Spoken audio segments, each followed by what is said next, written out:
Were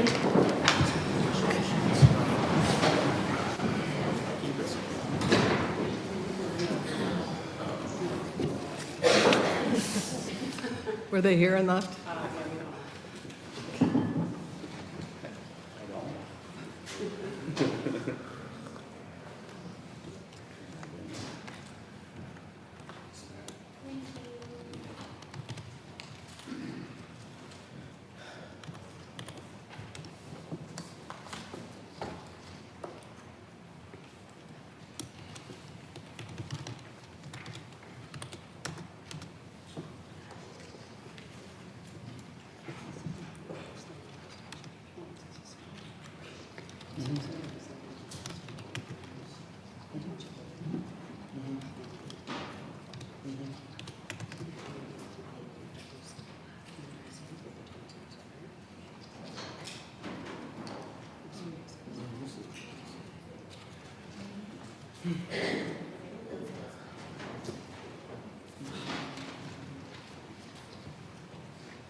Back on the record in the case of People versus Linda Sturmer, any matters to address before we bring in the jury? We have none, Your Honor. Mr. Mueller or Mr. Kelly, any? No, we have none, Your Honor. No? Okay, we'll bring in the jury.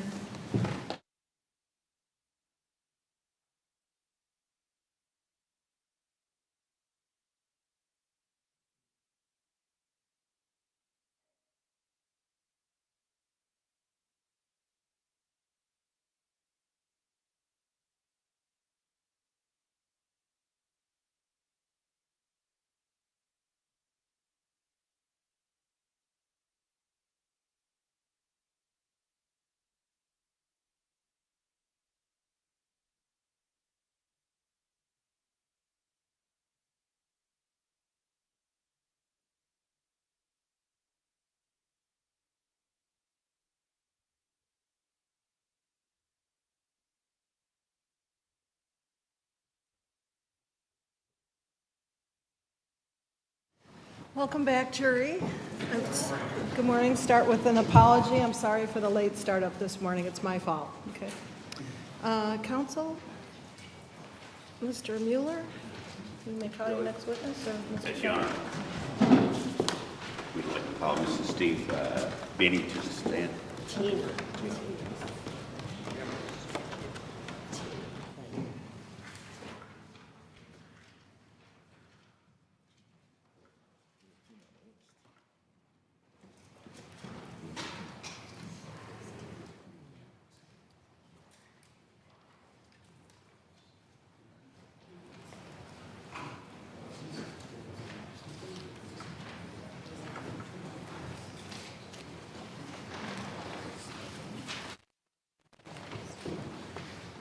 Good morning. Good morning. If you raise your right hand, please. Do you solemnly swear or affirm that the testimony you're about to give in this cause will be the truth, the whole truth, and nothing but the truth? I do. Thank you. Please have a seat, and once you're settled in, we'll have you give us your full name and spell the last, please.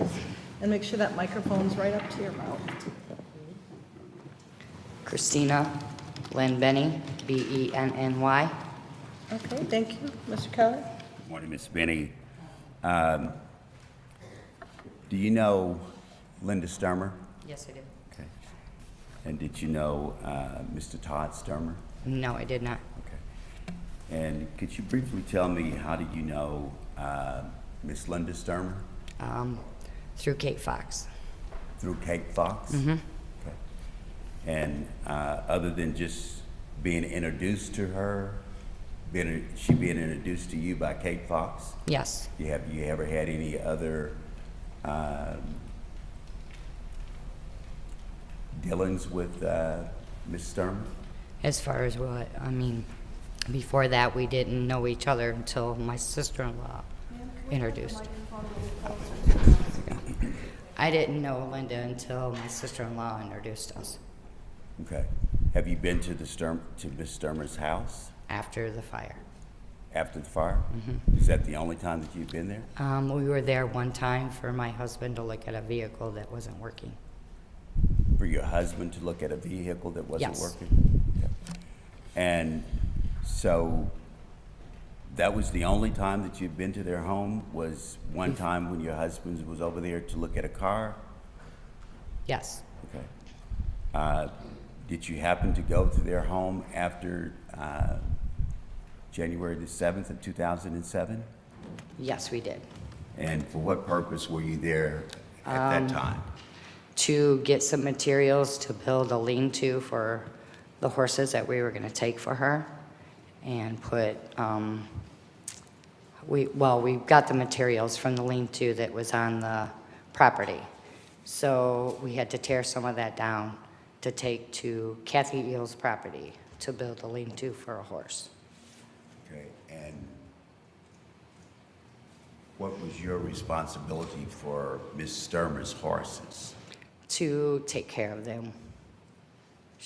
We had some horses on the property she had nowhere to put them, take them, because there was no power, no water, no nothing out at the property. So she asked if we could take some of her horses to our property. And so this material that you're talking about taking material from the STERMER'S property? Yes. And It was in a lean-to. It was in the pasture. It was next to a semi-trailer and a tractor. So we took some of the material down to put another lean-to up on Kathy Eel's property. okay. And then you moved the horses. Yes. How many days did it take you to do that? Not very long. I think we moved it all in 2 days, I'm pretty sure. Okay. And did you have any other activities on the property? Yes, we did. And what was that? We went to the property to get some other materials and go through some of the ashes that were in the bottom of the basement of the house to see if we can find Linda's rings. And that was a request of Ms. STERMER? She wanted some help to go out there. We took it upon ourselves to help her out, yes. And what did you do in reference to helping her out with going through the property? We went out there. There was a pile of ashes in the basement. We went through that, made a makeshift screen where we could take shovels and dump it on top of it and shake all the loose stuff out of it to see if there was any materials like rings or anything else like that that would stay on the top of the screen. And did you find anything? Oh, yes. We found rings, we found baseball cards, there's some other odds and ends pieces of jewelry that we found. How many days did it take you to do that? About 3. About 3 days? Non-stop, yep. We went out there one day, was out there until it was almost dark, and then we left, went back the next day, and the next day. When you say we, who are you referring to, we? The first day it was me and Linda, Brittany, the 3 boys, and my husband, Steve. Okay. Oh, and Kathy. Kathy was out there before we went sifting through everything. And this is Kathy who? Kathy Eel. Okay. And you stated that the three boys was there also? Yes. Okay. And where did you find the baseball cards at? In the fire, in the stuff that was laying in the basement. Was it in a container? Were they in a container? No, these were loose baseball cards. And some of them were in, I guess you want to call them, photo albums. But they survived the fire? They had some burning and they were pretty wet. I mean, the stuff was wet. They were stuck together. You had to actually pull them apart. Okay. And did you do anything else in the, you referred to this shed or is it a lean-to? It's actually a semi-trailer that used for storage, and then they had another shed on the property that had hunting materials and deep freezer in it and all kinds of other stuff. And did you go into the semi-trailer Yes, that was used for storage? yes. What was your purpose for going in there? Our purpose is to go in there to see if we could get anything that related to the horses or anything else that we might have forgotten, to make sure that we get everything we need before we moved all the horses. And there's some other odds and ends, and that was it. Did you remove any personal household items out of the shed? No, Okay. Did you hear any conversation about any household items in the shed? as far as what household items are you Or referring to? valuables of the family? I'm sorry. Valuables of the family? There was boxes of pictures in there, What kind of pictures? photo albums, picture frames with the pictures of the family, the boys. And you saw those? Yes. And did you see anybody remove them from the Yes. trailer? Well, we picked them up and moved them out of the way because we want, we couldn't figure out why they were in the semi-trailer in the first place. Had you ever been to the house? No, I have never. Did you make any comment to anyone as to why they were in the trailer? Well, I made a comment that was weird, that boxes of pictures were in the semi, and so I said something, well, we were all standing right there, and it's like, why are there boxes of pictures in the semi? And that's when Linda says, I don't know. And so that's when we asked the boys. You asked the boys what? If they knew that the pictures were in the semi-trailer. Do you know which one of the boys you asked that? I get the two boys mixed up, Trenton or Trevor. So I don't know if, I'm pretty sure it was the youngest son said. Excuse me, that. Your Honor, that's objection hearsay. I'll sustain. Did you hear any statement at all about the box of pictures? Objection hearsay, Your Honor. She can say what she She can heard. answer whether she heard a statement, and the content of it, though, is going to be objectionable. What I heard was, Okay, yeah. So there's a hearsay objection as to Okay. what she heard. One moment, ma'am. So did you hear a statement, not saying who's Yes. made a statement, Right. but did you hear any statement about, Your Honor, I'm going to object. It's hearsay. Donna, she can testify to what she heard. There's a hearsay objection, and what is your response to the hearsay objection? It's not hearsay if she literally is standing outside and hear a statement being made. I'm not asking her about the truth of the statement. I'm just asking her, did she hear a statement? Well, you can ask, did you hear a statement, yes or no, but once we get into the content of the statement, it does appear to be hearsay. Did you hear a statement about the pictures? yes, And did anyone remove the pictures or the box from the trailer?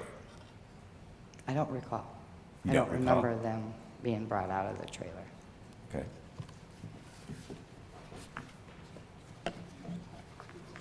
At the time that you heard this statement, who all was present, if you recall?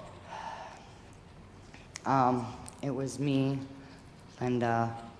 I'm pretty sure that Kathy was there, but I'm not right there in the semi. I think she was down in the shed.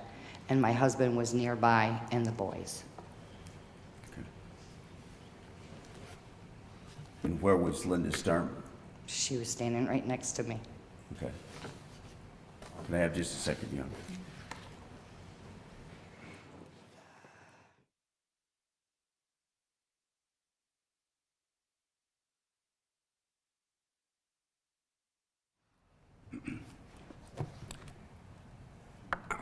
Did you make any other visits to the house after you stated that you all had been out there for 3 or 5 days? I don't recall that, but the 3 days that we spent out there is the only 3 days that I remember. I have no further questions, young. Good morning, Ms. Benny. Good morning. So when you met Linda, it was after the fire. Met her one previous time before that. Okay, and how much time did you spend with her then? I didn't. You didn't spend any time? No, we were introduced, and I went into my house and did my own thing. So really those 3 days after the fire was your first interaction with Linda Sturmer? Yes. Never met Todd? No, I never met Todd. And you were introduced, or excuse me, I think you said your husband was introduced you to Linda through Kate, correct? Correct. Okay, and that was to connect you with the horses? Yes. How many horses did you take for Ms. Sturmer? Oh, that's hard to, well, it's not hard to answer. At the beginning, when we took the horses away from her property, after the fire, there were a total of 5. Did you get more? Oh, yes. How many more did you get? We had a total of 18 horses. And these were all then Linda's horses? Yes. Did you get any more? After we got the 18? Yes. No. Did you ever have an opportunity to meet Mr. Chris Williams? No. Linda ever talk about him? No. And Kathy, you said, was with you when you went out the day after the fire, correct? The day we went through the semi, yes. And she was there with you as you were in that semi? She was not in the semi. Was she by you? No, she was down the hill in the shed, looking through for tack and what have you that we needed for the horses. But she was out there with you in going through the items? Yes. And you never heard Linda say that she asked the boys or Todd to move those pictures out into the storage area? As far as I heard one of the boys, I'm not going to ask you what the boys said. Did you hear Linda say she asked the boys or Todd to move No. the pictures out there? Linda did not say that. Okay. So if Linda said she said that, Linda would be wrong. I'll allow it for cross. As far as what? If Linda said she said that, Linda would be wrong, right? I object to the characterization of calling my client a liar. I think she's saying she was wrong, Yeah. so I'll allow it. Linda never said that. I mean, I have no further questions, Your Honor. Thank you.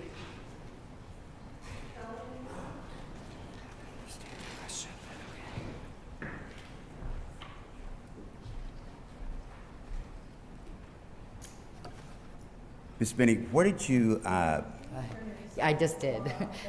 Yeah. where did you move the horses to? 2 of them went to Kathy Eel's house, and the rest came to my house. Okay. And then did you ultimately do anything else with the horses? Yeah, we cared for them. We maintained where they lived. We made sure they got fed, stuff like that. Kathy had the same thing. She had 2 horses at her house. She had to make sure they were taken care of, watered, and fed. Still have the horses? No, we do not right now. What happened to them? Your Honor, I guess that's point. And Well, you're she- talking about things that happened in the next 18 She years. asked about, I'll allow you to ask what happened to the horses. did you sell the horses or do you still have the horses? No, we do not have the horses. Okay, did you sell the horses? We did not. I and my husband did not sell the horses. What happened to them? Some were rehomed, some were taken back to the previous owners, and some were sold. Okay, I have no further questions. Joe. Anything else inside? No further questions, Your Honor. Jury, do you have any questions of this witness? Any hand going up?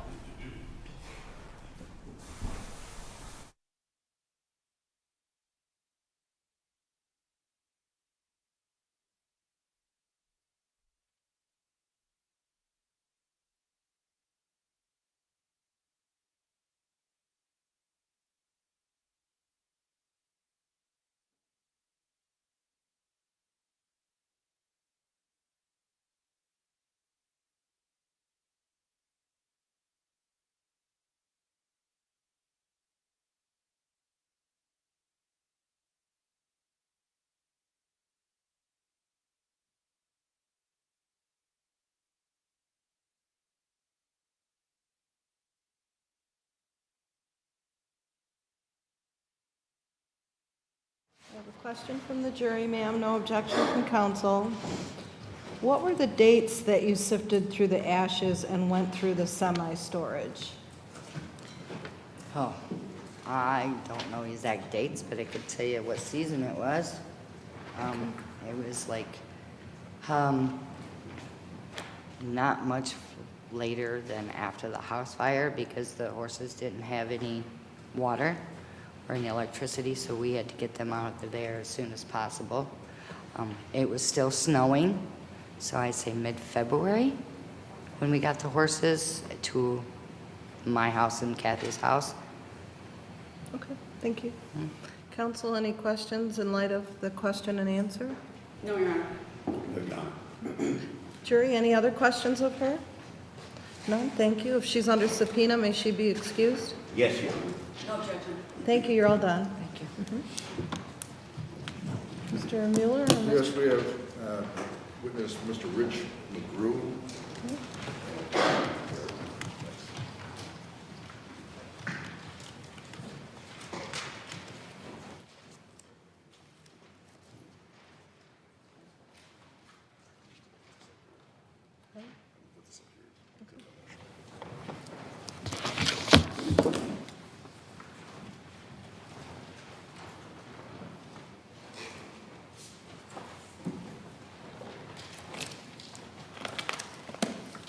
If you raise your right hand. Do you solemnly swear or affirm that the testimony you're about to give in this cause will be the truth, the whole truth, and nothing but the truth? I do. Thank you. Please have a seat. Chair's kind of hard to move. And then if you could put the microphone near your mouth so the jury can hear you, and tell us your full name and spell the last, please. Richard Anthony McGrew, MCGREW. Thank you. Mr. Mueller? Morning. Mr. McGrew, can you tell us what you do for a living today? I'm the village manager of Mattawan. How long have you been in that position? 2 weeks. Congratulations. Thanks. Hope I'm not pulling you away from your job right off. Right. Back in the summer of 2024, last year, do you recall getting a file from Kathy? Kelly Largent. Yes, Kathy Largent. Yes. What was your position at that time in the summer of 2024? At the time, I was the acting building official for Lawrence Township, and I did get a FOIA request, and I had Kelly Largent go through and pull all the files and the records for that particular job. Okay. As building director? Official. Building official. Building official, what are your duties?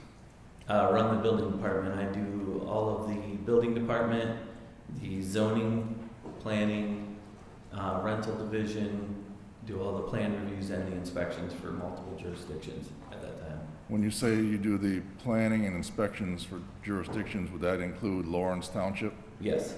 Right. Did you get a FOIA request, Freedom of Information request from my office? Yes. And Ms. Largent got you the file pursuant to your request? Correct. All right, did you review the file? Yes. All right. I want to direct your attention, and I think I've opened it up, to Exhibit CC. Yes. Can you tell us what that file is, that exhibit? It was a building permit for the certificate of occupancy for that home. That home would be located where?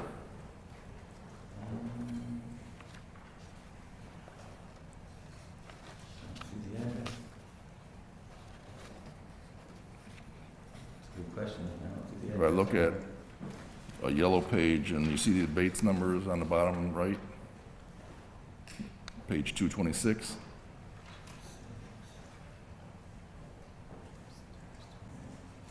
That would be the 66598 County Road 215? That's correct. Yes.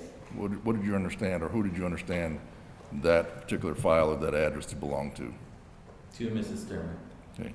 Are you in a position, or were you in a position back in August 24, to review the building file and look to see if there were final permits, interim permits, final certificate of final occupancy? Yes. Okay.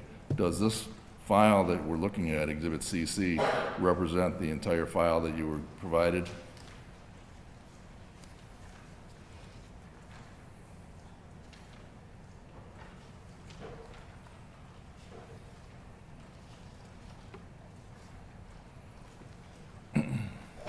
Yes, it looks like the file that I had. I'd move for the admission, Your Honor, of Exhibit CC, point 1 and point 2. No objection. Court will proceed on those exhibits. Thank you. There are two separate files in here. Would that be right? Correct. And if you look at the first page, kind of refresh your recollection, what are those file numbers? It should be the zoning file and then the building permit. What is the difference? The zoning has to have the approval prior to a building permit being done to make sure it meets all the required setbacks. And then once that's approved, then it moves into the building process. Okay. In looking at this particular file for the Sturmer residence, did you look to see if there were any final building permits Yes. pursuant to that, or for that address? Yes. And what was your findings in terms of any final permits? I did find that it had the rough ends all done for the mechanical, electrical, plumbing, the MEPs is what we call them. Those normally have to be done prior to any building rough ends done, mainly for safety issues. And then it looks like there were no other inspections done after the rough end were completed. So it was completed for all the mechanical, electrical, plumbing, and building were all completed at rough end stage. Nothing past that. So there were no final inspection certificates for electrical Correct. or mechanical? Correct. Or what else is there? Plumbing. Plumbing? Nothing for And then that either? building. And then the final one is the building. Would that be considered or called a certificate of final occupancy? You do a final inspection, and then once that final inspection passes, then you actually award a certificate of occupancy. Okay. Was there any evidence that there was a final inspection? No. And was there any evidence in your file that that residence for the Sturmers ever got a final certificate of occupancy? No, it did not. Is that important that people get a final certificate of occupancy and go through a final inspection? Yes. Why? That means that the house was safe, everything passed the building code at that time, and then it's allowed for occupancy. And no occupancy is allowed until you actually have the occupancy awarded to that residence. What would be the risks in terms of safety if you didn't have those inspections? If the electrical wasn't inspected and it had a malfunction, somebody got electrocuted, somebody got injured. A lot of times in the case of a house fire or water damage or anything at all, then the insurance company will kick it out and deny the claim because it was not final and safe at that point in time for occupancy. One of the risks you said is house fires? Yeah, house fires, we've seen water damage, we've seen wind damage, there's been multiple issues that we've seen throughout the jurisdictions. I've done over 36 jurisdictions and we've had multiple ones. How is it that a person, a family, could move into a house without having these final inspections, without having a final certificate of occupancy? A lot of times when a homeowner moves in or actually is doing the permit themselves, if they don't have a contractor, they don't know that you have to call in for a final most of the time. Most of the time it's just, they don't know how the process works. Like the contractor knows you get a certificate of occupancy, that finals your permit, and a lot of times if you're doing it self-funded where you're paying for the permit or the house as you're going, a lot of the homeowners don't understand that if the building official does not explain that to them. Not having those final certificates, not having the certificate of final occupancy, is that considered, from a government standpoint, illegal? Yes, it is illegal. I don't have any other questions for you. Thank you, sir. Thank you, Your Honor. Good morning. Good morning. Do you live in Lawrence? No, Do you live in Van Buren County? no, Are you familiar with the size of Lawrence as you work there? yes. Would you call it a small town or a big town? It is a small municipality. And so, being a small municipality, would you say that a lot of the inspectors know the community members? Probably not. Most of our inspectors at that time were from Richmond, some were from Athens area, some were from New Buffalo area. So they were from all over. Do they spend time in the community and work in the community? Yeah, they're there probably at least once to 5 times a week, depending on how many inspections they have in that area.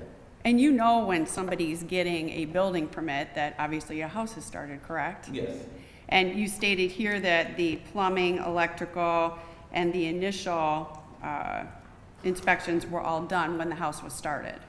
well, there's multiple inspections. There's from foundation, footing, all the way up to rough in. Then after the rough in is completed, you go to an insulation for an energy inspection. Then you continue on to electric, all the The finals finals. at that time. Yes. So all the initial ones were started Yes, and approved. yes, Plumbing, electrical, yes, structural, yes, those were all done. So the township would have known that there was a structure going on, correct? yes, And they would have known that the structure was going on when that building permit was applied for. correct. So if the house took 6, 7 years to complete, the township would have had all the documentation that that house was under construction. Correct. And as your job as a building inspector, do you keep track of what's under construction in your area? It was doing 36 municipalities at that time. You can't keep track of every single building. And normally the computer after 6 months will generate expired permits and email the permit holders, whether it's a homeowner, whether it's a contractor, and let them know their permit is about to expire. And it's normally within 6 months after the last inspection that they had. So a lot of times that falls back onto the permit holder to renew the permit and to continue on with it. And you So- don't know what happened in this case? No, I didn't have any inspections. I didn't do anything with this home other than I took over after that inspector had moved on. He had resigned, I think, in July, and then we got this.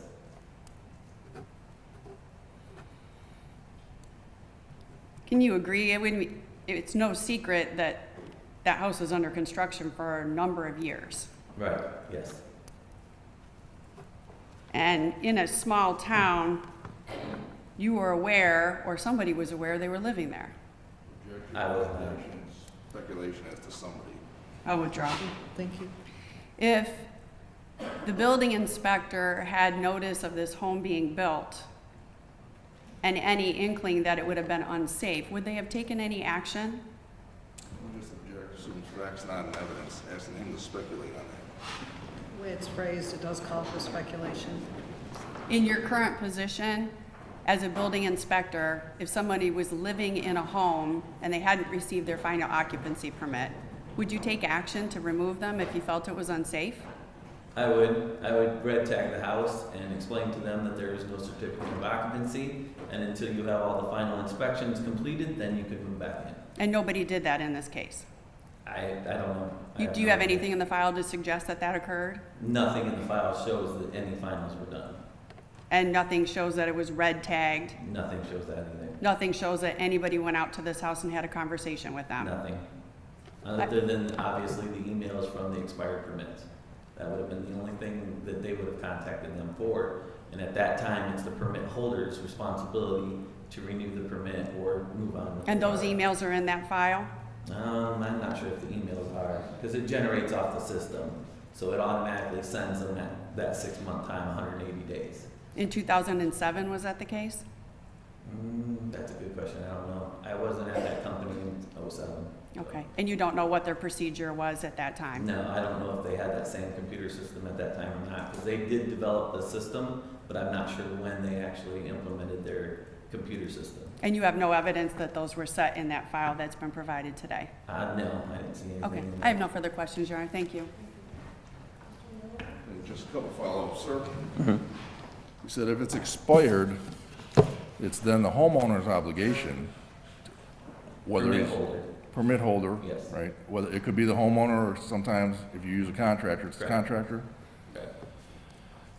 If the permit expires and the homeowner says, I want to re-up the permits, do you have to go through the whole inspection process again? No, you can actually up to 365 days. I normally give them a year. At that point in time, if they had no inspections in a year, then they could go ahead and renew it for a $75 flat fee. Okay. And not have to start over? Right, correct. Bottom line, though, it's the homeowner's obligation to keep up with that. Or I should say the permit holder, Correct. right? Okay. And there's nothing in your file that shows that the permit holder, Mr. Todd Sturmer, did any of that? No. Okay, thank you. No further questions, Your Honor. Jerry, do you have any questions of him? At least one hand going up.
Sir, I have a question from the jury, a couple questions, no objection from counsel.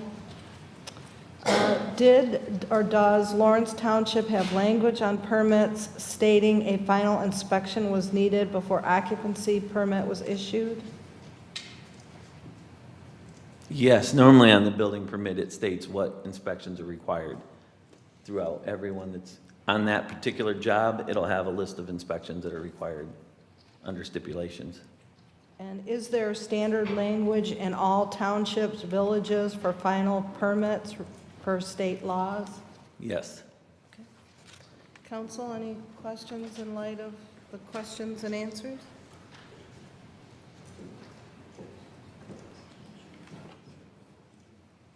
Just want to make sure I clarify that last answer. Pursuant to, would be Lawrence Township? Yes. Right. Pursuant to Lawrence Township laws and the government, without a final certificate of occupancy, that house is considered unsafe to live in? Correct. Okay, thank you. I just want to clarify, it's not unsafe, you just haven't inspected it. No, it's unsafe. It's unsafe until the inspections are completed. But you didn't document anything that was unsafe, it's just nobody's been out to the house, correct? Right, and at that point in time, by legal law of the code, it is unsafe until the inspections are completed. Okay, but you can't say what would be unsafe until you actually inspect it. Correct. Okay, I have no further Right. questions. Mr. Mueller? Nothing more, Your Honor, thanks. Thank you. Any other questions, jury? No, may he be excused from subpoena if he's under one? Please, No objections. Thank you, sir, you're all done. Thank you. Go back to your new job. enjoy, thank you. Mr. Mueller or Mr. Kelly, you may call your, May we approach? you may.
Okay.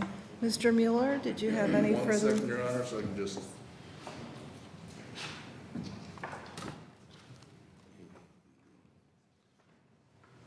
Your Honor, by stipulation with counsel, we have agreed to admit plaintiff's exhibits AA and BB, Alpha, Alpha, Bravo, Bravo, medical records of Dr. Yu. Agreed, Ms. Ziderveen? Yeah, I just wanted to take a look at both.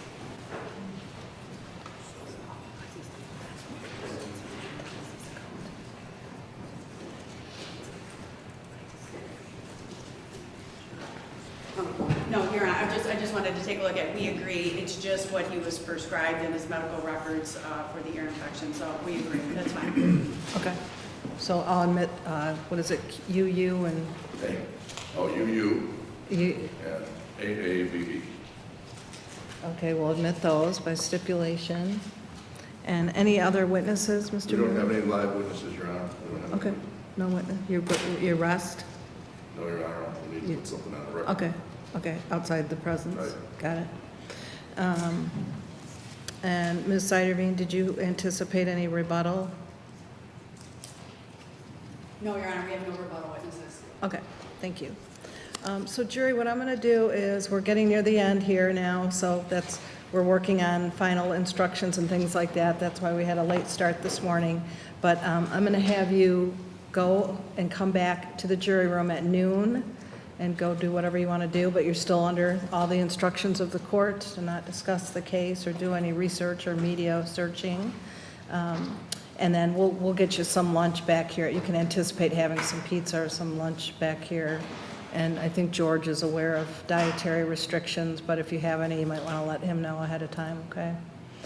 So back here to the jury room at noon, and I anticipate at that point we'll be going right into closing arguments. Okay, thank you.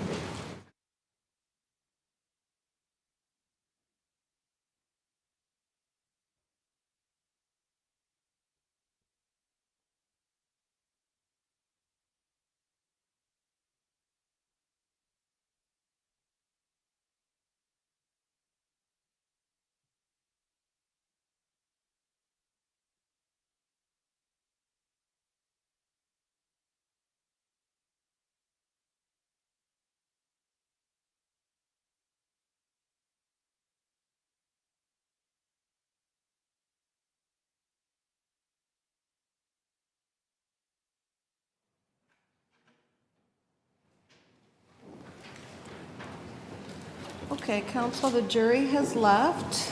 And Mr. Mueller, you wish to place something on the record? You may. You may.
Okay.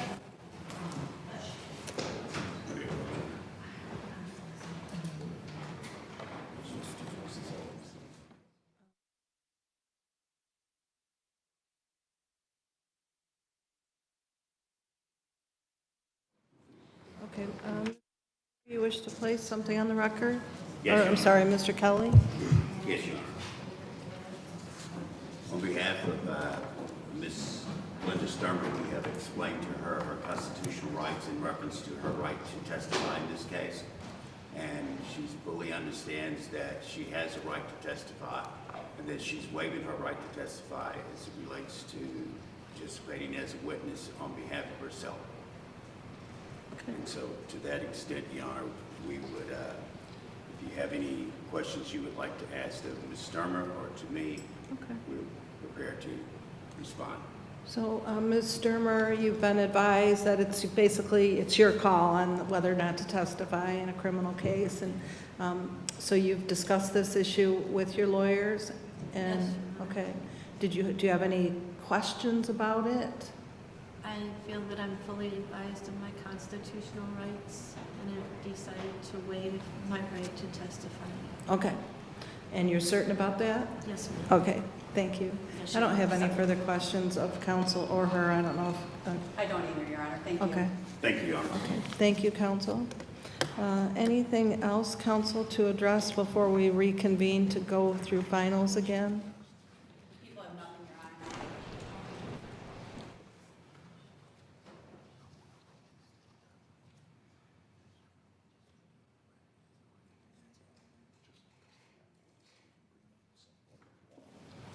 We rest, Your Honor. Okay. Defense rests, thank you, and the prosecution has rested. Yes, Your Honor. So counsel will meet, maybe can you come back in 10 minutes or so? We'll go through the finals again, Yes, Your Honor. okay? Does that work? 10 minutes? Yeah, 10 minutes back in my office, we can go through another round of finals. Yep. 10, yep. Judge, I sent the quarter case as well as opposing counsel about the second-degree murder issue.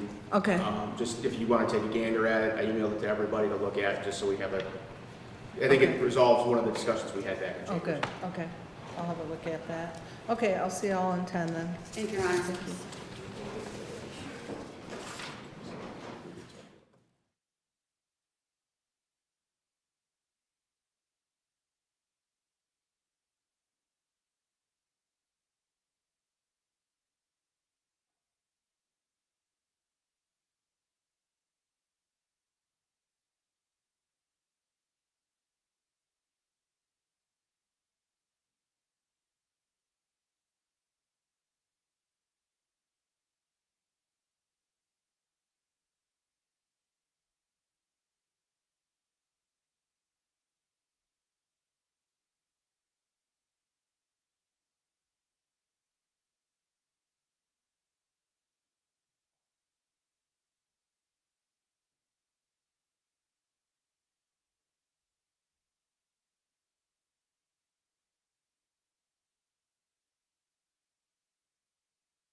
Okay, we're on the record in the case of People versus Linda Sturmer.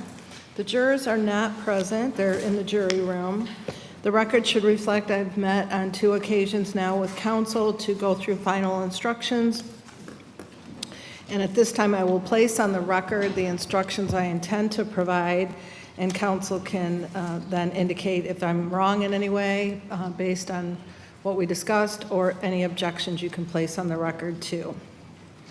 So I'll be providing 3.1, duties of judge and jury. 1 minute, counsel. 3.2, presumption of innocence, burden of proof, and reasonable doubt. 3.3, defendant not testifying. 3.5, evidence. 3.6, I'm sorry. 3.4, I don't have that in mine. I don't have one. Okay. I don't have that in the list. I don't know offhand what that one is, but.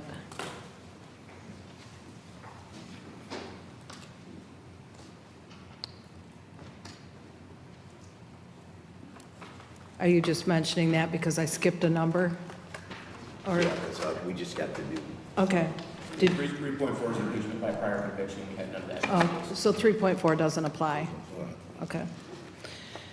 3.5, evidence. 3.6, witnesses' credibility. 4.1, defendant's statement against the defendant. 4.3, circumstantial evidence.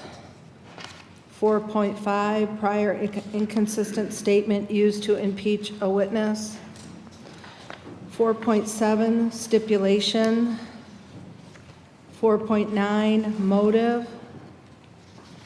4.10, transcript of prior testimony. 4.16, intent. 5.2, weighing conflicting evidence, number of witnesses. 5.3, witness who has been interviewed by a lawyer. 5.10, expert witnesses, and that single instruction applies to all those who testified as experts in this case. Demonstrative exhibits. 5.11, police witness.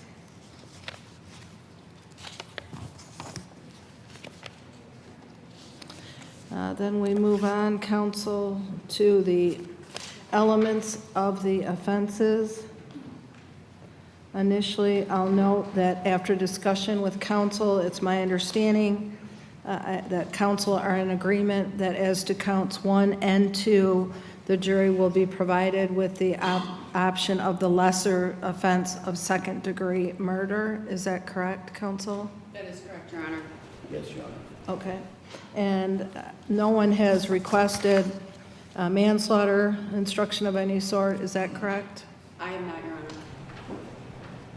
Honor. Am I correct, Mr. Kelly, that there's no request for a manslaughter instruction here? Is that correct? Yes, Your Honor. Okay. Okay, so elements of the charges, count 1, and then we're including the lesser of second degree. Count 2 elements will be provided. Felony murder, again, on that count.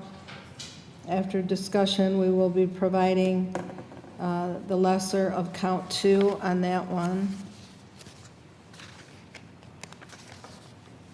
Time and place venue. 16.21, inferring state of mind. 3.11, deliberations and verdict. 3.13, penalty.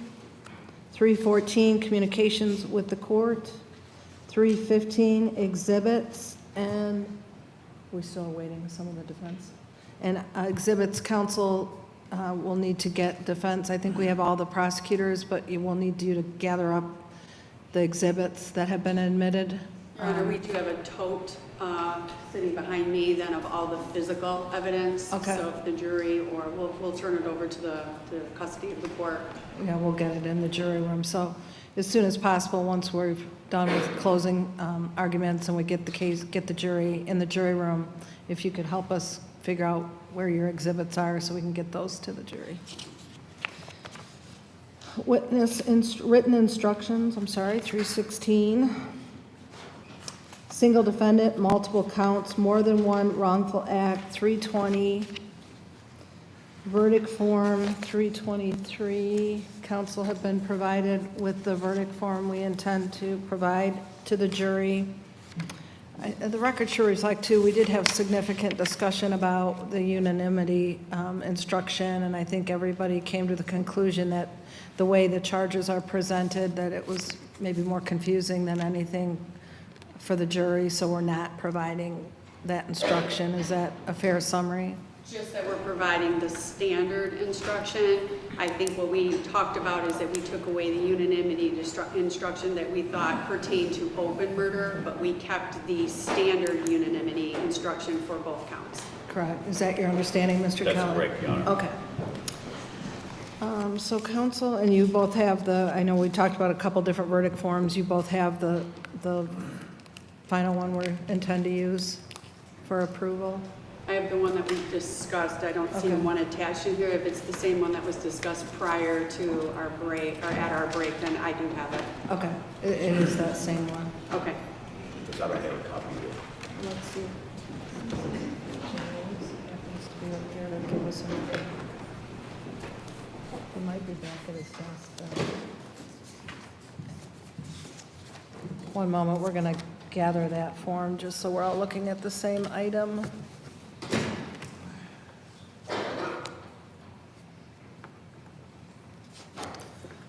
While I'm waiting for that verdict form, to the media who's here, there's going to be a point where we release jurors. So I would prefer if you could not film that part when we're releasing the alternate jurors in the case, okay? And then if you want to, I think after that, we'd just be doing, and then after that, we're pretty much sending the jury off, so. But there's your heads up. I don't know if it's just a click or what, but.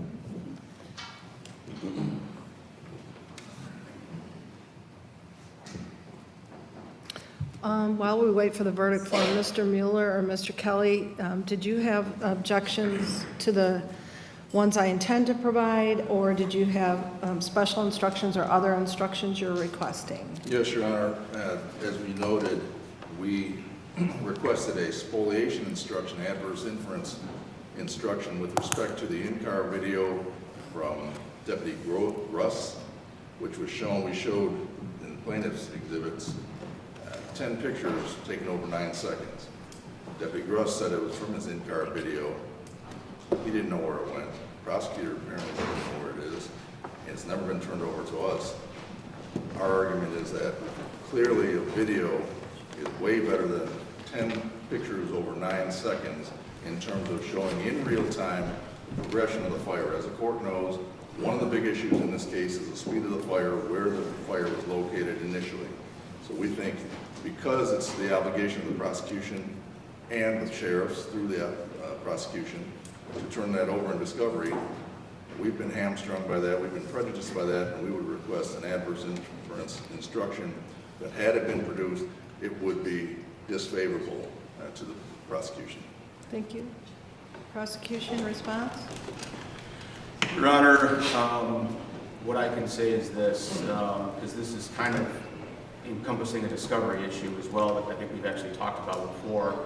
This video back in 2007, and if we have any question about that, I have actually Detective Romeo here who can speak to that as well. They use VHS tapes in the patrol cars. I understand Mr. Gruss maybe not have been very clear on that, but they use VHS tapes that were reused and recorded. I can speak to that. Even in 2009 when I started here, VHS tapes were used because I used to get them in cases.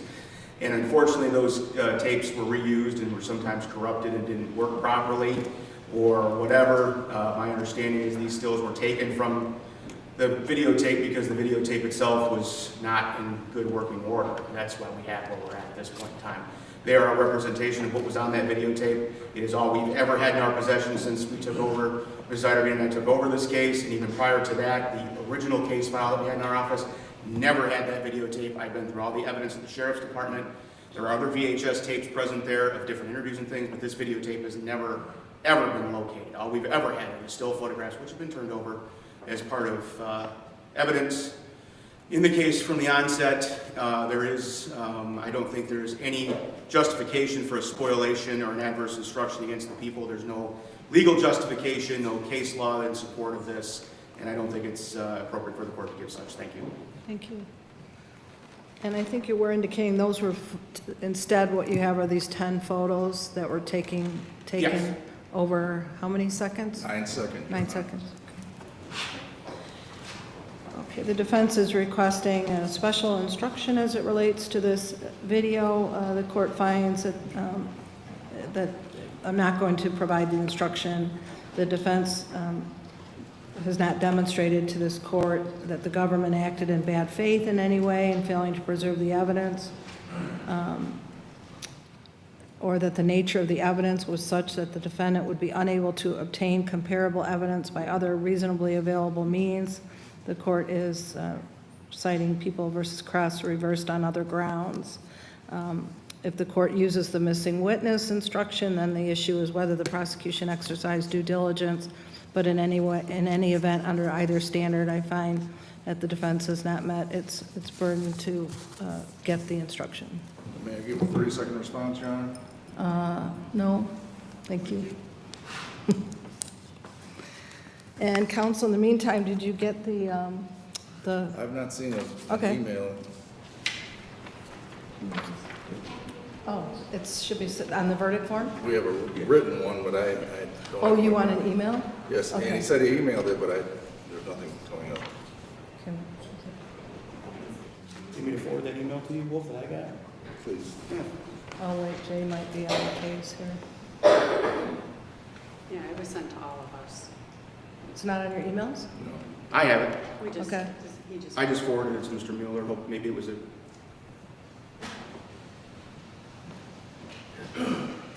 And this is the one you, do you have it yet, Wolf? On your email? We haven't, I don't have Oh, the, I think you Joe just was need going it to on email your- it, said he emailed it, but I haven't seen it. Okay. So I think Jay just sent it to you, because you need it for your closing, right? I'd like to have Yeah. it loaded up. No, I'm going back to before noon, Your Honor. No? I think Jay's going to try to get it. I did. to I you. just emailed it. Here we go, here we go, I got it. Okay.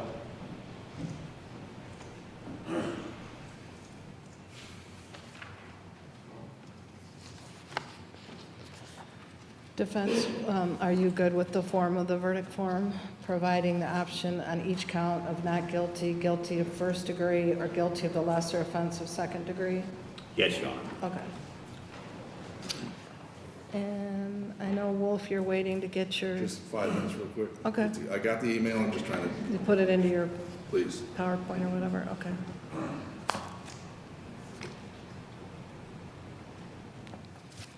The jury has pizza, so they won't mind.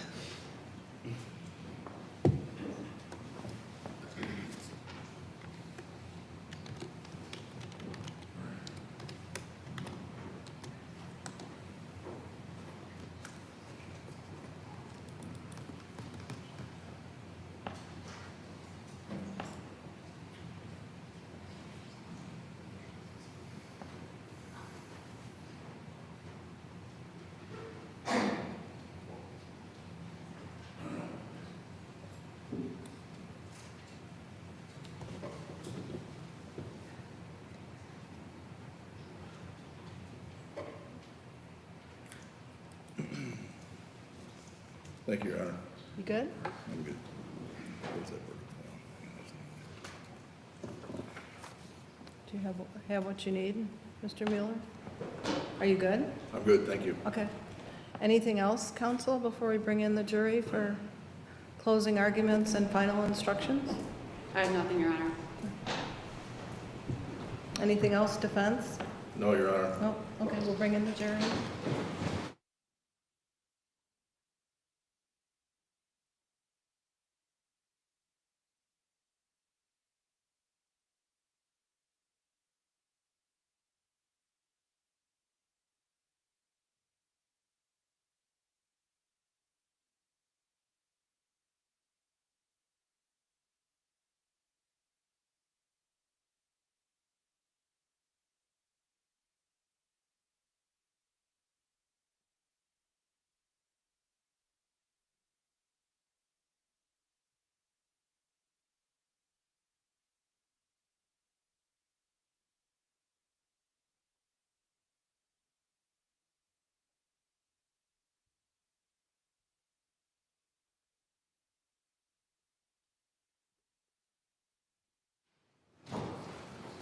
Welcome back, jury. As I indicated, we are now at closing arguments. Ms. ZUIDERVEEN? Thank you, Your Honor.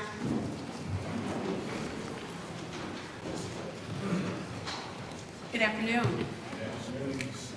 First of all, I want to take this opportunity to thank you for your time and your attention over this very long 3 weeks. It's obvious you've been paying attention, and the questions were very thoughtful questions, and we appreciate that. So, what is the closing argument? Closing argument is an opportunity for us to rehash what you've heard, kind of condense it down. It's been a lot of information, a lot of witnesses, just a chance for us to summarize. And it's also a chance for us to give you our theory, what we think happened. So let's jump in. We talked in the beginning, I think in our opening conversation, about the two charges. We have a first-degree murder and we have a felony murder. 2 counts. That's what you're going to be deciding and looking at.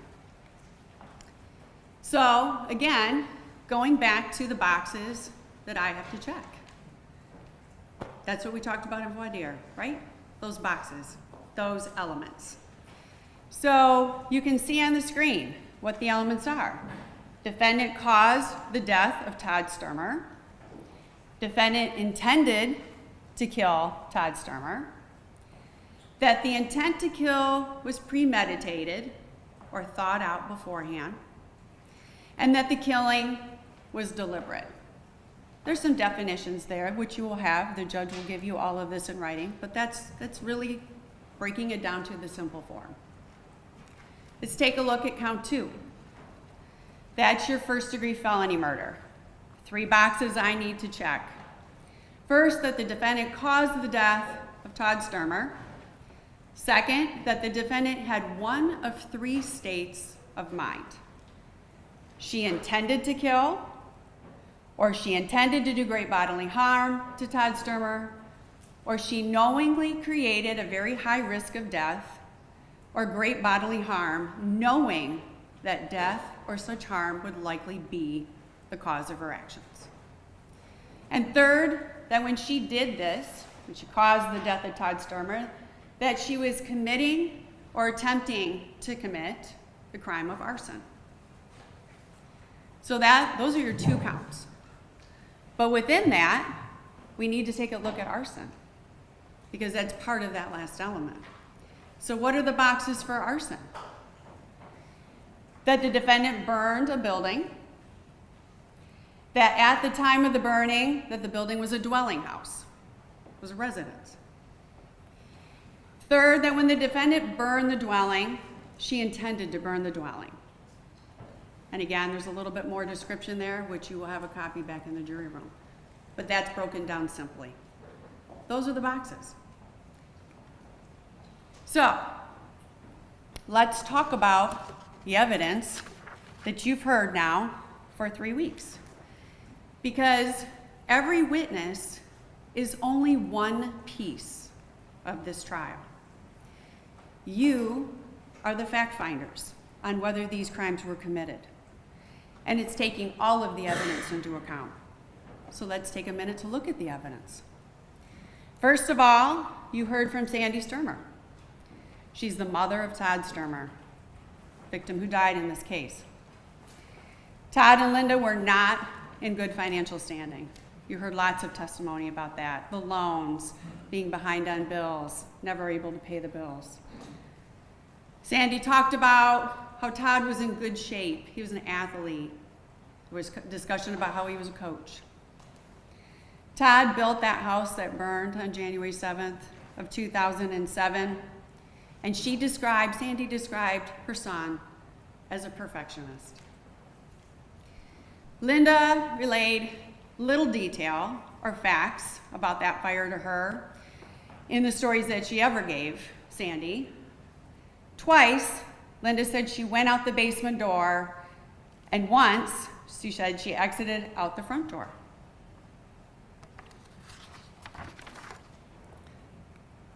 You next heard from Tony Evans. Tony, Deputy Evans, was the first deputy to arrive on scene at that residence on County Road 215. He observed the Sturmer residence to be on fire. Flames were coming out the second floor and the smoke was going up. It was an overcast day. No issues traveling down that driveway. Hadn't started raining by the time he got there. Found Todd Sturmer laying on the north side of the house. So as you're looking into the house, to the right-hand side. He was badly burned. His skin was slipping off his hands. Defendant was laying on top of him. He described it as face to face. And he had to physically remove the defendant from Todd Sturmer's badly burned body.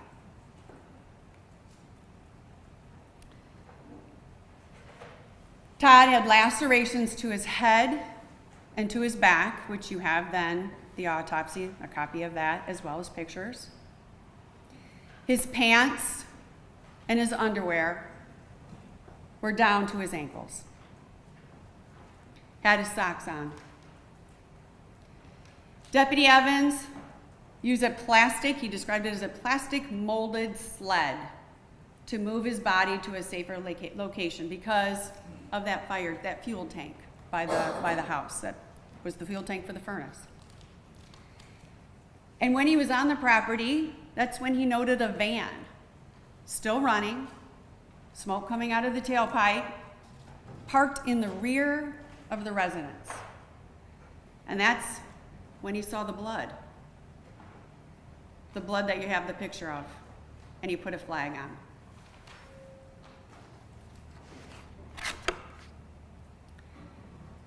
Tony took several photographs, of which we put several up for you, and they are admitted into evidence. He was able to follow a set of tracks. And he marked them. You can see you've got the left tire here, and you've got the right tire here. Same here, you've got the right tire and the left tire. He's able to follow that set of tracks through the area, right through where Todd was originally located. Those tracks led directly to the van that was running.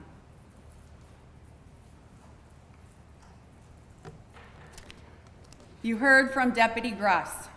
He was the second deputy to arrive at that Sturmer residence. He arrived to the residence fully on fire. You can see by the picture what he saw. He attempted to render aid to Todd. He also observed Linda laying on Todd. He also stated he saw Linda's hands on Todd's face. He assisted in moving Todd and performing that aid on his badly burned body.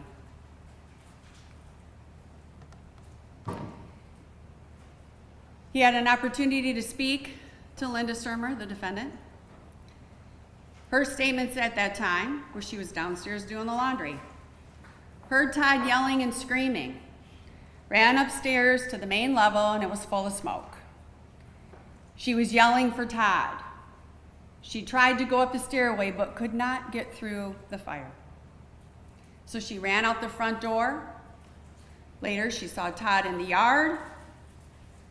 She got in the van and she drove around to try to get Todd help.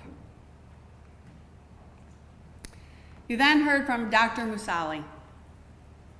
He testified that he was one of the neighbor to the Sturmer residence. He saw the fire and he drove to the residence. I believe he said him and his sons were outside doing some chores. They got in a car, drove down to County Road 215 and drove up the driveway.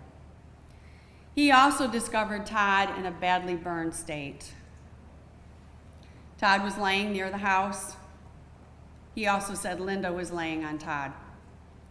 And he helped move Todd in what he described as a small plastic John boat. And he also attempted to perform aid on Todd. You heard from Annette Crandall, a friend of the STERMER'S who responded to the scene as soon as she saw the fire. She sat with Linda at that scene, and she then said that she talked to Linda days after the fire, and Linda had told her that she picked Todd up and leaned him against the front bumper, and that's why there was blood on the van.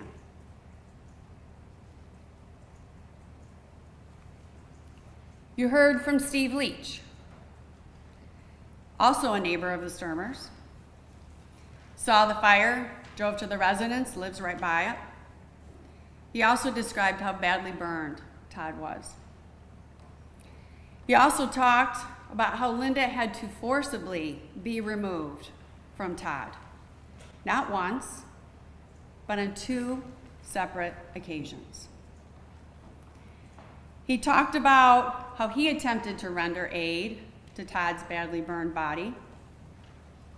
He talked about how he helped move Todd away.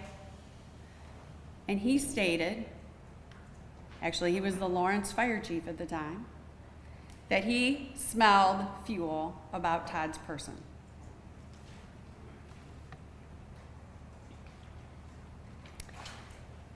You then heard from Mike Matheny, the direct neighbor to the STERMER'S. He testified that he was leaving his residence around 3:30. They went bowling at 4 o'clock on Sundays. He drove to the STERMER residence, and this is key. When he drove into the residence, he saw Linda in the van in the driveway. So we've put up a drawing here. You're coming in this way towards the house. He's coming towards the house, and he sees Linda in this area. And he says, as he's driving down the driveway, what does he see? He sees her back up the van and immediately drive to the north side and around to the back of the house.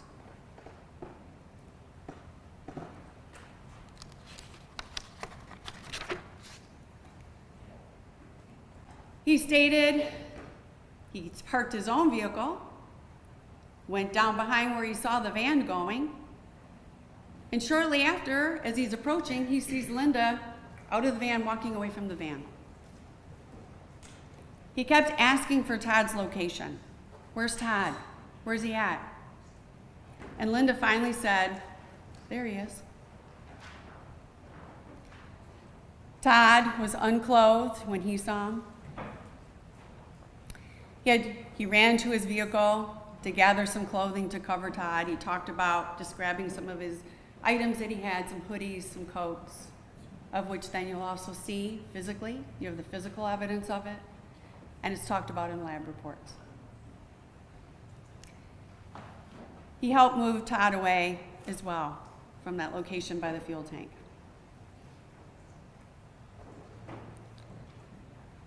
You heard from Connie Calhoun in her emotional state. She also testified, she was living with Mike Matheny at the time, that they had bowling on Sunday at 4, and she left about 3:30 out of their residence. And when they were leaving, they saw the smoke when they left their house. She testified that she drove up that same driveway as a passenger in that vehicle with Mike Matheny, and she saw Linda in the van. She stated Linda's van was facing out towards the road. As they're driving down, Linda's driving out, they're facing each other. She then stated Linda's van then turned around and went to the back of the house. She got out of the vehicle, and the next time she went up, she saw Linda laying on Todd.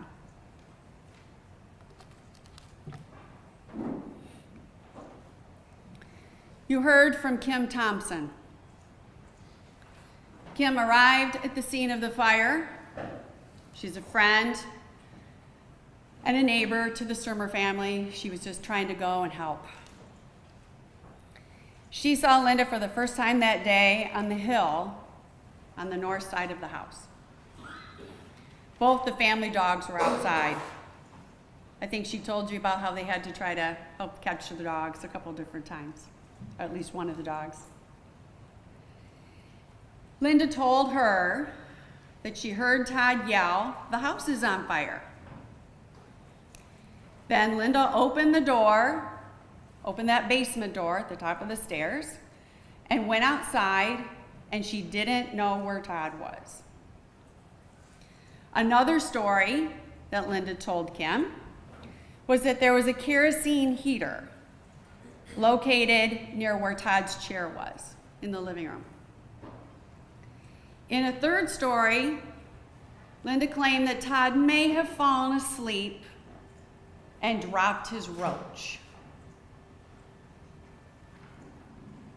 She told you that she took possession of both of those dogs and cared for them after the fire.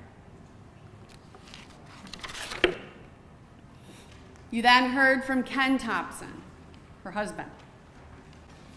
He remembers it being an unusually nice day for that time frame in January. He'd been out cutting wood across the street, spent most of the day there. He had gone past the Sturmer residence 15 or 20 minutes before on his way home after cutting wood. Said he didn't notice anything out of the ordinary. Got home, heard about the fire on the scanner, and he immediately got in his car and went back to the Sturmer residence. Todd was on the north side of the house when he arrived, and he again described the injuries that he saw. Linda told him that she was downstairs doing laundry, looked up the stairwell and saw fire, too much fire to go upstairs, and she ran out the basement door.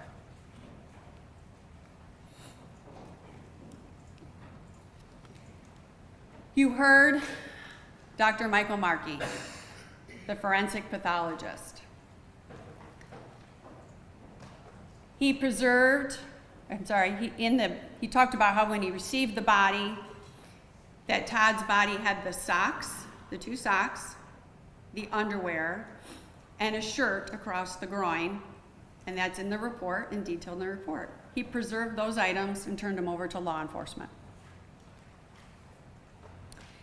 He, as a doctor who does autopsies, had no opinion as to how the blunt force injuries occurred, other than Todd received blunt force trauma.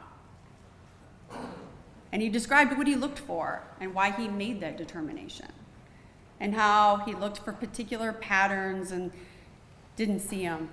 And so all he could say was a blunt force trauma where the skin splits. Didn't know if the injuries happened before the fire, after the fire, or what caused them. He also couldn't tell the order of the injuries, just based on the body and looking at the body and examining the body. Couldn't tell what injury occurred first. He said that the burns to Todd would have caused severe pain. And that's common sense. When your skin is slipping off your body, that it would be painful. He also talked about the toxicology, which is on this bottom area here. Oops, sorry about that. He talked about the toxicology and about how in the blood they found caffeine, and it was negative for other substances that they screened for. And then in the urine, he found the hydrocodone, hydromorphone, and it was negative for anything else they screened for. And what's important to remember is he couldn't quantify the amounts. He could only tell you that they were above the amount that they screened for. We don't know how much of that drug was in the body.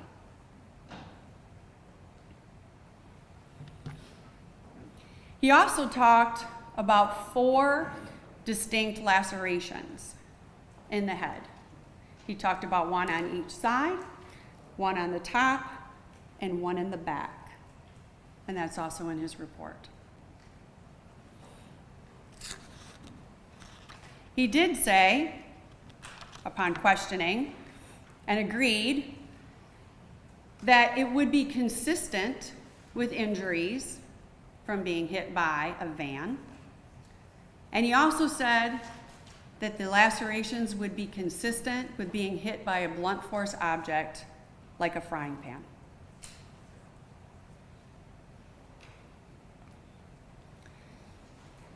You heard from Mr. Jim Shinsky.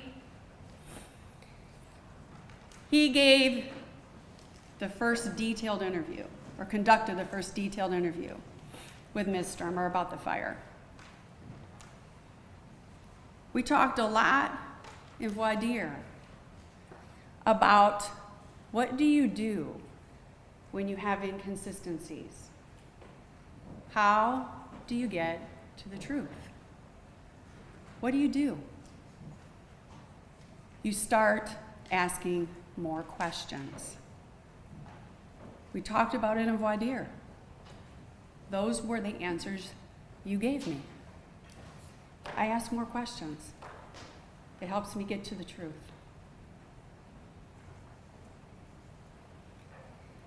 One juror in voir dire, I asked a specific question about, well, what do you find when you start asking more questions? Their answer was, well, sometimes you get blame shifting. Sometimes you get blame shifting.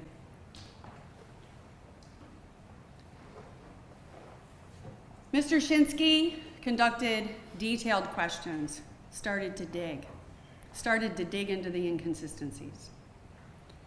Linda discusses the morning of the fire, and she gives details about seeing that fire and events that lead up to that fire. And there is a transcript of the interview that you have, the entire transcript to review while you're deliberating. This is where she begins to point blame at Todd. I'm not going to bore you with the entire transcript, but I am going to give you a 2-minute recitation of the high points. Filled up the blazer, came home, he got up. She gave him receipts. He got angry and was screaming at her. Went downstairs and woke up boys, told them to go to the mall because her and Todd needed to talk. Went upstairs and made Todd breakfast. He ate and took meds, and they didn't discuss much more. He sat down and started watching hunting program in living room. She did some laundry and some dishes, came upstairs and read an acne instruction booklet. Must have fallen asleep. When she got up, Todd asked for juice. She took him more medication. I told him I was going downstairs to do laundry. Todd was yelling at me, and then all of a sudden she heard him scream. She went running upstairs. There was fire from our bedroom to his recliner. He was on fire, his whole upper body, and there was fire and smoke. I just turned and ran out the door. She jumped in the van to go to Mike and Connie's. She backed up and saw Todd in the yard. She got out to try to help and get fire off of him. Later in the interview, he was screaming. We had been arguing quite a bit. We were arguing over me leaving to go to my sister's. Told the boys we were going to be talking about a lot of things. She didn't know how much arguing or yelling Todd was going to want to do. Just asked them if they would just go, and I would let Dad know that they were going. They didn't come up and talk to Todd because he was all angry. Todd was taking prescription meds, her sleeping pills, muscle relaxants, pain pills, a lot of things lately, and smoking pot too. Further, Todd took meds, began watching hunting. She went down and did laundry, folded laundry, and was putting Christmas ornaments in boxes, was puttering, went back up, read acne med pamphlet, dozed off, heard Todd in the basement. When she got up, he was back in the recliner, asked her for something to drink. Got him something to drink, did dishes. When she came up, made him a fire. Todd yelled at me once during the day and told me nobody else would ever have me. Now, when you came upstairs, you said you could hear him yelling, this is Shinsky, and then it turned to screaming. What was the yelling? She says, that's when he was yelling at me that nobody else would ever have me. When she came upstairs, around the corner from the stairway to the living room, there was a lot of fire between our bedroom door and his recliner. Todd was closer to the bedroom. There was just fire and a lot of smoke. There was no fire on the kitchen and dining room side. She could see Todd's legs. The chair was on fire. There was a little fire on the floor. A lot of fire over by the bedroom. She ran out the front door. She doesn't know where he came out. When he came out, he was completely covered in fire. When she came out, it was just black. She ran towards the side of the house. She saw a bunch of smoke. She ran to the van. She backed up and saw Todd, so she pulled forward real quick and jumped out to see if she could help him. He wouldn't lay down. He was trying to pull his pants and his socks off. She screamed at him to lay down. She got back in the van. She couldn't get the van back up because it's so muddy. Pulled over to try to help him. Realized she couldn't and she had to get some help. Jumped back in the van, but couldn't get back up. Usually we go down to the driveway because it's real sandy right in front of the house and then get going real fast and get back up. But then she saw Todd laying, so she jumped out of the vehicle and she ran to him. He wasn't on fire anymore. She saw the neighbors come up. Then when I was laying on him, I was trying to keep his mouth open and keep him breathing. They pulled me away from Todd. Later, recliner was all on fire. Big bunch of fire by bedroom door and between bedroom and fireplace.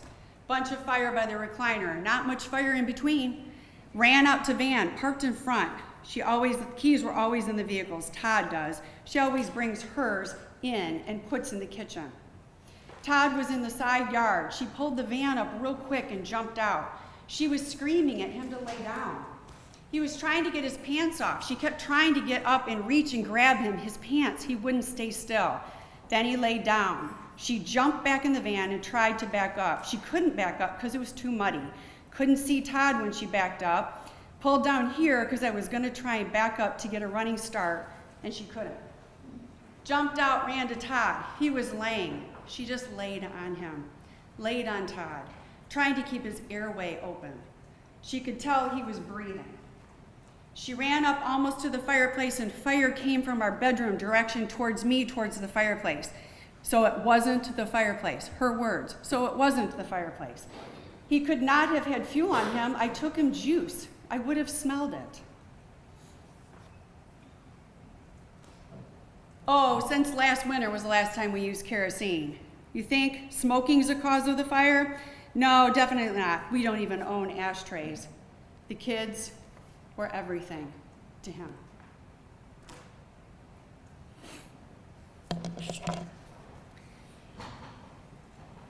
This is where she begins to blame Todd.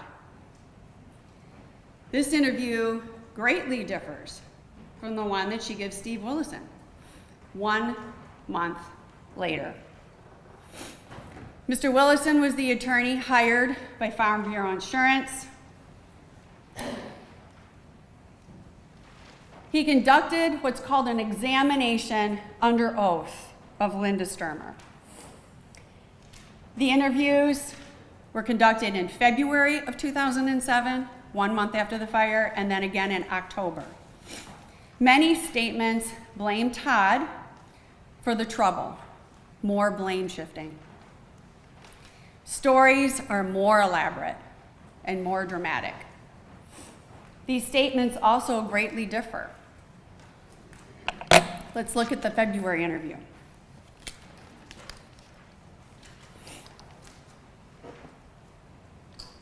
Finances were the wedge.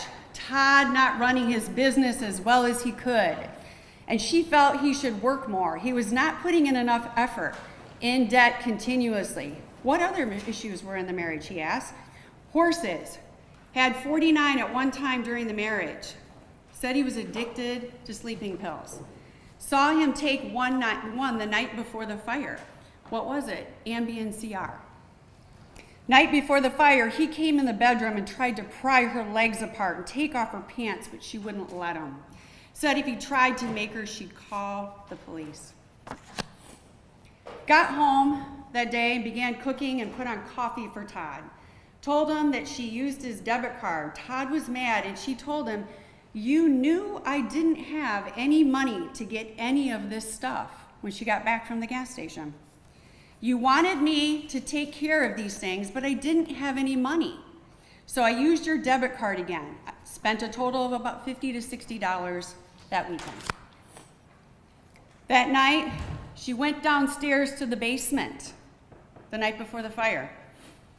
The boys were watching TV. She laid on the couch with Trenton and fell asleep. They snuggled, because they're a snuggly family. She said she spent the night in the basement, the night before the fire. That's when Willison asks, "Well, what about him forcing himself on you the night before?" And she says, "That was later, after the kids had gone to bed, and then I went up to brush my teeth. He wanted to talk some more then. I told him no, and I went back down to the basement, and I slept on the couch." She tells Willison she told the boys to call before they came home because she needed to get the blazer for them, and she didn't know where she would be. She told the boys to call her before she came home. She had to pack. She went back upstairs and gave Todd breakfast. She made plenty of food, but didn't want the boys to eat there because of the way Todd was yelling at her. Told them to leave through the basement sliding doors. Willison says, "So he tries to force himself on you, and then you get up and get groceries for him and make him breakfast?" She says, "I thought I was making for everybody." Then she goes down to the basement. She packs up Christmas ornaments. She does the dishes. She says now for the first time she begins to pack a suitcase. She went upstairs to get things out of the bedroom, and that's when she sees Corey's booklet about acne medication. She reads the booklet and falls asleep. She gets up, comes out. Todd asks for juice. She gets him juice. Goes back downstairs. When I went back down, he was screaming at me again. He screamed that no one else would ever have me. And so what did she do? She slammed the door in the laundry room. She's taking the laundry out, and that's when she hears a scream, and she runs upstairs and sees the fire. She says, "I saw Todd take 2 Ambien last night." After she gets juice, Todd's ranting upstairs, and then it turned into a scream of pain. She looked in the living room. She sees Todd on fire. Fire was on both sides of him. It was on the floor over here to his chair.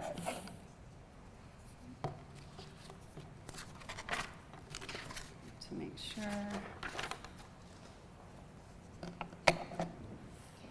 His chair and the half wall were on fire, but not the whole half wall. His upper body was on fire. He was wearing sweatpants. I know he had socks on. I remember seeing his gray sweatpants. I just screamed and ran.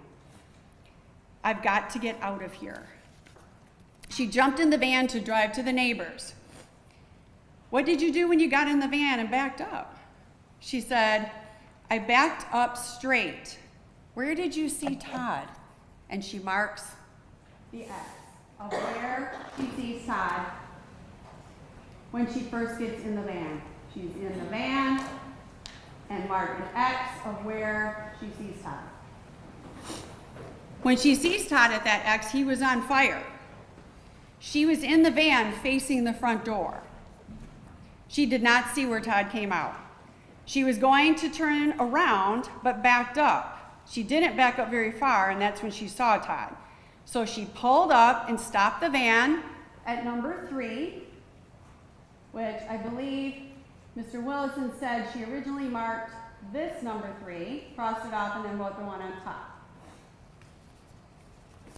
So she pulled back up after she sees Todd, stops at number 3.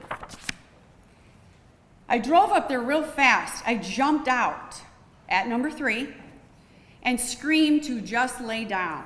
He was screaming and trying to pull his clothes off. I tried to get close to him. He was jumping and moving. He wouldn't lay down. I was afraid to touch him.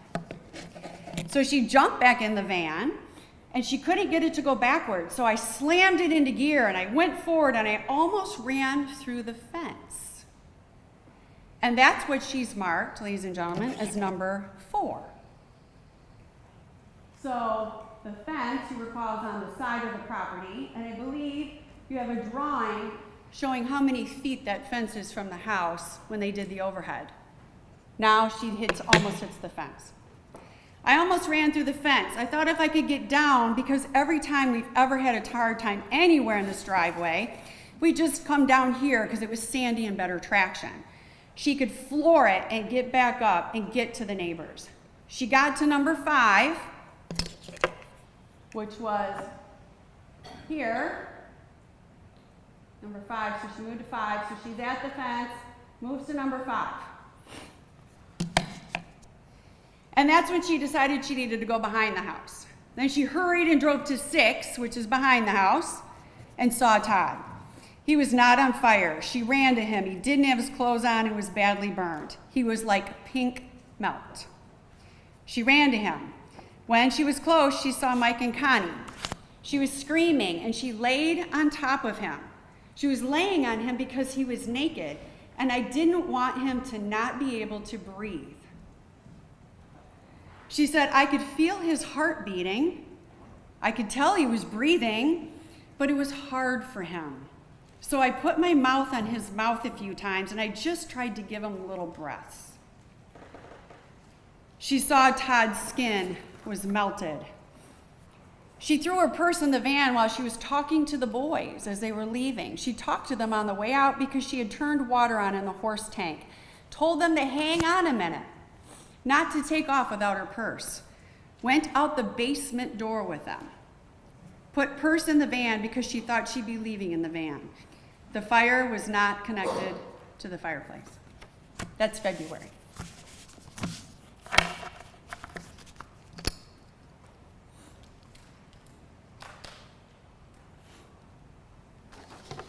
October is a small pack. October had already received $93,000 or $96,000. What was the issue you needed to get away from? His lack of working as much as I thought he should be working, getting behind in the bills. You described pretty heavy fighting Saturday night. She says, I don't recall that it was heavy fighting. I know we argued some. Willison says, didn't he try to rape you? She says, no, he didn't rape me. He wanted to have sex. She says she was in the laundry room. Todd was screaming, no one else would ever have me. Then he let out a terrible scream. She ran around the corner of the living room. Todd was on fire. Fire went from Todd to the bedroom. Got in the car, thought she was going to the neighbors to get help. She went through the yard by the barbed wire fence. She couldn't get going and get out of that spot, so she needed to pull down the hill to where there was better traction. She saw Todd before she got to the barbed wire, pulled away from the fence a little and got stuck. When she puts van in forward, she knows Todd's outside. She pulled forward down to the bottom by the house, by the slider. She was going to turn around and come back up the hill, going to try to barrel back up the hill, but sees Todd. First time she saw anyone other than Todd was at the bottom of the hill, either running to Todd or still in the van. She saw Mike and Connie at the top of the hill. She remembers backing up and seeing Todd outside. Got out of the van, screaming at him to lay down. He wouldn't lay down. He was trying to take his clothes off. He wouldn't listen. So then she gets back in the van, floored it too hard. She went too far off the driveway, stopped at the bottom and didn't turn around and came back up because she saw him laying on the ground. She ran to him. She saw the neighbors there. He didn't talk, but he was moving his mouth. He was still alive. He was having a hard time breathing. She remembered breathing into him a few times. They lifted her away. That was October.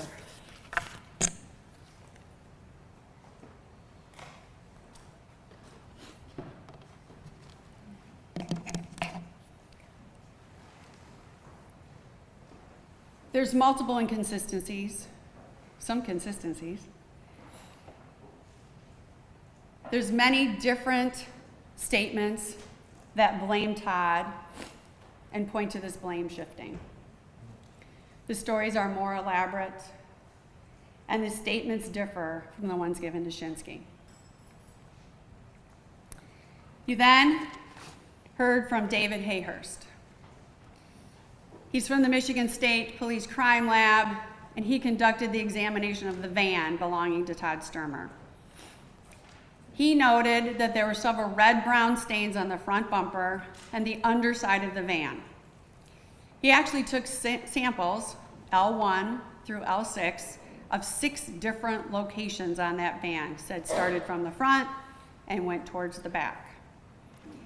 All of the locations were then on the driver's side, and they were all on the front-facing parts of the vehicle as he went back. He took samples from all those stains, and he determined them, after testing, to be human blood. You then heard from Ann Hunt, who took those samples and tested a few of them. They're in the report of which one she tested, the locations that they came from, and they matched the DNA from the DNA card taken at the autopsy of Todd Sturmer.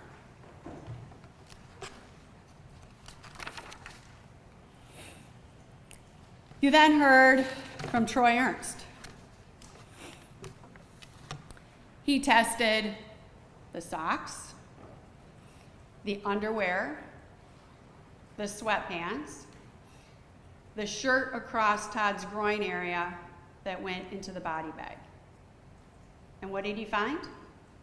Those tested positive for gasoline. He also tested all of the other clothing that you heard from testimony that was placed on Todd. That was Mr. McTheney's. That was put into a separate bag. I believe Detective Maziowski talked about a clean garbage bag. He tested those items, and those are in his report, and those tested negative for the presence of gasoline.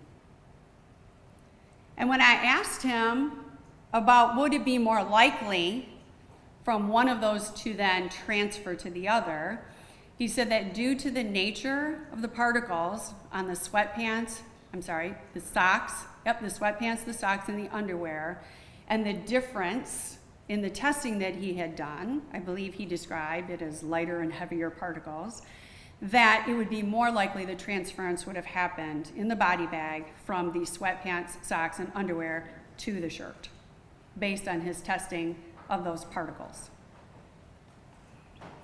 He was not able to quantify how much gas was on any of these items. He could only tell us that there was gas, the presence of gas.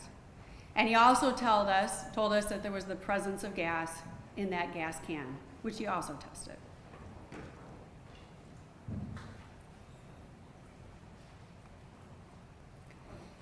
You heard testimony from Detective Rout. She was the detective called to the Sturmer residence that evening of the fire. And she also took statements from Linda the night of the fire. Linda talked of an argument that occurred that morning of the fire. She detailed that the argument was over finances and her using a debit card. She had the boys leave to go to the mall so they wouldn't hear arguing, and said no further arguing occurred after the boys left the house.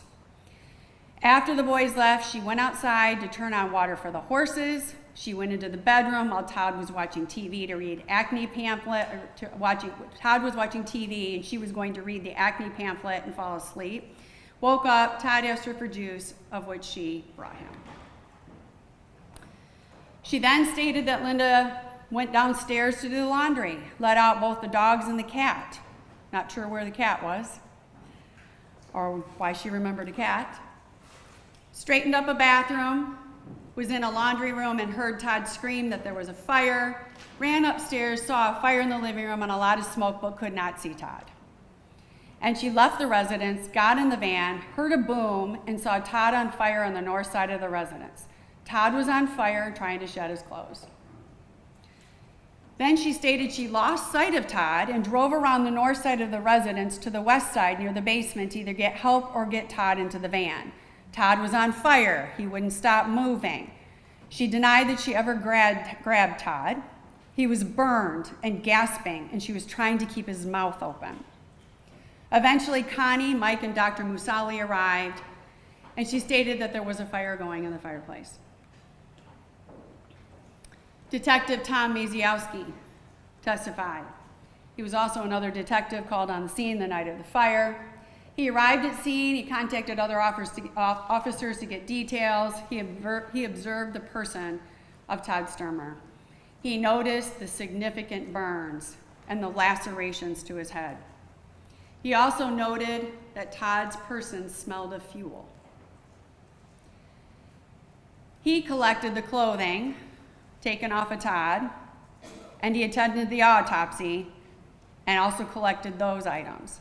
Remember, the item that Sergeant Leroy collected are the sweatpants. Detective Maziowski collected the other evidence. Detective Maziowski was also present at the execution of the search warrant of the van. This was January 9th, 2 days later. He observed several possible bloodstains on the driver's side of the van, consistently on the driver's side as you're going from front to back of the van. Saw no signs on the van, and you'll have the pictures of the van as well, that the van was ever stuck in the yard or that the van had become stuck. And when he looked at the tire ruts, the tire tracks, also didn't see any evidence of that. He did take a picture and saw the purse in the van that had Linda Sturmer's wallet in it, her identification. He determined it to be her purse, and he found $202 in cash.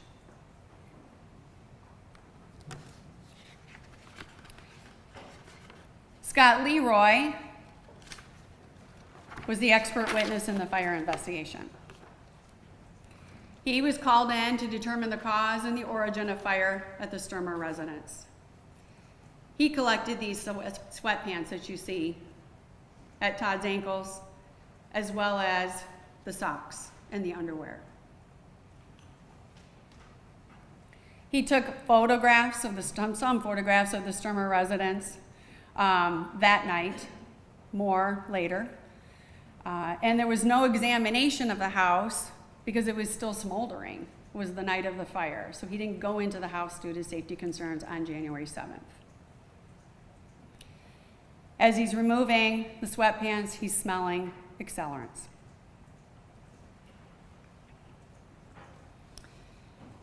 He went on January 8th to the Sturmer residence, and that's when he took several photographs of the Sturmer residence. I believe he went around the house, and you have those photos. He examined each room of the house to determine the area of origin for the fire. At the same time, he's also collected any available evidence that's relevant to determining cause or evidence of the crime as he's going around the home. And you can see the gas can that was found the next day. And it was also shown in pictures the night before.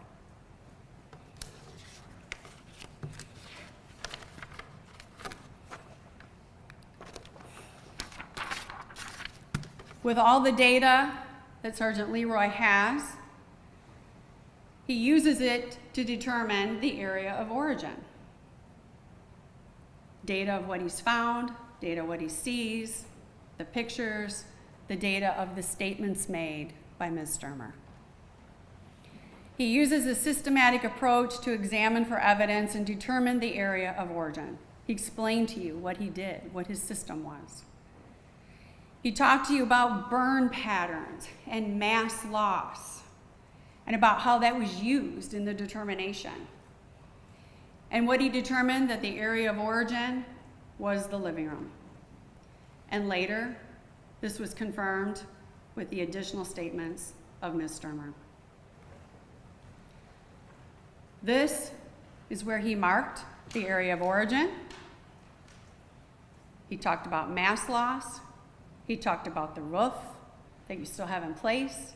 He talked about the walls still in place. And then he matched them with Ms. Sturmer and what she saw. This is where Ms. Sturmer saw the fire. You've got the recliner here, and where she described seeing Todd Sturmer when she came up the stairs. Matches his origin.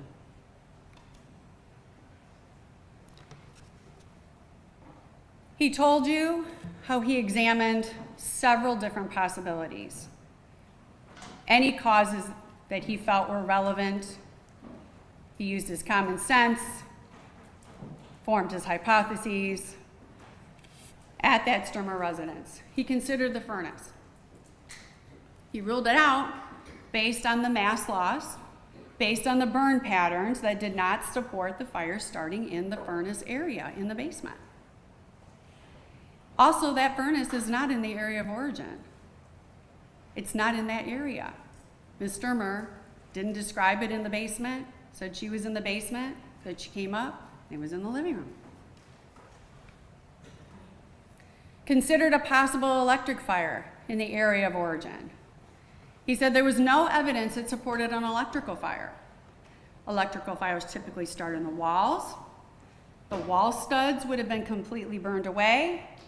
And also, electrical fires take time to burn, time to develop.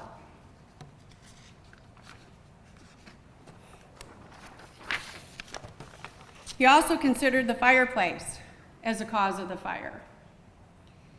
He looked at the burn pattern evidence, and it didn't support a chimney or a fireplace fire. He talked about how those timbers, right above the fireplace, and the header of raw wood above the fireplace. Those timbers around the fireplace would have completely burned if the fireplace or the chimney were the cause. When questioned and talked about the chimney chase and about how the materials would fall on top of the box, he talked about how all of that would burn. And he talked about how fire consumes everything in that little area of origin that it's working on. And then as it exhausts its fuel, it burns out and up. It would have burned everything around it before it moved.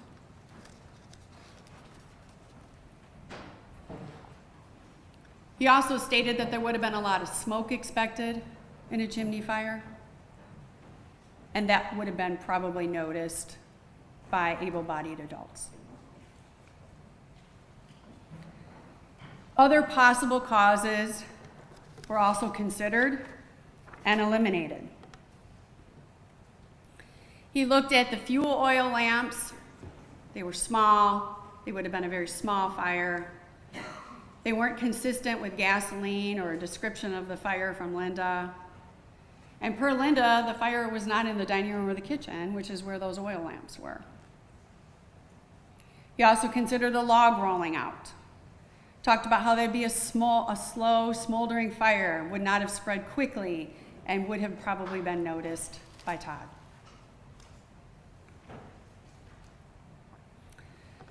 He looked at if this was an intentionally set fire.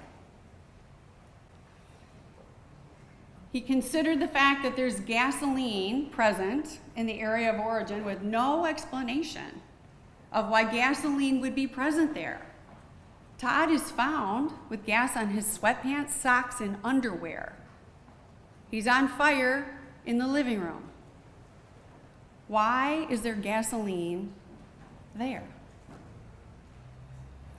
It's a sudden fire, described as Linda. She talks about how he was yelling at her and then it immediately turned to screams.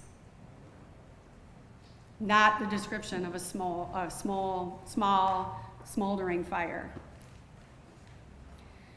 She talks about the fire in between, extending from one side of the living room to the other. She talks about how it goes from the bedroom to the recliner, almost as if it's a trail of fire between the two.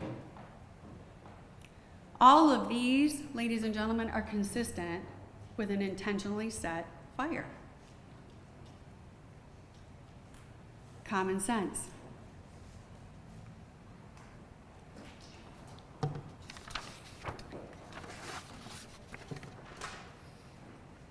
Now let's look at what Cynthia DeLoach said.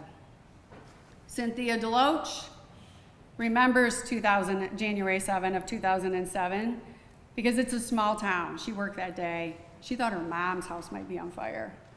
They drove out there. It was a big deal in their small community. She remembers distinctly Ms. Sturmer came to the Marathon gas station approximately 9 a.m. that day. She explained on the receipt the time was off by an hour. Her boss had never adjusted for the time change. She stated Linda purchased gasoline with Todd Sturmer's credit card at pump 3.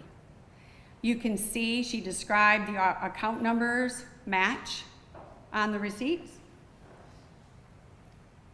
which would be here and here. This is the outdoor pump and indoor pumps. And you can see then the name Todd Sturmer on pump 3. She specifically remembers the fuel hose going into the back hatch of Linda's Blazer. And I think she actually described it. She said, you know, when you have the glass half and you turn the latch and you lift it up.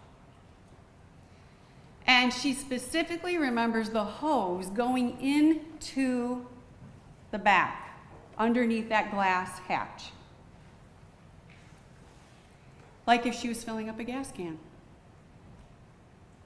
She did say, I stopped watching after that. After I saw that, I just figured she was filling up a gas can, went about her business. Didn't see then what happened. Didn't see if maybe then she did put it in her gas can or in her car. She didn't know. But she does remember clearly the hose going into the back of the vehicle. You heard from Brad Sturmer, Todd's brother. He helped Todd build on several pieces of the residence. He described Todd as a physically fit and a very capable person, very capable man. Todd loved his house. In the driveway of the house, he said it was a path when they were using it, in the beginning of it, when they started it, they used it as a path for construction. But after that, Todd graded it into a yard. So after construction was done, they stopped using it, and that's when he graded it and did the final grade. Todd and Linda, he also testified, were in poor financial condition at the time, and he stated that the horses were a financial strain on the marriage. Linda told him, I'm sorry, I can't read the small print, that on January 9th, Linda told him on January 9th, 2007, Linda described to him that she was downstairs doing laundry and heard Todd yell, Linda. She ran upstairs, she did not see Todd, and she ran out of the house. When he found inconsistencies and questioned her further, that's when she said, he said, well, what about the smoke detectors? Didn't they go off? He knew that he had helped do all the hard wiring for those smoke detectors. And that's when she said, oh, we were having issues with them. Todd disconnected them. And then she didn't want to talk anymore.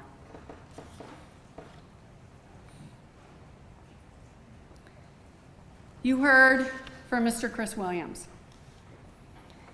You heard that he started an extramarital affair with Linda before the fire. About 6 months before the fire, they met at work. He talked about how she pursued him, showed up at a parking lot one time when he was there shopping. He said he had sex with Linda about twice a week for 6 to 8 months, right in that time frame. Most encounters occurred at his house in Kalamazoo. He talked about how once they did go to see some museums or something in Grand Rapids, and they did some joy riding together, riding around in the car, but mostly it was just meeting up at his house.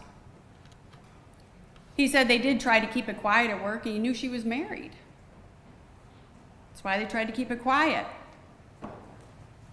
He said that he saw a different side of Linda that Friday before the fire when Todd had sold a truck to purchase a van. That's when he saw a different side of her. He also testified from a question that Linda took him to the fire scene months and months later after all the debris had been removed. We don't know why, but he testified she took him there. You heard from Kathy Ill. Met Linda in 2006. After the fire, she was at the STERMER residence. She noted several school pictures of the boys stacked in frames out in the shed. Linda also told her she needed to look for a cup in the dishwasher, and she wanted to look for some rings in the house. Ms. Ill got into Linda's vehicle later, and she noted a lot of jewelry in the center console area of the vehicle. You also heard from Kate Fox. They both had kids in Lawrence schools. They started work together at ChemLink. They became best friends. They actually carpooled to work together almost every day. Linda, in those car rides, began to confide to her with problems in her marriage. She started claiming abuse. Kate testified she never saw any signs of abuse. She did tell Kate about her affair with Chris Williams and that she wanted to be with Mr. Williams. The defendant wanted to be with Mr. Williams. She said he was the best lover she had ever had. And Linda told her about wanting a divorce from Todd. Kate drove Linda to Chris Williams' house on several occasions and actually told the police where he lived. Gave them the information of how to contact him. She testified that she knew Linda had 2 phones. One was kept at her house so Todd could not find it. Sometimes it was kept under the dash of the Blazer. She also talked a lot about how the defendant would talk to Chris Williams on the car rides home. She told Kate she thought of several ways to get rid of her husband. She told Kate that she considered shooting him, and she told Kate that she considered running him over with a car. She also testified that she called the police on Thanksgiving, just 6-8 weeks before the fire, because Linda had a gun and said, "Give me one good reason why I should not shoot Todd." She called the police because she feared for Todd.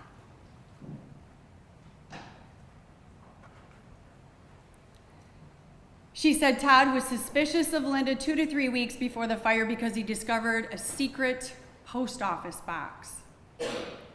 She asked Kate to go and clean it out. Clean out that post office box, get everything out of it. She also told Kate that Kate said Linda told her that she ran over Todd. She said, one story, it was because it was smoky and she couldn't see Todd and she accidentally hit him. And then she said the second version is that Todd ran out in front of him and then she struck him. She also said Linda called her a few days after the fire requesting a flashlight to locate a cup in the dishwasher of the burned home that contained tranquilizers that she was planning to give to Todd. This is when she decided to have Kathy Ilg reach out to the police, and she wanted it to appear that the police were coming to her, not that she was going to them. She didn't want to walk into the police station. She didn't want to make a call. She didn't want any report saying Kate Fox called the police. She wanted it to look like the police came to her. You then heard the testimony of Dardita Gordon. Dardita is the unavailable witness. She has since passed away, since her sworn testimony. Her testimony stated that she was housed in a jail cell with Linda and that she befriended her. And Linda stated Todd was on medication. She testified to that. And she stated Linda told her she hit Todd with an object during an argument and started the fire. She didn't say what the object was. Even when pressed, she didn't say what the object was. She said it was just an object. And she stated that she started the fire with gasoline.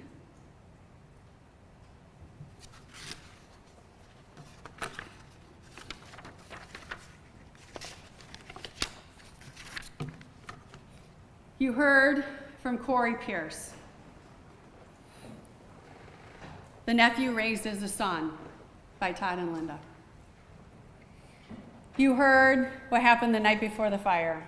He was sleeping downstairs. You heard parents arguing about Linda cheating.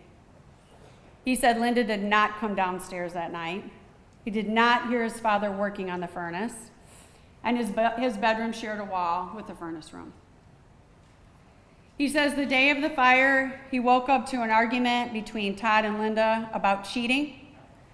Linda came down and sat on the bed and said the boys needed to leave so that her and Todd could split up property for a divorce. Told him to take his brothers to Kalamazoo. And she told him she wanted Todd to think the boys were still home so that they would argue less.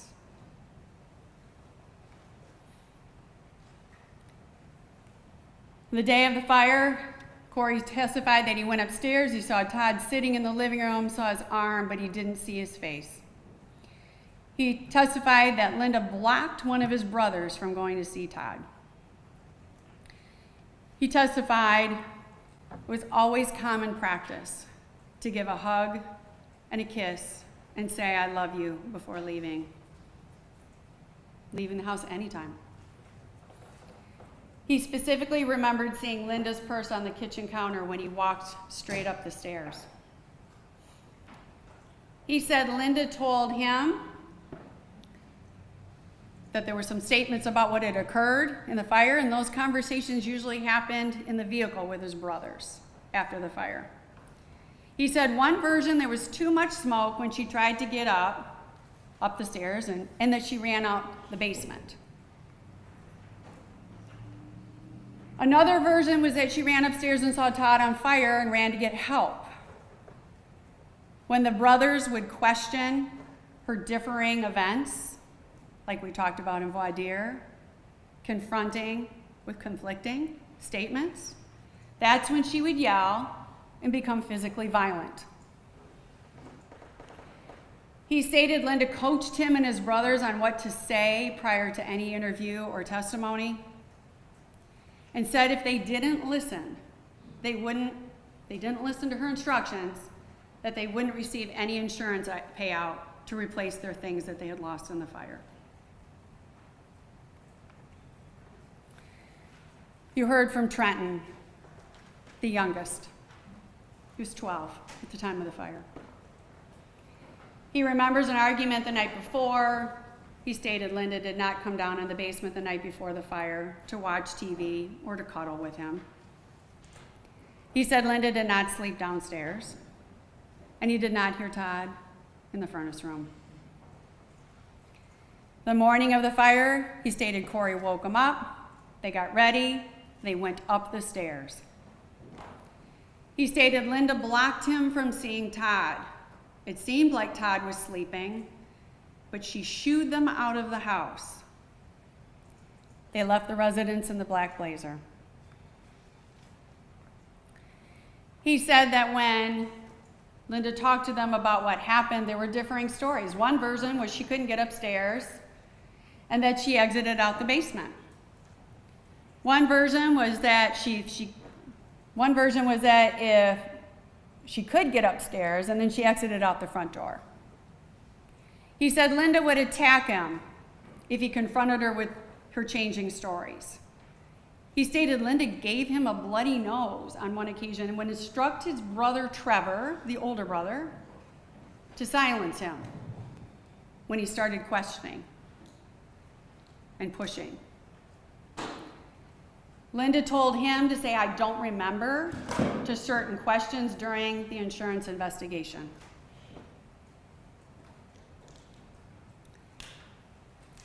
Lastly, you heard from Trevor. He said that the Sturmer home was about 95% complete. They were missing some floor coverings, but he said about 95%. He said there were working smoke detectors, and he actually talked to you about how they would beep and he'd have to replace the batteries. He said Todd was meticulous about safety. He said the night before the fire, there was a very heated argument. It was the worst one he'd ever heard. He was asked to leave his brand new bedroom in that loft and go stay downstairs with his brothers because of the severity of the argument. Also had an open loft area, so probably was for the noise as well. She told him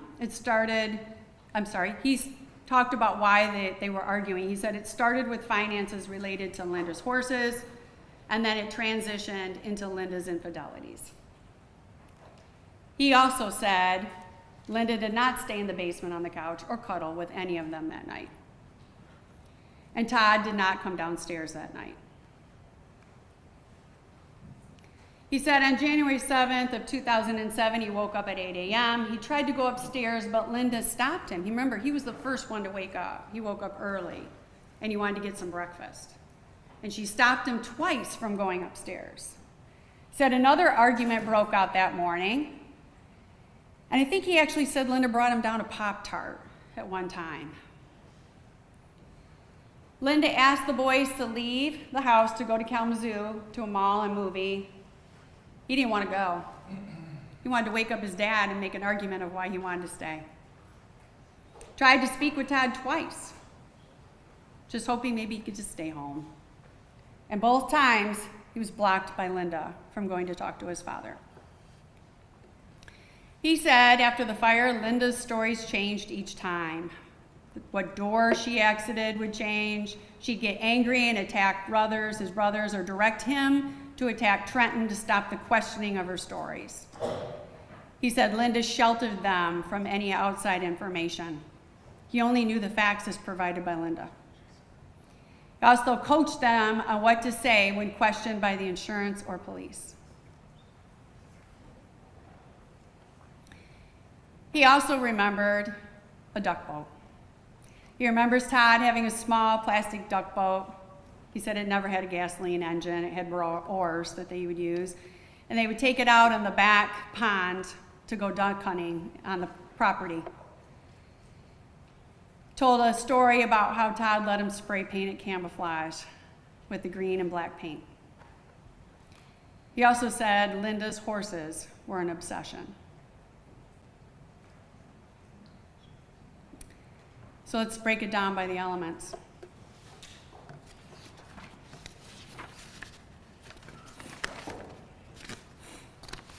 Remember, you, as the jurors, have the opportunity to look at all the evidence. All the evidence surrounding this fire and making your determination on whether this was an arson fire set by Linda Sturmer. No one witness is the entire case. You get to judge all of the evidence, and it's your decision. Start out with the second element of arson. We know at the time of the building, they were living there. It was a dwelling. So I've checked the box. Let's look at the evidence that would support the other two. What's the evidence that supports arson? The defendant bought gasoline. Actually, I'm going to stop there for a moment. I'm going to read to you the definition of circumstantial evidence, not in entirety. You'll have the entirety when you go back. Circumstantial evidence is evidence that normally or reasonably leads to other facts. Common sense.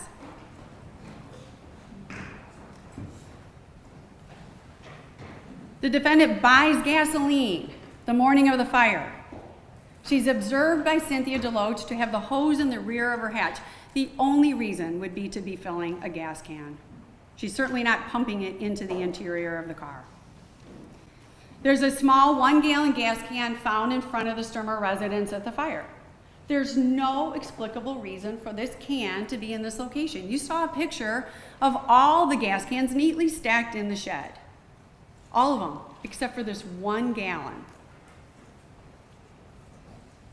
You heard the testimony about the huge tractor and how they wouldn't use a 1 gallon to fill up the tractor in the backyard. Gasoline is found on Todd's sweatpants, his underwear, and his socks. What leads to a logical progression? Then you can look at Linda's misdirection as evidence of an arson. In any detailed statement, she attempts to redirect towards the fuel oil furnace. She consistently mentions Todd bleeding the furnace the night before the fire. There's no evidence that supports this. As if she's redirecting you to think that that's why he would have fuel oil, which we know now is inconsistent. Fuel oil tests differently from gasoline. Fuel oil is chemically distinct from gasoline, and that's what you heard from the chemist. She tried to claim Todd accidentally started it with a dropped roach. There's no THC found in his system on that autopsy. It's not in his system, it's not in his blood, it's not in his urine. She describes it what we call a fire trail in the living room. She stated that it wasn't the fireplace. She detailed and described the path going from the recliner to the bedroom where Todd was. She described an excellent trail across her living room. It's like, what else? The suddenness of the fire. Todd went from yelling at her to immediately screaming in pain. You also heard witnesses talking about how within minutes of getting there, it just started to it was consumed. They were watching how it just started breaking through. I think Musali's, Matheny's, Thompson's, everybody was talking about how quickly it just was being consumed. This implies that it happened quickly from her statements. 1 minute it's not there, the next minute he's yelling in pain. Now that also we can look at the fact that she ran Todd over as evidence of an arson. He's the only witness to the crime other than her. And after Linda, sorry, your type is very small. After Linda realized he escapes, his survival would have left Todd as a possible witness. And she needed to silence that witness. You can also look at supporting arson, that she's laying on Todd, because that supports her intent to silence him. She laid on a man whose skin is sloughing off. They tried to carry him away and they couldn't because his skin was coming off and they had to put him in the boat to move him. She laid on a badly burned man who she described as pink melt and talked about how he was struggling to breathe. Why would you lay on a person with that severe injury and who's struggling to breathe? She had to forcibly be removed from him as they're trying to render aid 2 times. This can all be considered as part of the arson. You can also consider that she let the dogs out moments before the fire erupted. She didn't want her dogs to be killed in the fire. You can also consider that there were framed pictures of her children that were moved to a shed on the property. Precious keepsakes were spared, things that can't be replaced. The boys, pictures, the dogs. She didn't have to worry about the horses, they were outside. You as jurors can take the totality of all the evidence presented, all of the evidence presented, supporting that Linda intentionally set that fire. The element, the defendant burned the building. We believe we've given you the evidence. We believe that we've given you everything you need to make that common sense approach. What makes sense and leads to the conclusion? The conclusion is that the defendant burned that building, it was a dwelling, and that she intended to burn it. So let's go to count one. Let's go to evidence of murder. Actually, and it applies to count one and count two. What then gives the support for the details of the murder? The details of the day of the fire are very inconsistent. You can look at her statements. She tells multiple stories about how she exited the residence. She tells multiple stories about what she saw. She tells multiple stories about why there's marital discourse, but denies that she's having an affair. She only gives the details she thinks won't incriminate her. You can also look at the reason for driving the van into the yard, which makes no common sense. She drives to an area worse off than that incline driveway. The incline driveway that fire trucks are coming down, emergency vehicles are coming down. You saw pictures of it the next day. She drives to an area worse off than the driveway. She drives to an area that's more difficult traction, down a hill. She claims to be trying to get help, yet she drives into the backyard when Mike and Connie are driving down to her. She's in the driveway when they see her. Tracks in the yard show the van going from where Todd was laying in his pool of blood to the backyard. Claims to not know she hit Todd, yet the blood is all on the driver's side. There's a reason we talked about that in voir dire. You guys gave descriptions of what you heard when you hit a squirrel, a raccoon.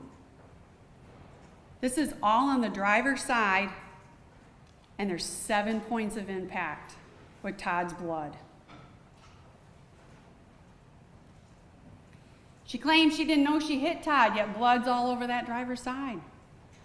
And once she claimed, maybe in an attempt to try to cover her tracks, to one person, that she got out and leaned Todd against the bumper of the van, and that's why blood was present.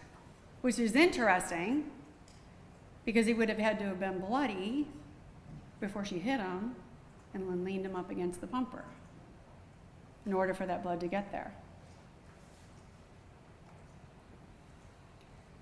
What else can we look at for evidence that it was a murder? You can look at the evidence that Dardita Gordon gave you in her testimony.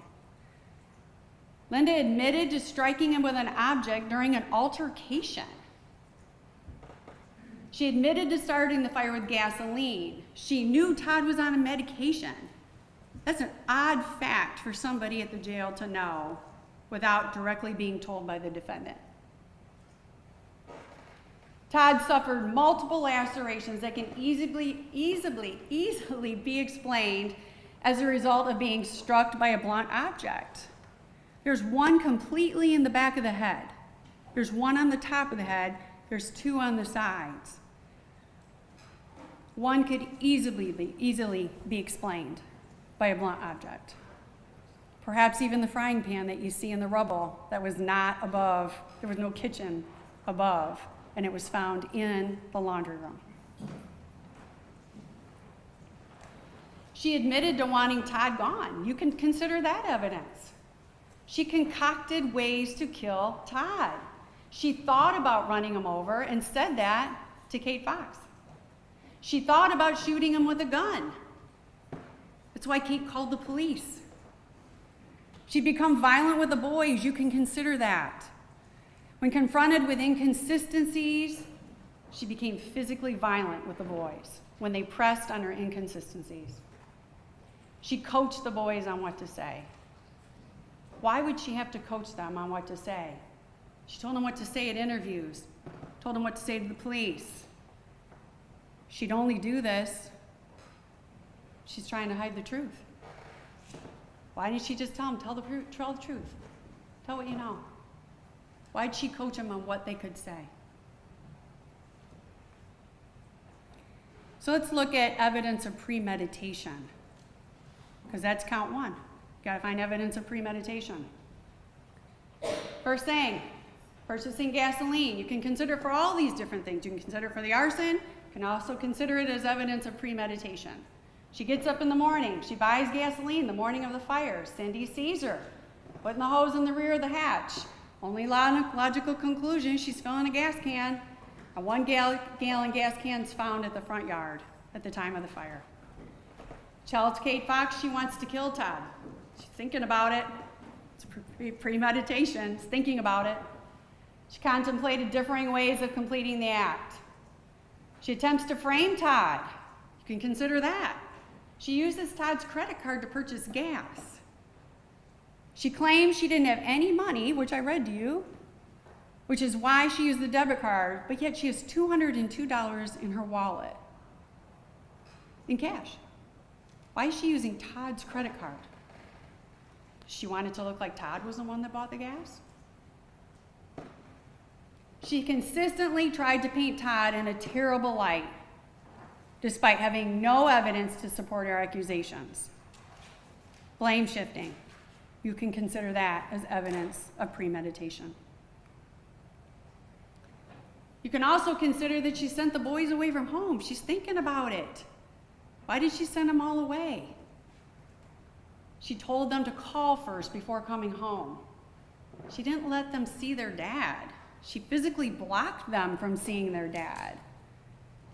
Keys were waiting for him in the Blazer. What else? Her purse. Her purse and her money were found in the van. Corey specifically remembers that purse on the counter when he came up the stairs, said he was looking right at it. Linda was preparing to be gone after that fire started. That's the evidence the morning before the fire starts. But you can also consider additional premeditation. She sees Todd escape the burning residence. He's screaming, pulling off his clothes, hollering in the yard. She can't let him survive. He's going to tell what happened. So what does she do? She gets in the van. She makes a nice little arc pattern to the north side, into the backyard, and runs him over. She strikes him on the driver's side, directly in her line of sight. And she tells you multiple times, I saw him in the yard, then I got in the van. She saw him before she got in the van. And what did she do? She drove immediately and drove over him as Mike and Connie are coming up behind. That's the second instance of premeditation. You got the premeditation in the morning about the fire. Now you got the premeditation of trying to run him over when he escapes. But now let's talk about the third time and her attempt to try to silence him when she doesn't kill him after she runs him over. He's breathing. His heart is still beating. He's struggling to breathe. His mouth is moving. And what does she do?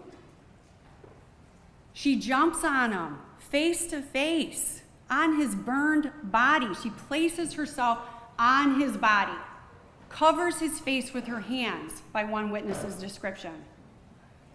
She has to be forcibly removed by people who are trying to help him and render aid. She knew he was struggling. She knew he was hurting, and she laid on his body. Why? She's thinking about, what if he talks? What if he lives?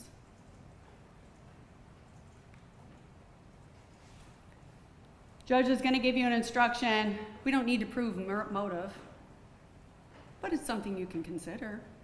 It's not an element, does not a box, but it's certainly something you can think about. What could be the motive? Well, you got finances, cash strapped, behind on bills. Todd's lazy, doesn't work enough, doesn't make enough money for her. Divorce isn't going to benefit her. At the time, she has multiple horses. Horses are very expensive. Without money, you can't care for them. Without land, you can't care for them. Divorce would have likely have ended up in a place she wouldn't have had a place to keep her horses. Her obsession. Let's talk about Chris. She has been engaged in a 6-month relationship with a man she wants to be with. Best lover she's ever had. Wants to be with him. It's a long-term affair. Ends up going at least 8 months before she breaks it off with him after the fire. Let's talk about common sense. I told you, don't check your common sense at the front door when you come in this courtroom. Let's talk about why Linda's story makes no sense. She's involved in a terrible argument with a man she claims is abusive. Yet, she goes to the store and she makes him breakfast, builds him a fire because he says, hey, it'd be a good day for a fire. Yet gets him juice when he asks. Yet she putters about the house. Yet she puts Christmas decorations away. She reads an acne pamphlet and takes a nap. Yet sends her children away from the home and her main source of transportation on the day she's supposed to be moving to her sister's. They're getting ready for such a huge fight. They're splitting up all their assets, send the boys away because this is going to be so horrible. And she's making breakfast and putting Christmas ornaments away and taking a nap. Why didn't she just pack and leave? It doesn't make sense. Why did she drive the van in the manner that she did? She claims she drove the van to get help. Yet help is coming down the driveway, the very help she said she's getting ready to go get.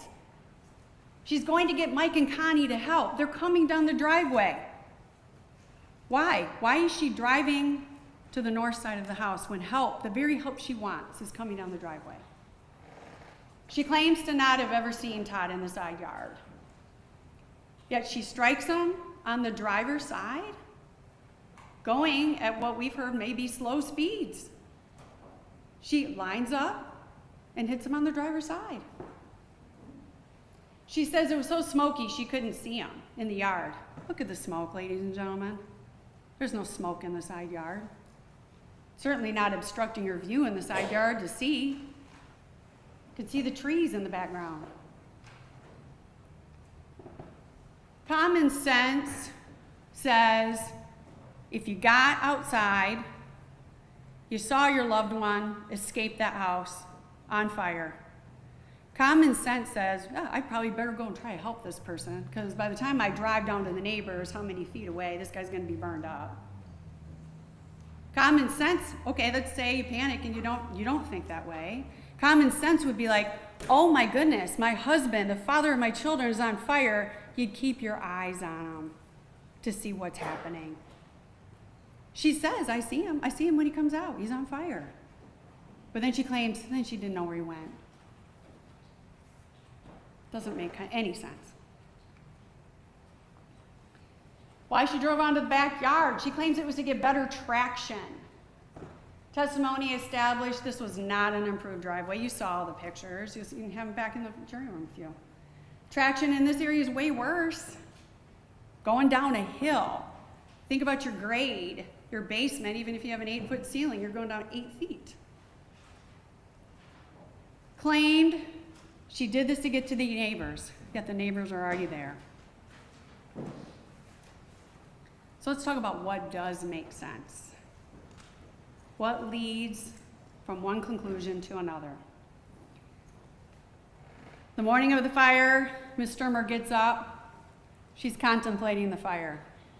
She goes, she purchases gasoline, and she removes the things most precious to her from the home. Probably, makes sense, she was arguing about her affair with Chris Williams, with Todd. She strikes Todd with an object sometime during that altercation, just like she told Dardita that she struck him during an altercation. And now you've got a possible laceration from blunt force trauma on the head. Dr. Markey testified that you can knock somebody unconscious without having any brain trauma, that just having that indentation, you could knock somebody unconscious. Also makes sense that she had planned to drug Todd with a cup in the dishwasher, but she changed course. Maybe that argument got out of hand. Maybe she just changed her mind and decided this was an easier way. She douses Todd with that gasoline that she bought that morning. So gets it on his underwear, socks, sweatpants, recliner. And he's not on fire yet. She runs downstairs. We don't know. She's changing clothes. She's letting the dogs out. Did she ever run downstairs? We don't know. If she does, we don't know why. Maybe she's changing clothes. She doesn't expect the fire to erupt as quickly as it did, because she doesn't know it's the vapors that were testified to that can ignite. You have an incapacitated man with gasoline on him. You run downstairs to grab something, do whatever you're doing, those vapors ignite. It would explain why it's sudden. It would explain why it catches her off guard. Who knows? Maybe she planned on going up and knocking a candle over. Maybe she planned on throwing in a match. It just happened too quick. Those vapors ignited. You've got that open source of flame, that fireplace, and it just erupted before she's ready. She flees the house. Here's the top of the stairs, as she describes it, and as Corey describes it. She gets to the top of the stairs, there's the counter, right where her purse is, right where Corey described it. She grabs her purse in an attempt to escape. Maybe she thinks she can just get in the van and drive away, he'll burn up. She'll have an alibi, she's not at the house. So she's gonna drive away. Problem is, Todd escapes. She sees Todd. He's in the side yard, ripping off his clothes, screaming. At that point, she's thinking, he's alive. He's got to be silenced. What does make sense? She gets in that van. She's trying to flee. She sees Mike and Connie coming down. Now she really panics. She can't leave this burning man in the north side of the yard, hoping he's just gonna die and she could drive away. Now she's been caught. She's been caught by Mike and Connie. What's she gonna do? Is she gonna take the chance that he's getting that fire out and gonna tell Mike and Connie what happened? She panics. She pulls off the driveway into the rear yard. She lines Todd up with the driver's side and she runs him over. And I want you to think about relating that to all the stories she told Willison and Shinsky. Those are so elaborate. Driving, getting out, trying to help. He won't lay down. I get back in the van. I then drive, then I get stuck. Didn't happen. No time. Connie and Mike saw her right in the driveway. There was no time for any of her elaborate story to occur. There was no time. What does make sense? Todd gets out of the house on fire. She runs him over. She runs over to him. Oh my gosh, he's still alive. He's breathing. His mouth is moving. Now what do I do? I'll tell you what she did. She made another attempt to silence him. She jumps on a man who is struggling to breathe, placing her hands over his mouth. In yet her third attempt to make sure he can't talk. until what happens. Using your common sense, that makes sense. The facts as told by Ms. Sturmer make no sense. Then you often look at the cover-up. She tells multiple half-truths. We talked about half-truths in voir dire. We talked about what you do when you have a half-truth. She gives half-truths about the events of the day. She gives multiple versions of the events.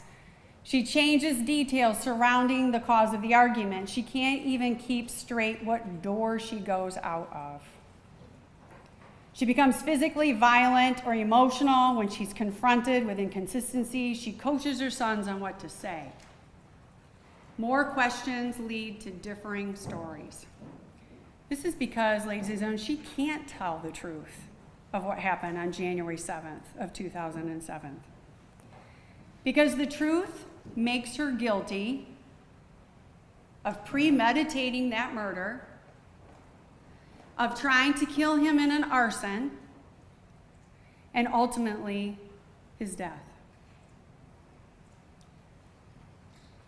She wanted to make sure Todd was dead that day, and she wanted to make sure she did everything possible to make sure he did not survive. He didn't survive the house, he didn't survive the van, and he didn't survive even laying on that ground. She did whatever she could. Ladies and gentlemen, common sense. These boxes are checked. Linda Sturmer caused the death of Todd Sturmer. She intended to kill Todd Sturmer. Her intent to kill was premeditated. You have all kinds of evidence of that. And that killing was deliberate, meaning she thought about it, she weighed the pros and cons, and she made multiple actions, confirming that that was her intent. She had time to think about it and change her mind. She didn't. She caused the death of Todd Sturmer. She had one of those three states of mind. She either intended to kill him, intended to do great bodily harm, this is count 2, or she knowingly created a very high risk of death, knowing that that death would likely be the result of her actions, and that when she did that act, when she caused the death of Todd Sturmer, she was committing or attempting to commit arson. Those are your elements. Ladies and gentlemen, common sense tells you those boxes are checked. You have all of the evidence. You have everything for that logical conclusion. I'm asking you, ladies and gentlemen, to go back into that jury room, go through that evidence in more detail that I've given you. I've given you a snippet over the 3 weeks that you've been here. I tried to sum it up for you. You have more. You can review anything you want back in that jury room. Look at that evidence, piece it to those boxes, and I'm asking you to find Linda Sturmer guilty of both count 1, premeditated murder, and count 2, felony murder during the commission of the arson. I appreciate all your time and attention. Thank you. Thank you, Mr. Mueller. Thank you, Your Honor. Give me just a second for a little housekeeping.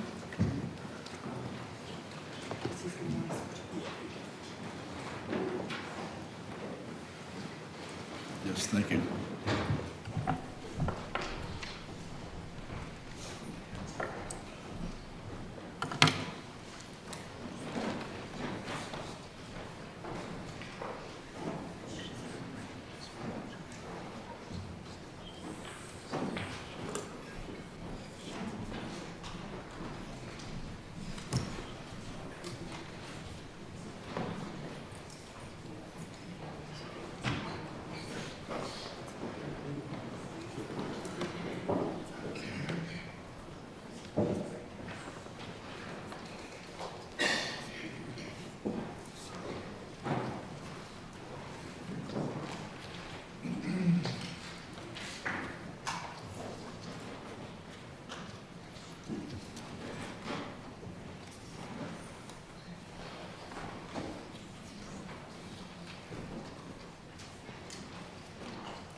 Approach. Ms. Ziderby? I think he wants to approach.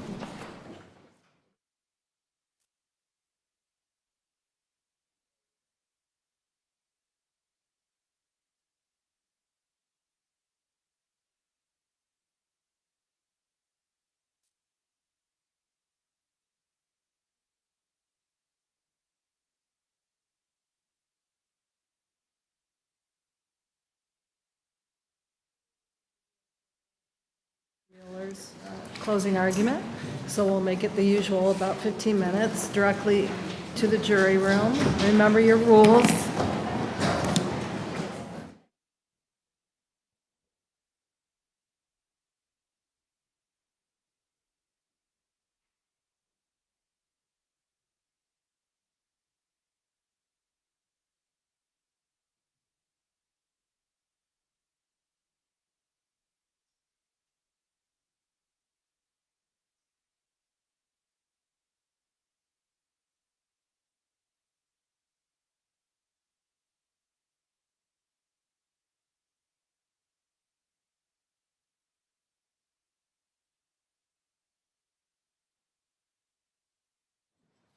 Council, any matters to address in our break? No, Your Honor. No? Okay. What time? 2:30-ish. I told him about 15 minutes, 2:35. Yes.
Okay, counsel, we're back on the record. Any matters to address before we bring the jury back in? I have none, Your Honor. Done, Your Honor. Thank you. Bring in the jury.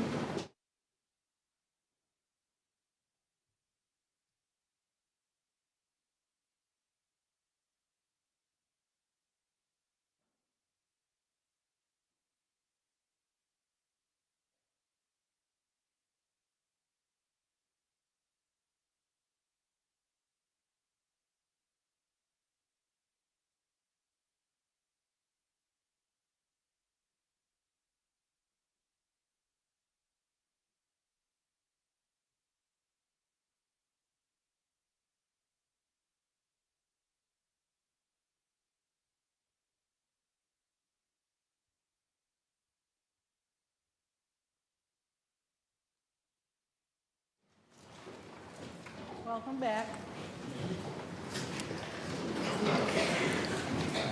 Mr. Mueller, closing argument? Thank you, Your Honor. Good afternoon, ladies and gentlemen. This is our last time to speak with you. The prosecution has the burden of proof. We'll go into that, but that's why they get, in a case like this, the last say. So this is the only time, excuse me, that I get to speak to you. I want to thank you on behalf of Linda Sturmer and our team for the attention you paid throughout this case. Everybody took notes and asked question after question after question. So I know you're paying attention, so thank you. I want to tell you a little bit about your job. When you go back to the jury room, you actually have 3 jobs back there. One, obviously, is to decide the facts of the case and how they apply to the law. The second job you have is to make sure that everybody on this jury follows the law. And when I say follow the law, when you were sworn in and we selected the jury, a lot of questions about the presumption of innocence, the burden of proof. As Linda Sturmer sits here today, she is innocent.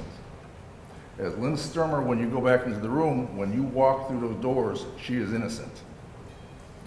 That is a solemn oath you took to hold that throughout this case.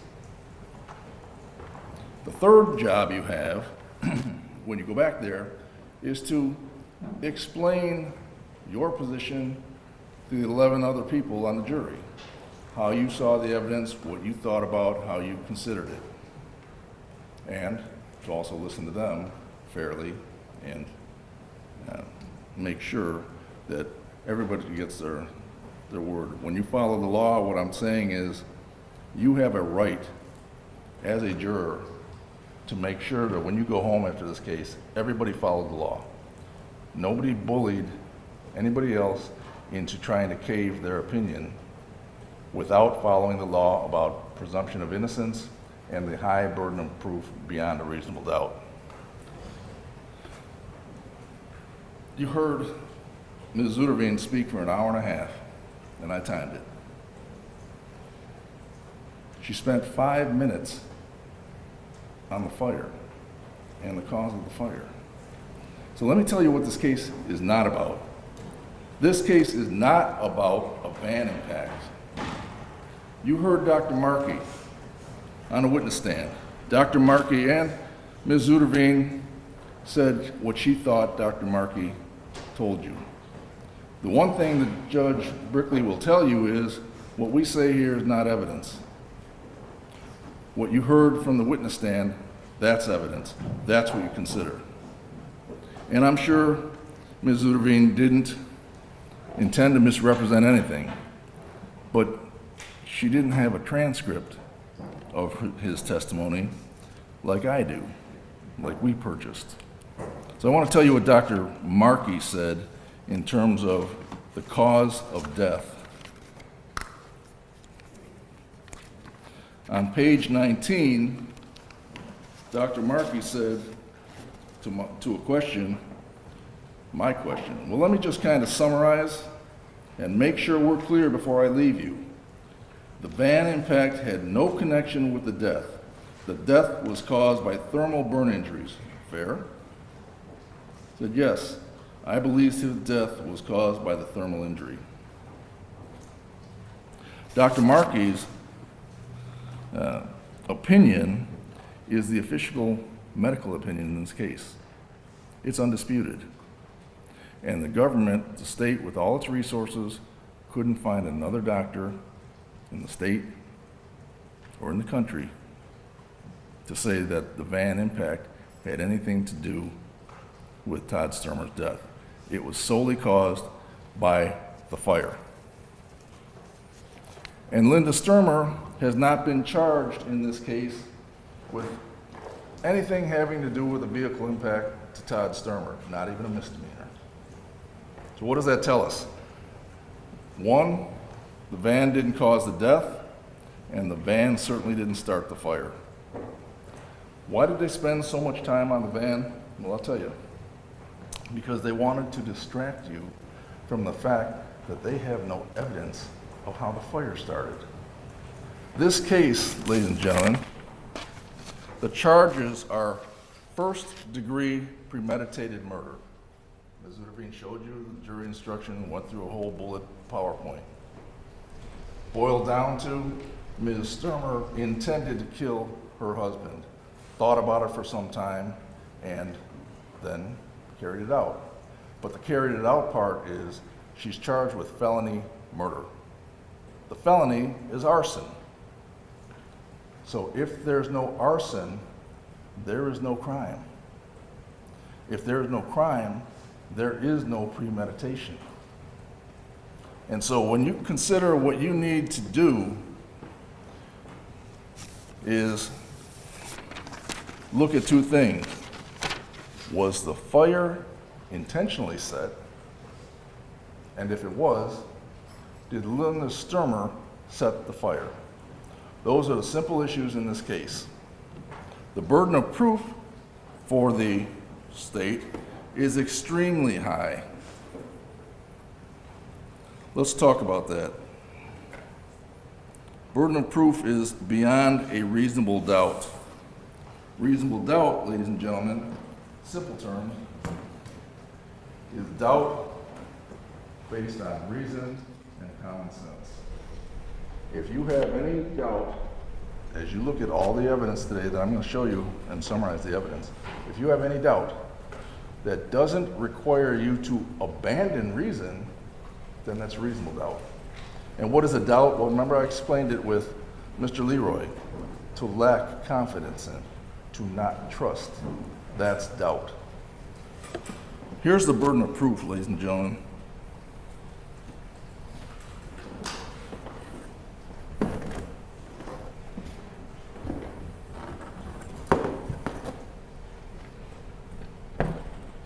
In a criminal case, the burden of proof beyond a reasonable doubt is the highest burden we have in any kind of case.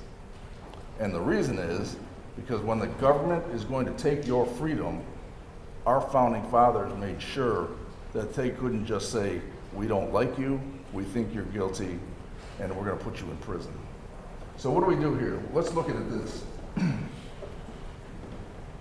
Is there a slight amount of guilt? Not good enough. Is she possibly guilty? Did she possibly set the fire? Somebody says that, you say not good enough. I've done a lot of civil cases where people sue for money, car accidents, product liability. In a civil case, the burden of proof is a preponderance of the evidence. Is it more likely than not that we believe Wolf's side or the other side? Kind of people like to say 51% versus 49. If it's 51%, more likely than not, then plaintiff prevails. That's not this case. Is it probable? Somebody says, I'm pretty sure, I think she probably did it. Not good enough. So when we talk about, as you go back into the jury room, what your lens is, these are the things you need to consider. Very probable. I think almost for sure she did it. Not good enough. And here's the other thing. In a civil case, the highest burden we have in a civil case is called clear and convincing evidence. That's not good enough. What does that mean? So when you go and address each other in the jury room,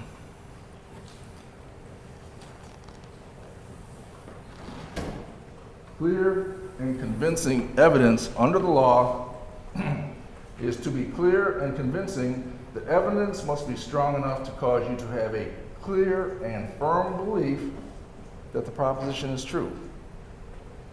Not good enough. Somebody tells you in the jury room, I really feel she set the fire intentionally. Not good enough. If you have any doubt as you look at the evidence that is supported by reason and common sense, no matter how small, that's reasonable doubt. And your job as a jury is to return a not guilty verdict unless the government, unless the state meets that high burden, exceeds beyond a reasonable doubt. Your job as you go in there, unless they do that, is to return a not guilty verdict. The other presumption, so the presumption of innocence, Your Honor will review the law, and the law says this.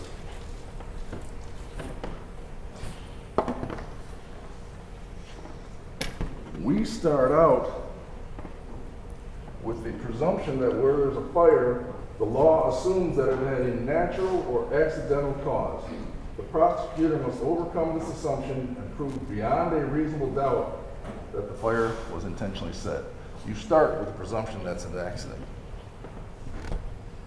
So that's the lens you need to look at as you go through this case. You know, before we started, one of the jurors asked, why would this case take 3 weeks? Shouldn't it maybe take 2 weeks? Because after all, it is only an arson case. Todd Sturmer died of a fire. So you just have to decide whether the fire was intentional, and if it was, 2 issues, did Linda Sturmer intentionally set the fire?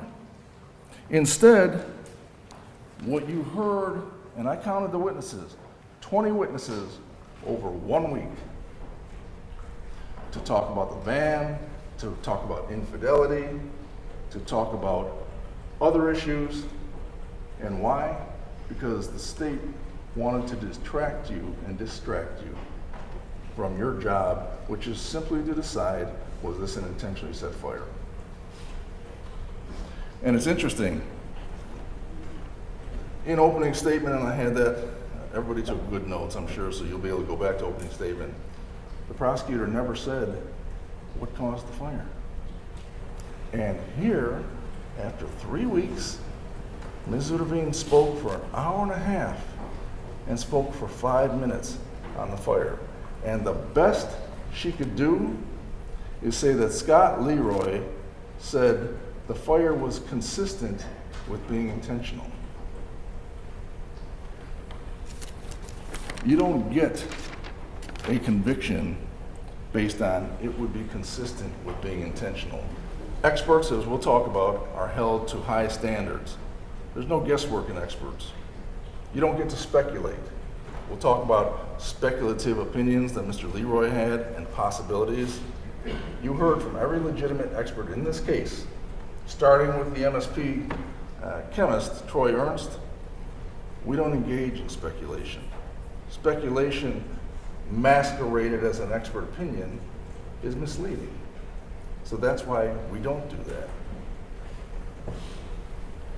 Your decision must be based on the evidence. The evidence that is clear, credible, and compelling factual evidence, not speculation and guesswork. So when you deliberate, you start with the assumption and the question, assuming Linda Sturmer did not set this fire, did the prosecution meet its burden of proof beyond a reasonable doubt for every fact it needs to prove to meet those elements, those boxes that she talked about? And if they can't rule out reasonable doubt, if they can't rule out alternate causes, if they can't rule out alternate theories, if you can't rule it out, that's reasonable doubt. And we'll talk about that as we go through this. It's got to be based on the evidence. You know, one thing we heard when you were being selected, and you'll remember this, Ms. Zuiderveen, when she was asking you questions, asked you this. It might take, to present all the evidence, we might be here for 2 months. So will you give us a pass? Will you not hold it against us if we don't give you all the evidence? You're darn right you have to hold it against them. They have the burden of proof of bringing all the evidence they have to establish guilt beyond a reasonable doubt. They don't get a pass, and you can't give them a pass because they didn't bring you evidence. We'll talk specifically, but I do remember one thing I wanted to bring to mind. There was that video, remember Deputy Gruss did the in-car video, and it showed 10 pictures over 9 seconds.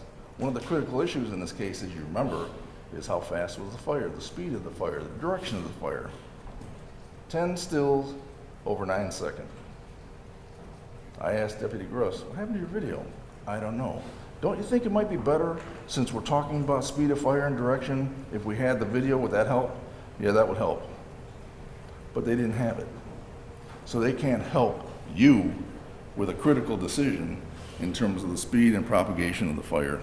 So when you think about evidence that they say they don't want to show, that they don't have to show, can you give us a pass? Don't hold it against us. You hold it against them. So why is Linda here? Why is Linda Sturmer, after 18 years sitting in the defense seat? Well, how about there was a house fire, and as soon as the police got there, there was a man who died, and then there was blood on a bumper. So they rushed to judgment and automatically assumed someone's dead, someone's alive, blood on the bumper, has to be a crime. And you remember Sergeant Leroy, when he arrived on the scene, spent a lot of time telling you about the pictures he took about the bumper, because he suspected it was a crime. He took more pictures that night of the vehicle than he took of the house.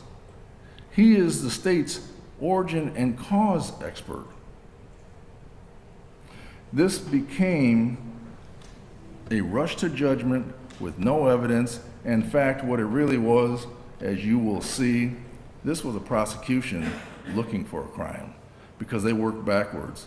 Why do you think Ms. Zuiderveen spent the majority of her time this afternoon, and the majority of the case, talking about infidelity, talking about having romance and best sex ever, and wanted to run away? Nobody said she wanted to run away with somebody. Chris Williams didn't say that.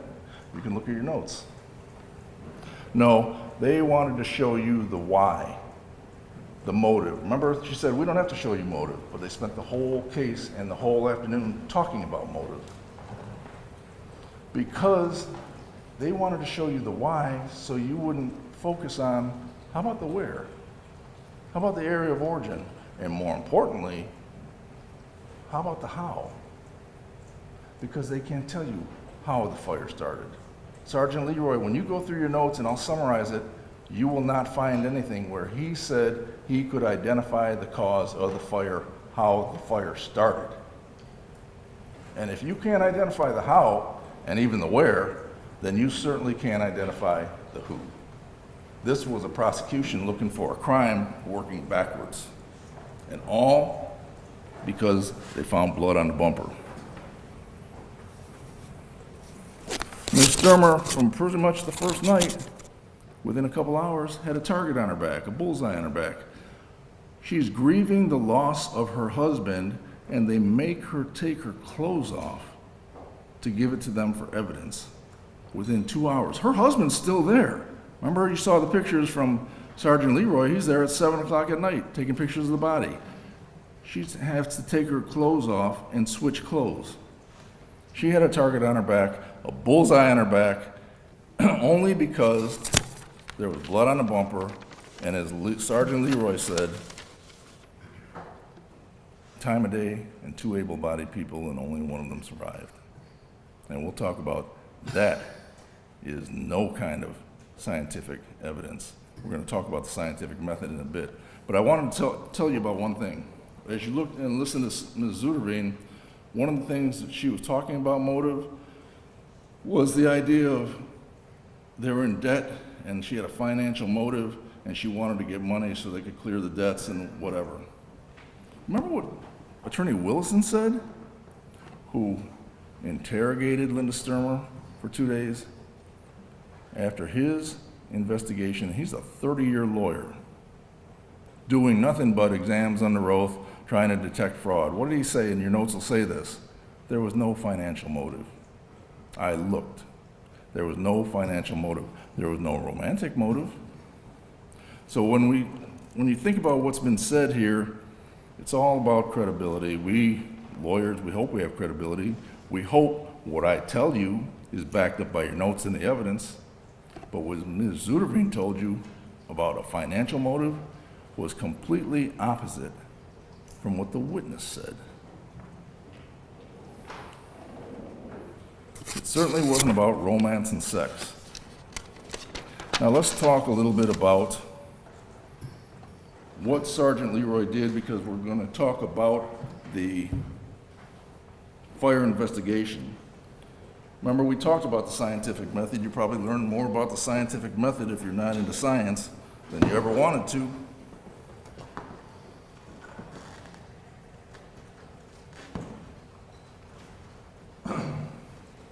I used to be an engineer, and sometimes it makes my eyes glass.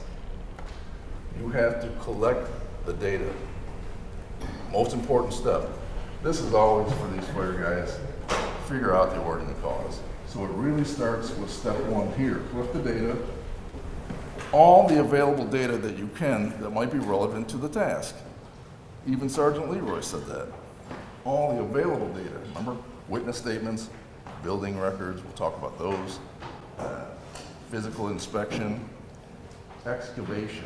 Collecting data includes excavation of the property. That's where the gold is. That's where the evidence is. That's where you find the burn patterns and the objects that show you where the fire started and what could have caused the fire. Sergeant Leroy, under oath, and he admitted this, remember this?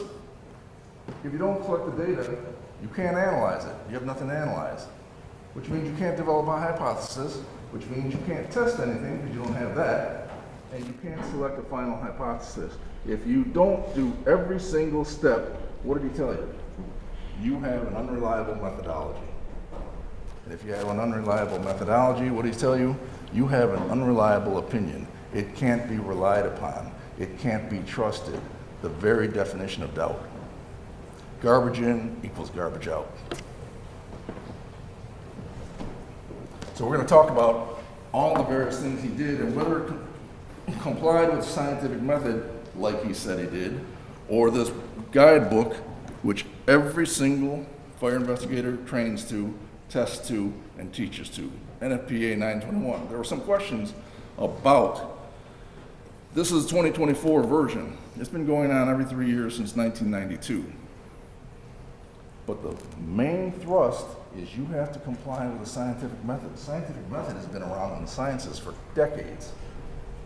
And so the fact that this was 2007, we're in trial in 2025.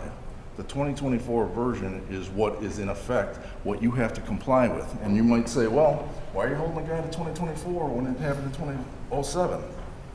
Because you have to be open to change your opinion based on new developments. And in this case, there are no new developments. It's the scientific method. Collect the data, follow the steps. That's fundamental, was fundamental in 2007, was fundamental in 1992, and has been fundamental for decades before that, the scientific method. So let's look at what Sergeant Leroy did. Sergeant Leroy got to the scene on the 8th, and then under oath, he told you, he went through the building, and he cleared with his friend Greg Stormzan, who you heard from yesterday, an area 20 feet by 20 feet by 2 feet, 800 cubic feet of debris. And what does that debris look like?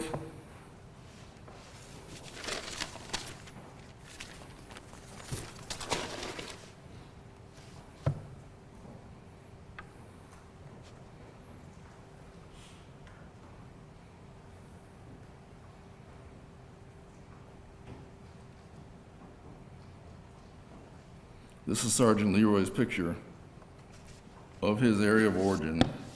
Oops.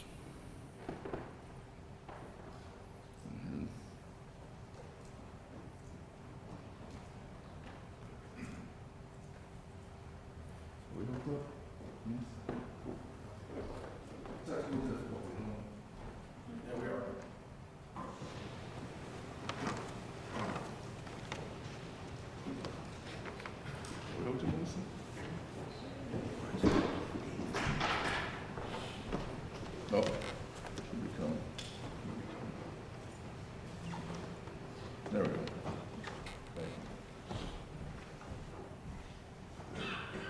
What did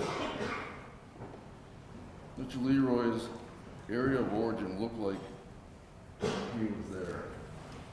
You see this? Right here, that's the first floor fireplace that we've been talking about. Here is the chimney chase that we were talking about. We'll talk about more about that. But here is the 2 feet of debris in this 20 by 20 living room that extends from the fireplace all the way to the bay windows. And what was his testimony under oath to you? Greg Storms and I cleared the entire living room and deposited it outside.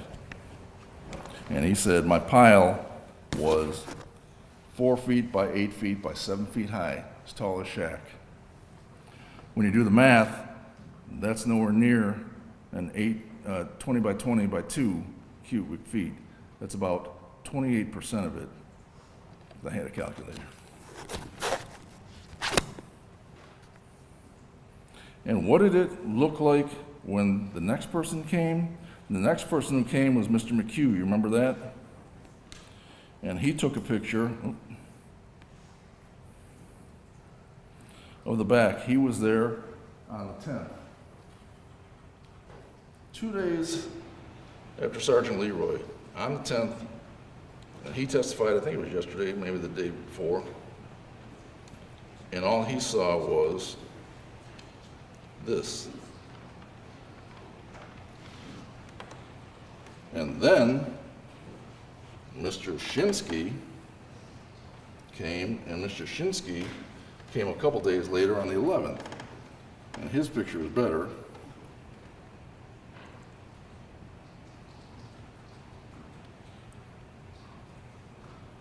But I ask you, where is this 4 foot by 8 foot by 7 foot high pile that Mr. Leroy said he excavated? Somebody steal it? He actually almost said, I don't know. Maybe.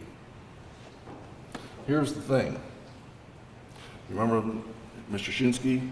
He said, I had to come back on the 15th with an excavator because it was too dangerous.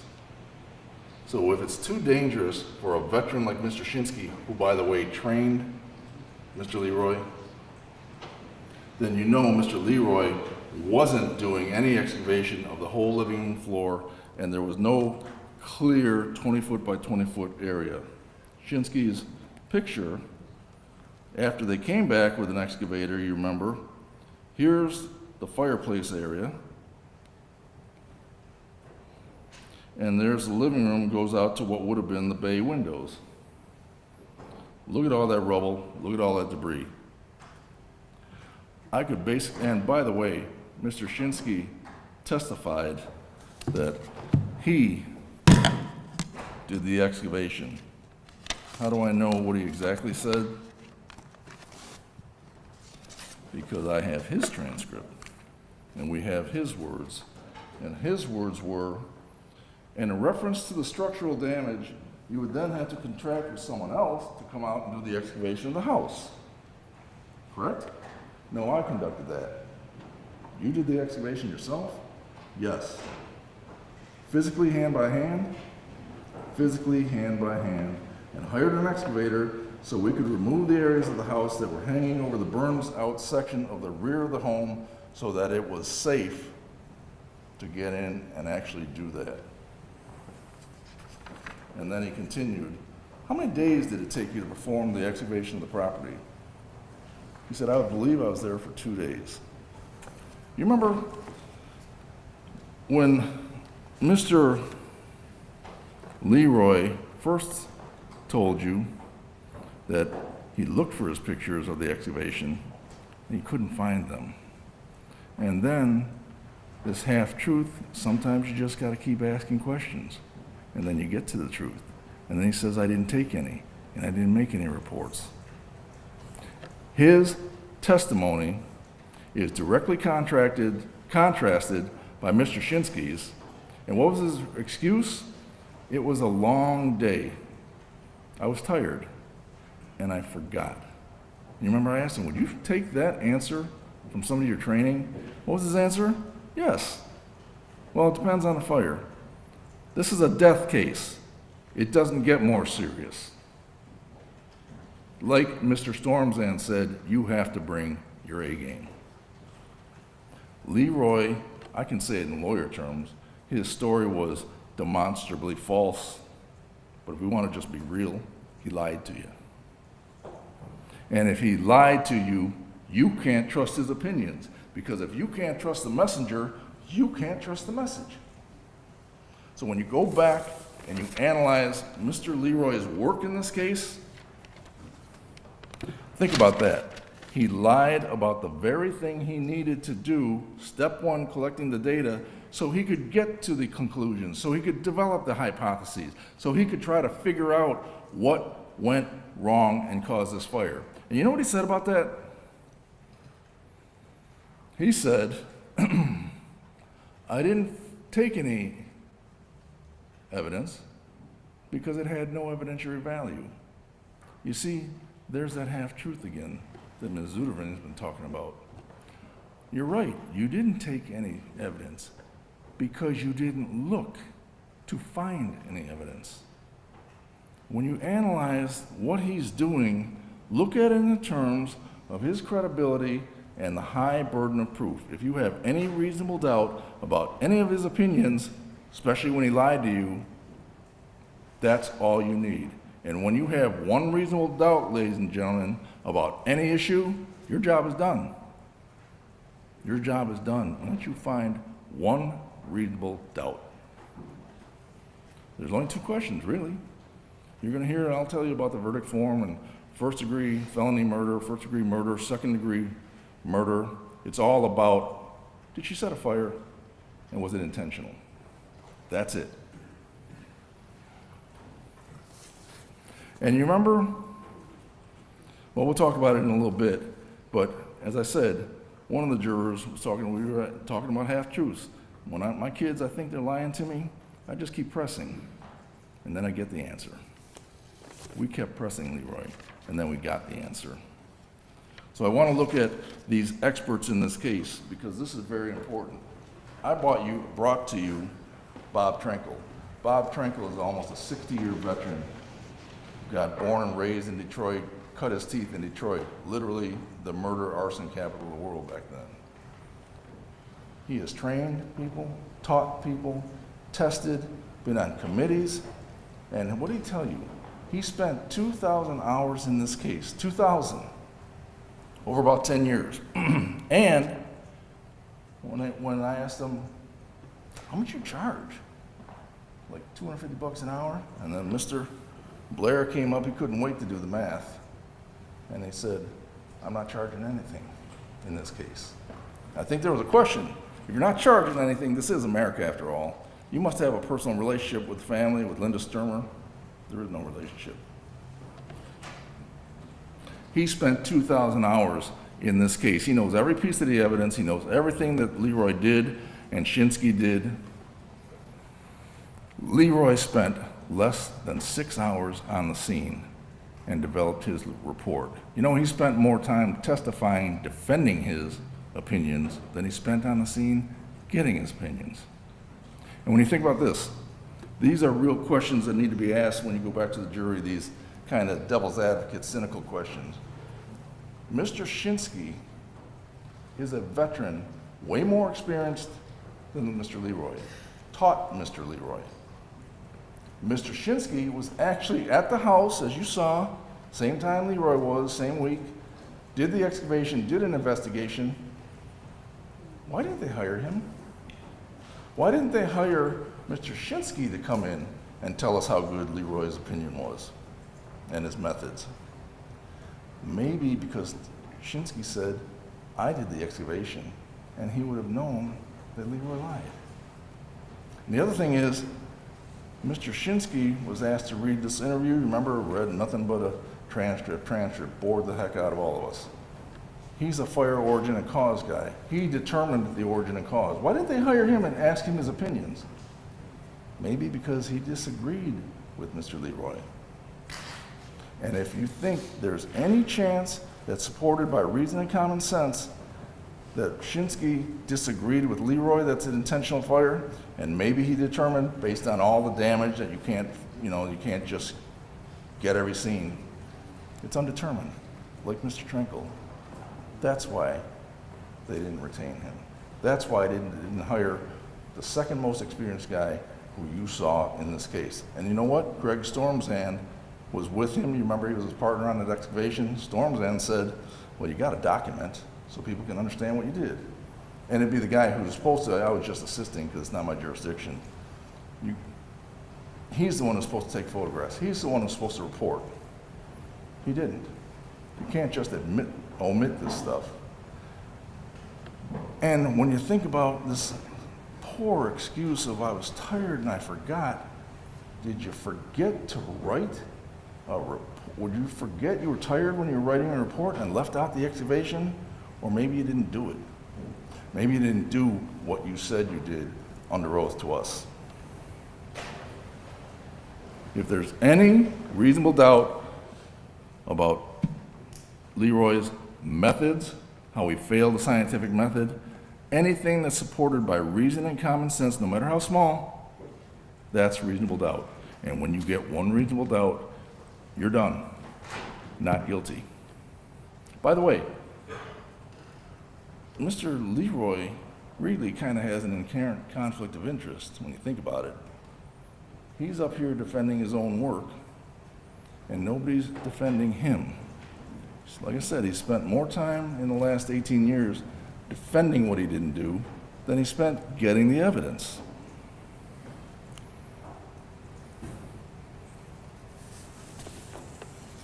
Follow the science, ladies and gentlemen.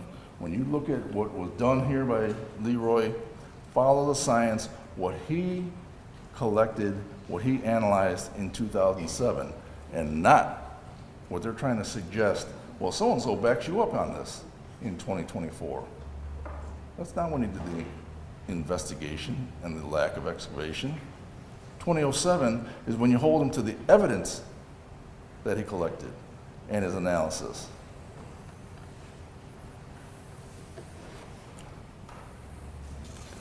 Follow the science, follow the objective evidence. We brought you objective evidence. And by the way, defendant has no burden of proof. We don't have to show you anything. We didn't even have to call a witness, but we did. We called Mr. Trenkle. We called Dr. Z, who said this is a 5-mile-an-hour impact. We'll talk about that as it gets to whether Linda Sturmer intended to do anything.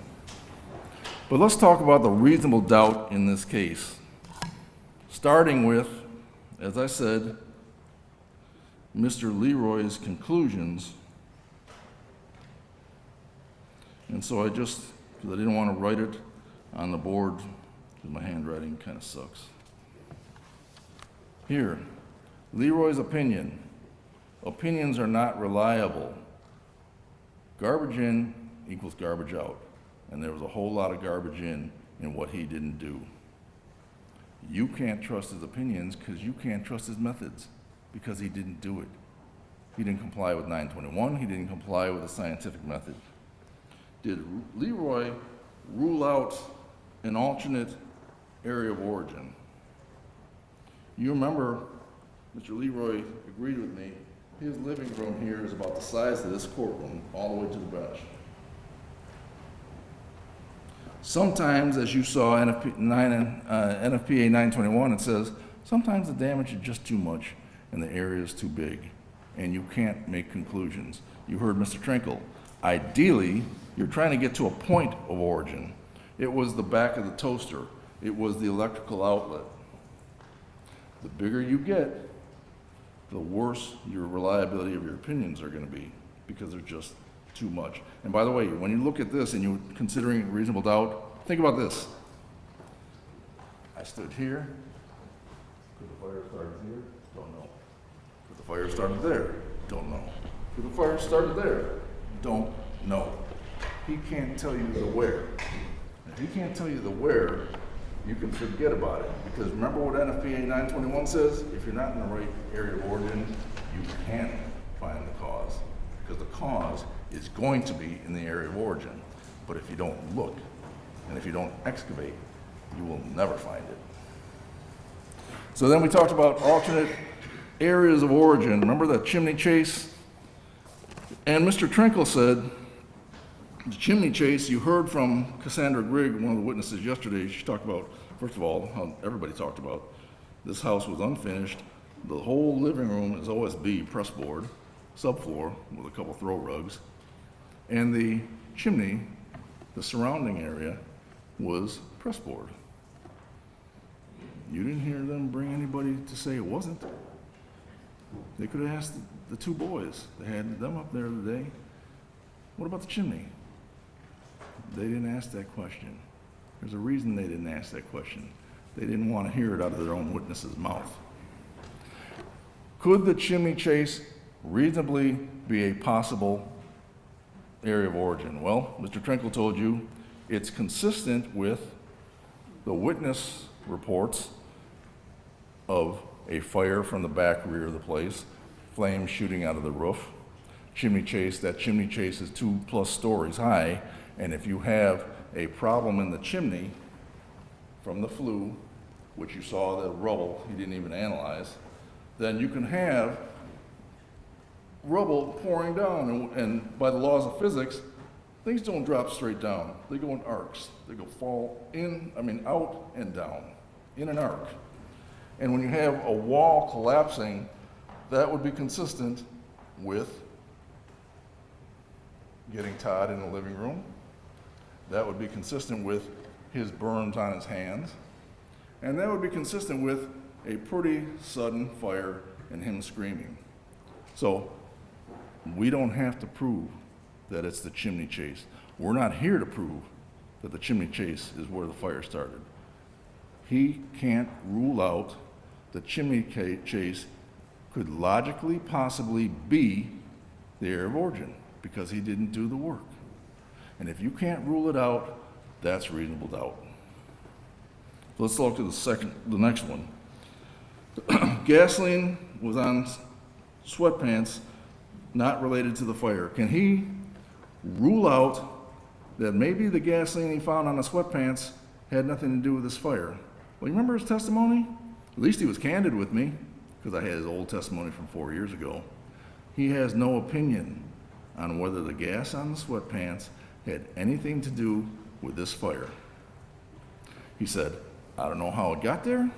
I don't know where Todd was when it got there. I don't know when it got there. I don't know when the last time the pants were washed. I don't know any of it.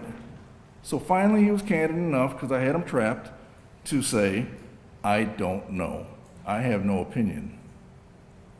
Well, that's the whole linchpin of his whole gasoline in the house, because he admitted there's no gasoline in the living room.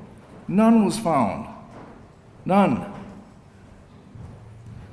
If he can't rule out that the gasoline has nothing to do with this fire, then you have to return a not guilty verdict, because that is reasonable doubt. That's the whole basis of his opinion. I'm sure you folks have notes on that. Now, this is important.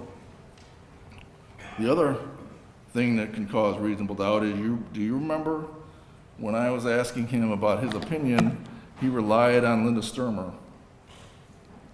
and her testimony about being in the laundry room and running upstairs when Todd screamed. He was upstairs, she's downstairs. You remember, you heard a lot of talk today about all the inconsistent stories. What you've heard from every single witness who talked to Linda Sturmer is that she was downstairs and Todd was upstairs when she heard this horrible scream and he was on fire. And she ran upstairs, and then her world turned upside down. So,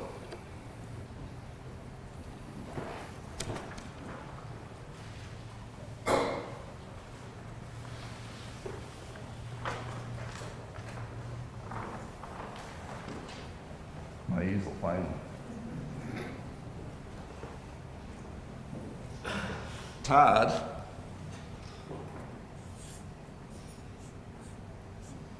was upstairs. Linda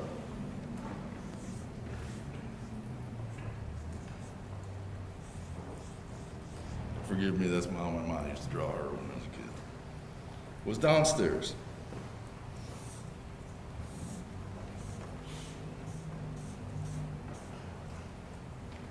She was downstairs and had to run upstairs.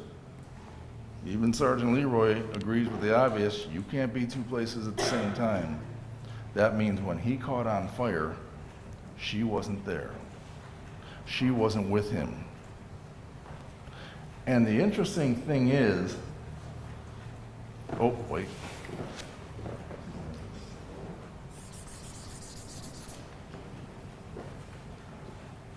Interesting thing is, when Mr. Blair apparently realized this is checkmate on reasonable doubt and where the fire started and the cause of the fire, he started asking, well, isn't it possible that maybe she could have poured gasoline on him and ran down the stairs and there was all these fumes and she didn't get any gas? She didn't get any gas on her after doing that? Testing to 0.0005, not a drop, not a speck on that high-tech machine? No, there's no such thing as possibility. You heard every legitimate expert say, we don't guess. Because guesswork masquerading as expert opinion testimony is junk science, and it's frankly unethical. We don't do that. So this idea of they'd like to show possibilities, you don't deal in possibilities. You are the judges of the evidence. But the evidence from their expert, I'm not an expert at fire science. You're not presumably an expert at fire science. You have to rely on the evidence that you heard from the witness chair. And the evidence from Leroy and Mr. Trankel was she was downstairs, he was upstairs. She wasn't with him. If there's any reasonable doubt that she had nothing to do with the fire, not guilty is your job. What's another reasonable doubt?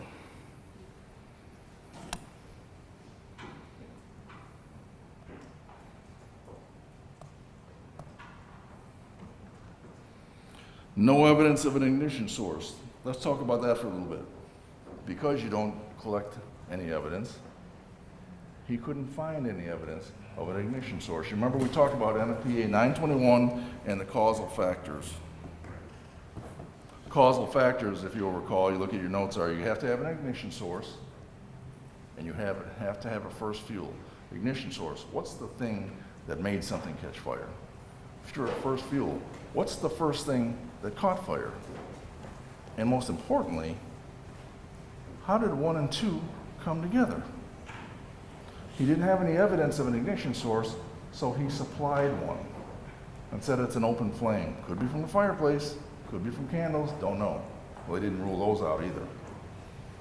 And then he said gasoline, but see, this is circular because he said gasoline on the sweatpants, which he's admitted he didn't know how long it had been there, means there's gasoline in the house.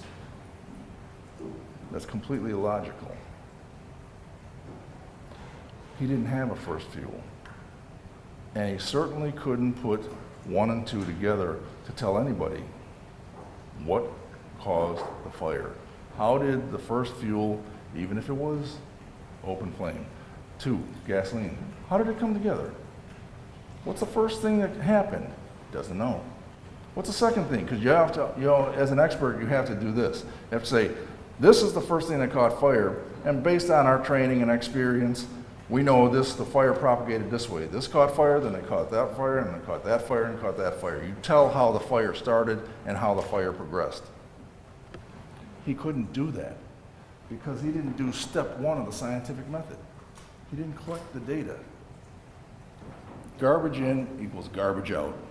And when there's garbage for the out because of garbage from the in, that's reasonable doubt. Doubt calls into question the confidence in his opinion based on reason and common sense. Reason and common sense tells us you can't be where the fire started if you're downstairs.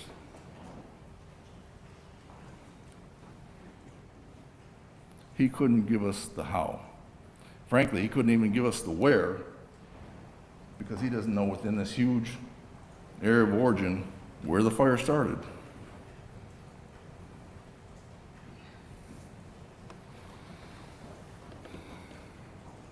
Number 9.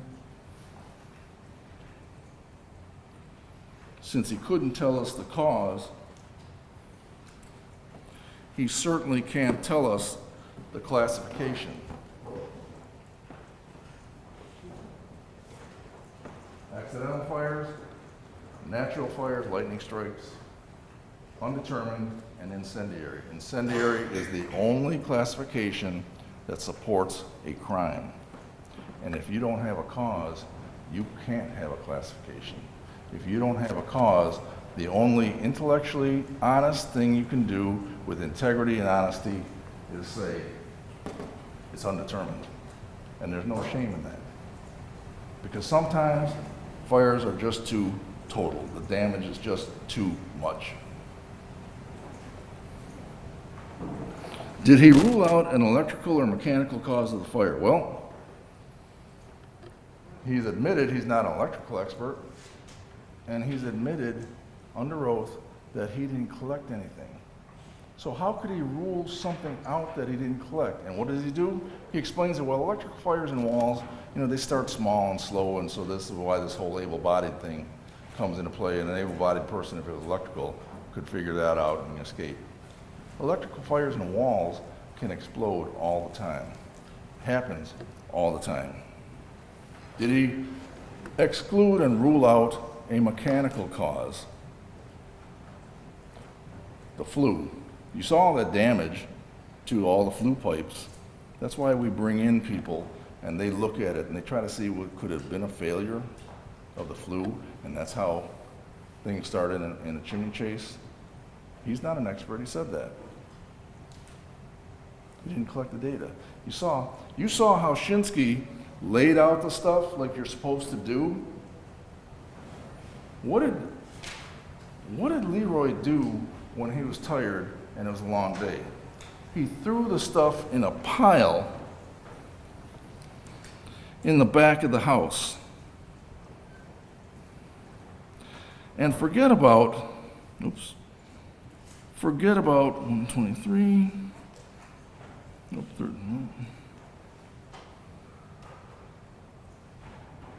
We'll get it. You remember Shinsky's photo. He just piled it.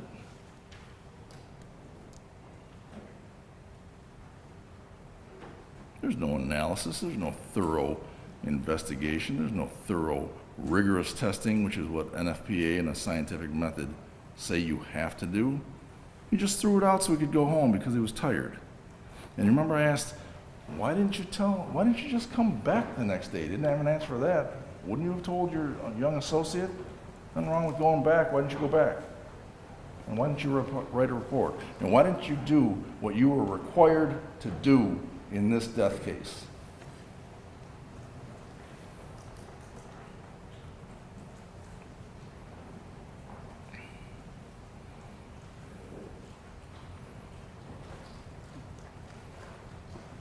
Then he didn't rule out contamination of the sweatpants.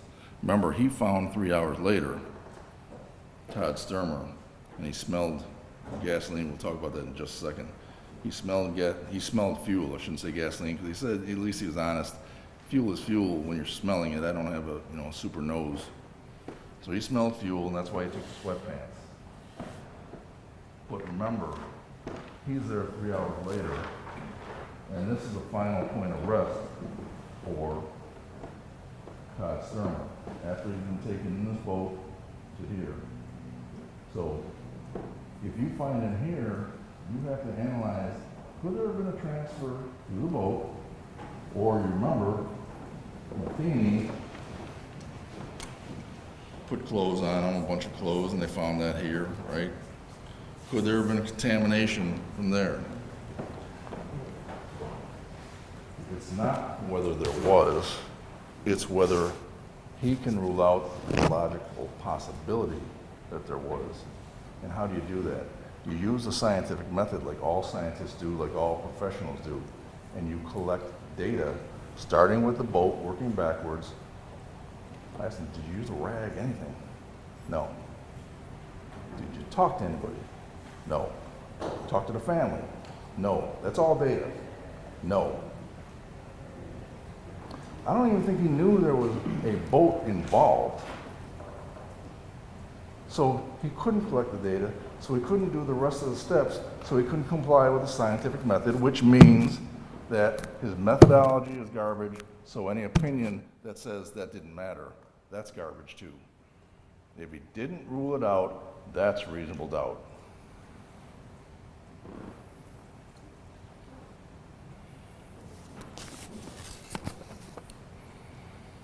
These are 11 different things that I've come to. When you go back, you were taking a lot of notes, you might find more. When you think about all the evidence, you might think, let's look at that. Did he consider that? Maybe that's reasonable doubt. You might find more than I did. But you don't take possibilities. Pros don't take possibilities. So when Ms. ZUIDERVEEN, like Mr. Blair says, was it possible that this happened? That's not evidence. That's speculation. That's guesswork.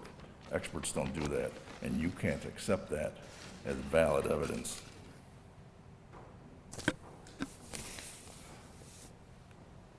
Not only was there Mr. Leroy's shortcomings, but you remember a lot of the police witnesses who testified. Oh, let me segue here. Let me just back up just a little bit. Do you remember, all of a sudden, remember this fire chief who had been retired for a lot of years, and comes in, he said, I've done hundreds and hundreds of fires. And all of a sudden he remembers, yeah, I smelled fuel too when I was there. He didn't write any report 18 years ago. He's never said that ever in any document. But he admitted, I met with the prosecutor, and we talked about what my testimony was going to be. So it's kind of weird that all of a sudden people 18 years later are saying things that they never said and never wrote. So when you consider credibility and the credibility of the witnesses as you're analyzing whether there's reasonable doubt, think about that. Every law enforcement person who came in and said that they smelled fuel at the scene on Todd Sturmer never said it before and met with the prosecutor to prepare.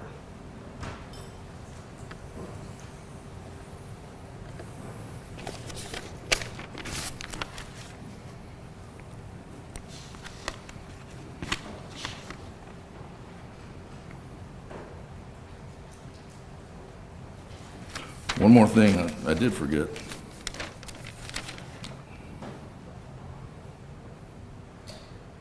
There was talk about the construction of the house. And this is real important because as you're analyzing, how could the fire have started? Could it have been an accident? Remember Brad Sturmer, the older brother? He said, I was in college, and remember we had that yellow house that was my dad's, and Todd was the main guy working on it, and he said, I'm a handyman, and I'm good at it too, but we didn't have any money. I think the phrase was, we were scraping nickels together to get it fixed. And he admitted, we didn't use the best equipment, the best components as we were doing the house. And 5 months after they finished, with Todd at the helm, being unlicensed, that place burned. And he said that was an accidental fire. Well, that can happen when you don't have licensed contractors, and good as you may be as an amateur, You're not a licensed electrician, you're not a licensed mechanical person, HVAC, nothing. That can happen, and you can't rule out that that happened in this case, and we know why. Because it took, what, 6 years for this house to be built? You're scraping nickels if it takes 6 years to build a house. You're doing what you can when you can afford it. You heard, and maybe it's because of the horses, but you heard they were having money troubles. That's why they didn't build it. That's why they were scraping nickels. And he was at the helm. And you heard, not only did you hear from all the people who have been in the house about all the exposed wood, which is why it would have gone up so fast, because it was a tinderbox. Then you heard the last witness we had, Rich McGrew, who said if you don't get a final electrical and a final mechanical, and we don't certify it as good for final occupancy, it is a unsafe house. Why unsafe? Because you can have fires. So you're not here to supply evidence, you're here to address the evidence that was given to you. And in that sense, you can't rule out that because of poor construction, this could have been an accidental fire. And the fact is, because it's a tinderbox, that also explains the speed of the fire. But at least Leroy was candid enough when I questioned him and caught him in some demonstrable untruths, that he said, yeah, I didn't know how the house was built. I didn't know that it had OSB flooring. I didn't know that there was no final certificate. I didn't know that it didn't have final inspections. That's all data that you can collect that's available. You know who collected it? Len McHugh, the property adjuster, who, by the way, Linda Sturmer asked him, why are you here? Because we don't have insurance. We'll get to that in a second. But he's the one who collected the available data, he said, from the building department, which is what Leroy could have done, but chose not to. Garbage in equals garbage out, makes it unreliable, it can't be trusted, and if it can't be trusted, that's reasonable doubt. Now, let's talk about the police work in this case. In this rush to judgment, where they first, I will say, they got misled by Leroy, who called it an incendiary fire. So in their terms, in police terms, that's an arson. And we have a guy who's dead and we have blood on the bumper. Now, their rush to judgment resulted in all kinds of sloppy work. First of all, this missing video that we're talking about, which would have helped anybody, including a defendant who's under arrest, determine how the fires was spreading, that's gone. You heard Cynthia DeLoach, the gas station attendant. I asked Maciaski, you got the cash register tape and the video from the place in February of '07, a few weeks after. It's stuck in your drawer for 2.5 years. And is that proper protocol for property preservation? I'm not sure what the protocol was back then. You're a veteran cop. Your command staff. You don't know this? Or is this just another half-truth? Mislabeled evidence. Remember that coat that was in the silver can that turned out to be Mike Matheny's coat, that red checkered one? That was labeled Todd Sturmer, which helped Leroy determine, well, everything that's tested positive for gasoline is Todd Sturmer's. Therefore, couldn't be any contamination. He didn't realize until later, oh, that's Matheny's coat. And he didn't rule out the contamination from Matheny's coat or the boat. If he didn't rule that out, that's reasonable doubt. Witnesses weren't interviewed for 2.5 years? Cynthia DeLoach didn't get interviewed until 2.5 years later, June of 2009. And remember the testimony from her? I knew Deputy so-and-so, and he'd come in all the time. Have you talked to the folks? Have you talked to my bosses, whoever's running the investigation? No, nobody's come to talk to me. Remember Maciaski, who said, I got too busy and I forgot.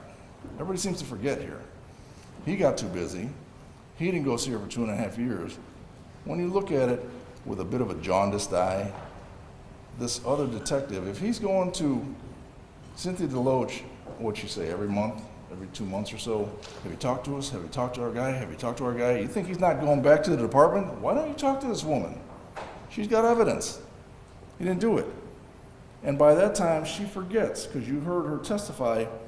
I don't know if Linda Sturmer was pouring gas. I didn't know, she said, I think she was, but I didn't see a container. Now, think about this, because I want to talk about this red gas can that was found in the front yard. And they're trying to relate it, one to the fire and all the way back to Cynthia DeLoach. This gas can that was found by Leroy, you can see, has a broken spout. He didn't know how long it had been there.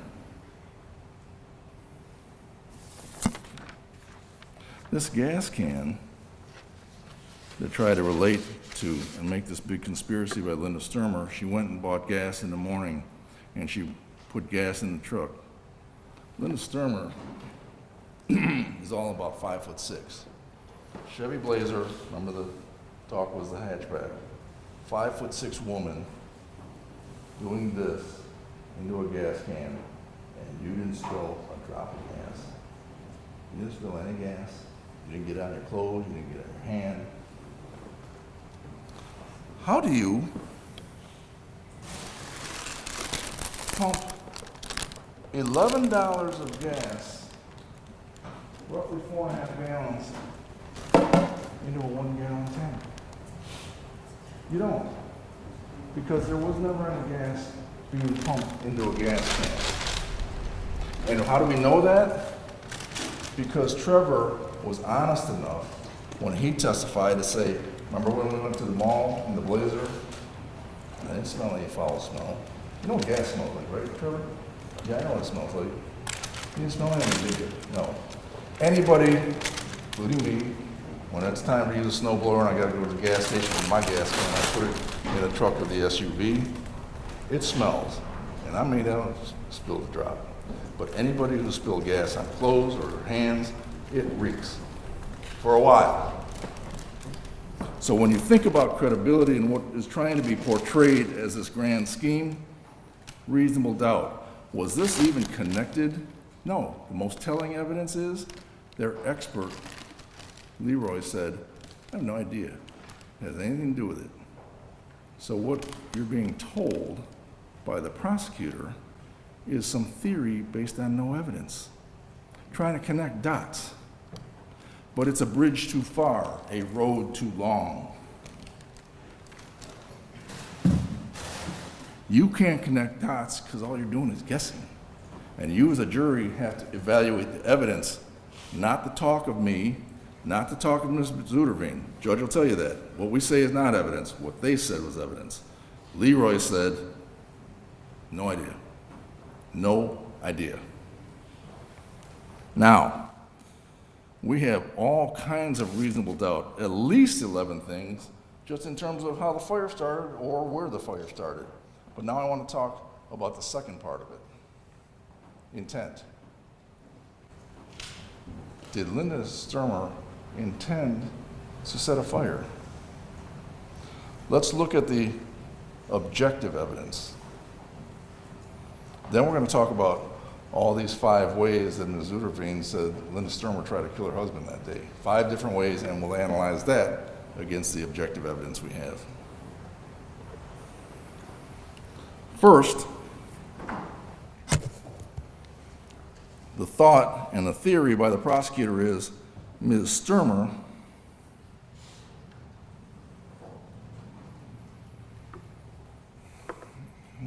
struck Todd in the van, therefore she intended to kill him.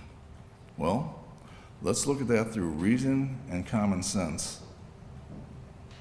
And if you lack confidence by using your reason and common sense, that's reasonable doubt. You heard the 911 tape.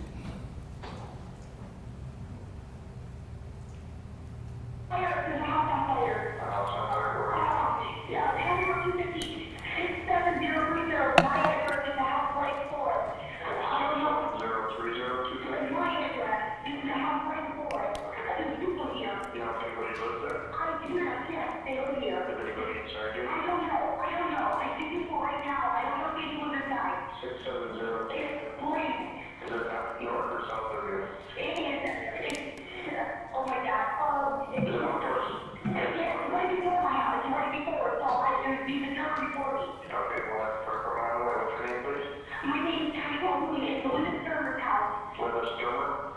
Yes, oh my God. She's outside. I don't know if people did it. Oh my God. She is outside now? She's outside and she's screaming something to my boyfriend. Okay. Can you see what she's screaming? I know. I don't know. I'm trying to get near her. I don't know where she is. Yes, she's freaking out. Oh my God. Please don't tell me someone's here. Are you able to go outside with your cell phone and see? Yes. Would you want to know if anybody's inside or not? Is there anyone inside? Is there? Oh my God. Yes. There's No.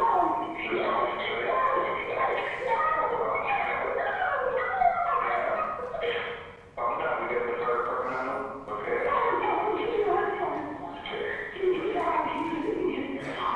There's someone in the chat. Outside with you. Yeah. And you need to calm down so you can help me.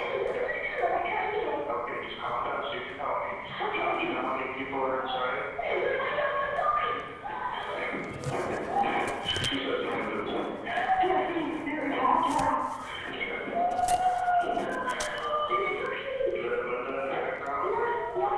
Where's your husband at? Okay, can I talk to him?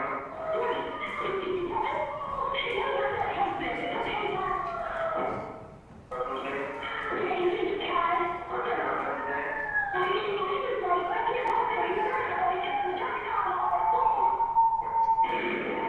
Is your husband inside your house? Okay, can I talk to your husband, please?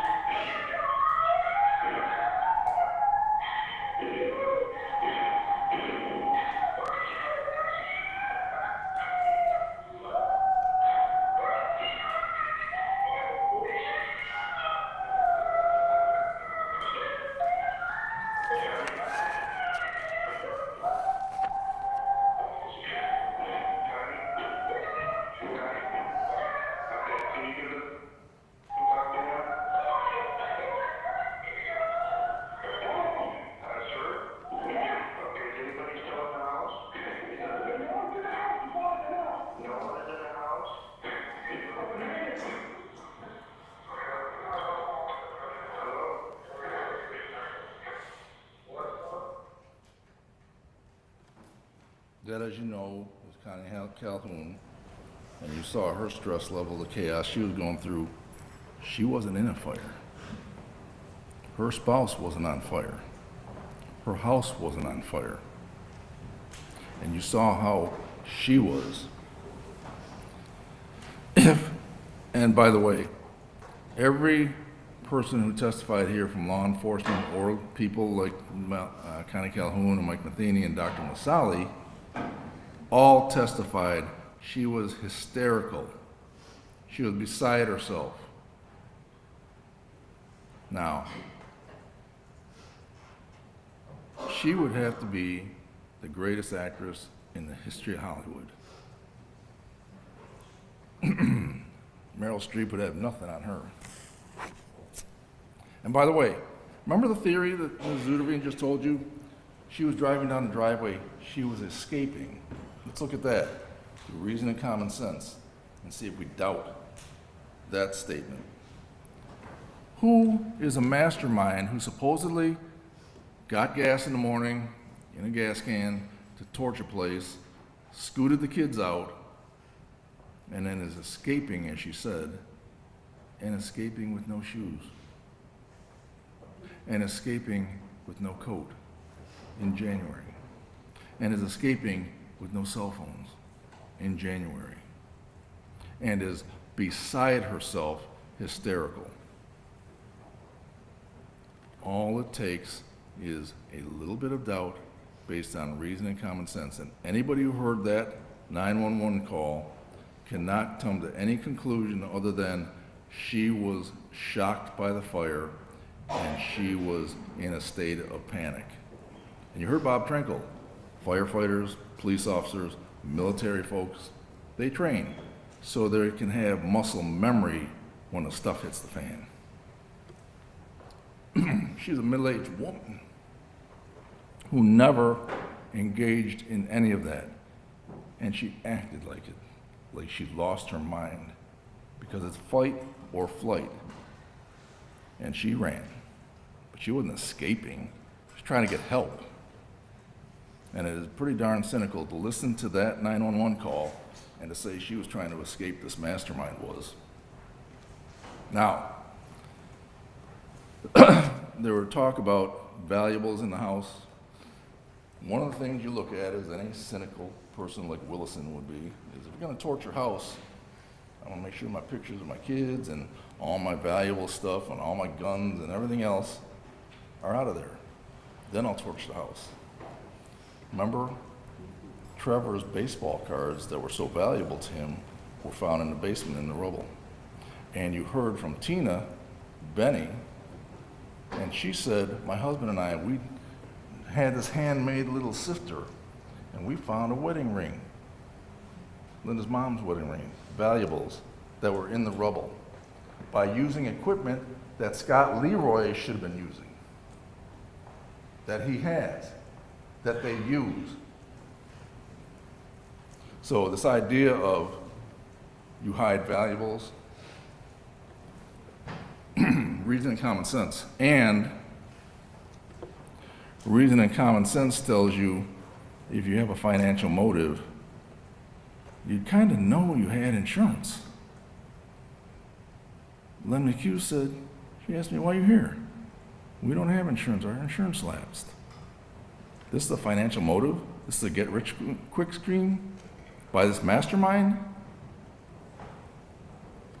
There's no intent. There's reasonable doubt as to every bit of intent here. Oh, then let's talk about these 5 ways, the 5 best ways to kill your husband in the same day. First, she tried to drug him, then set a fire. Where'd that come from? Kate Fox with a coffee cup, remember? But Kate Fox told us, Linda Sturmer said, I put the coffee cup and I didn't drug him because he was already on tranquilizers. Let's look at the objective evidence about that. Dr. Markey told us in no uncertain terms that there are no drugs in the system. And when we talk about who's being square with you and we want to have credibility, Dr. Markey said the remnants, the metabolites of hydrocodone were in the urine. That's not active. There was nothing but caffeine in the bloodstream, the active ingredients. And the metabolites that are in the urine, which last longer, were explained by the medical records that we just admitted today from the family physician, who prescribed Entex HC, a narcotic for his ear infection that has hydrocodone. Dr. Markey admitted hydrocodone is consistent with taking this cold medicine that the doctor prescribed. So when we're talking about what the evidence represents, like I said, thank God what we say is not evidence. You can rely on your notes and you can rely on the transcripts. Well, you can't rely on it, I can. And also, Ms. Sturmer said that Dr. Markey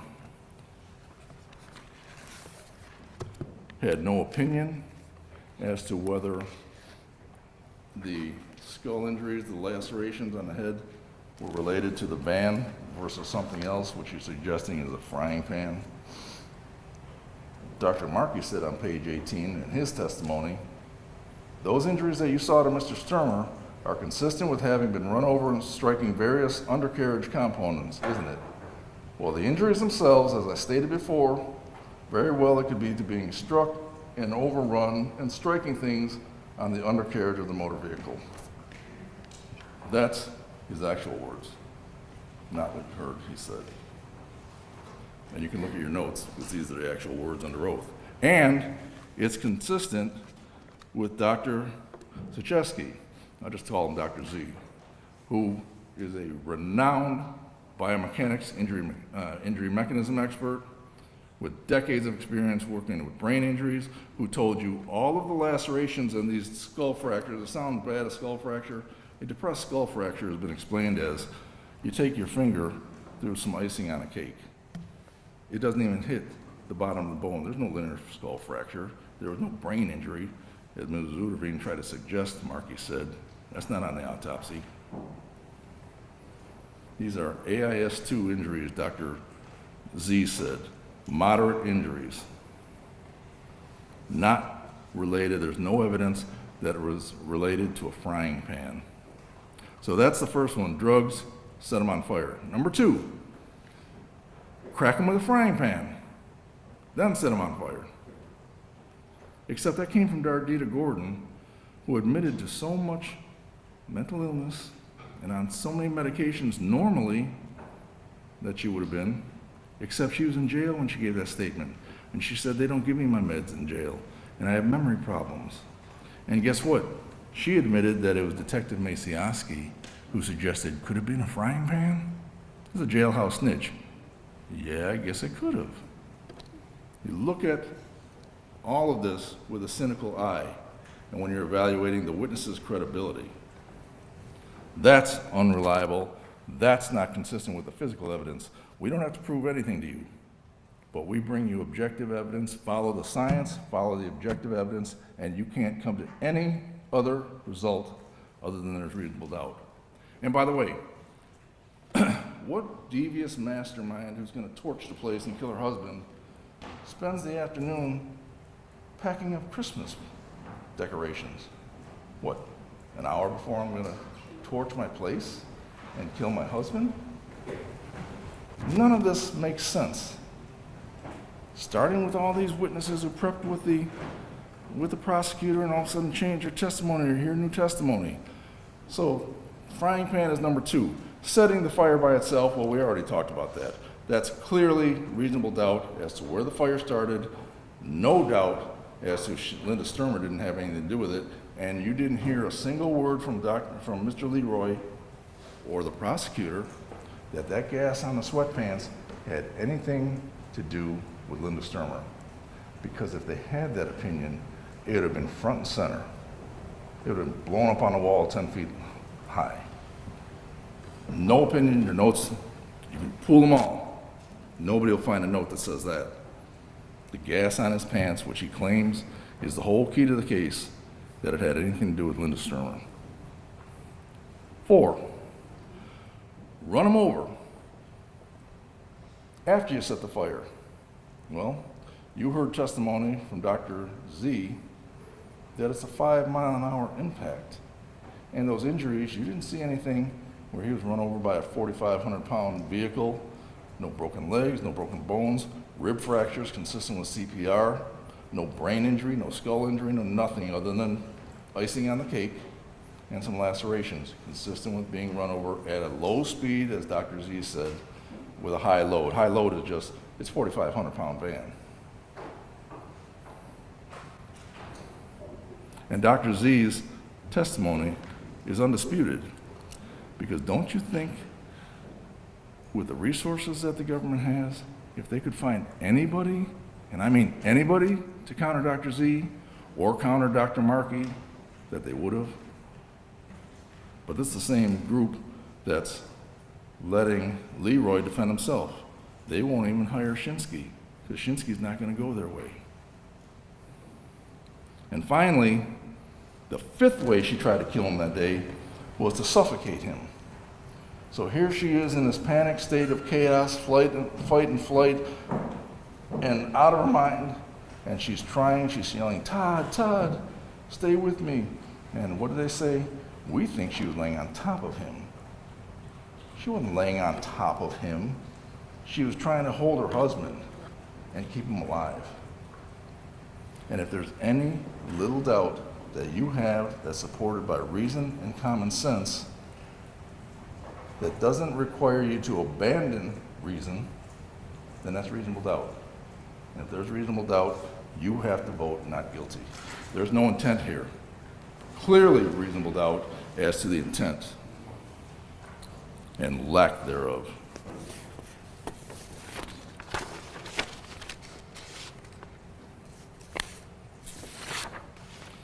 I'm going to talk a little bit about the inconsistencies, and of course, there were a lot.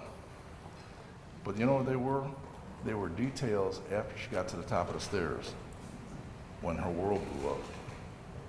While she was downstairs and calm, everything's consistent. I'm in the laundry room, and Todd is upstairs, and that was relied upon by Leroy in terms of finding the area of origin. It corroborated his physical findings. His physical findings corroborated her testimony. Nothing about these witnesses that they're bringing you is being corroborated. We talked about how Mr. Trinkle said how people train so they hope they can combat panic when the adrenaline is high in a stressful situation. And when you're in the jury room, I want you to think of this.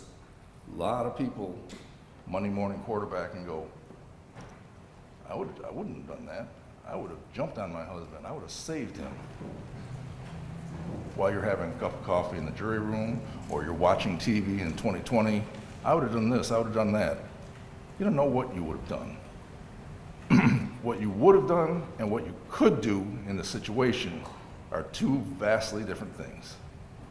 So when you're thinking about what she was going through, you have to put it through the lens of this high burden, this presumption of innocence, and that none of us know, unless you've been in a fire and running out in your underwear, what people go through.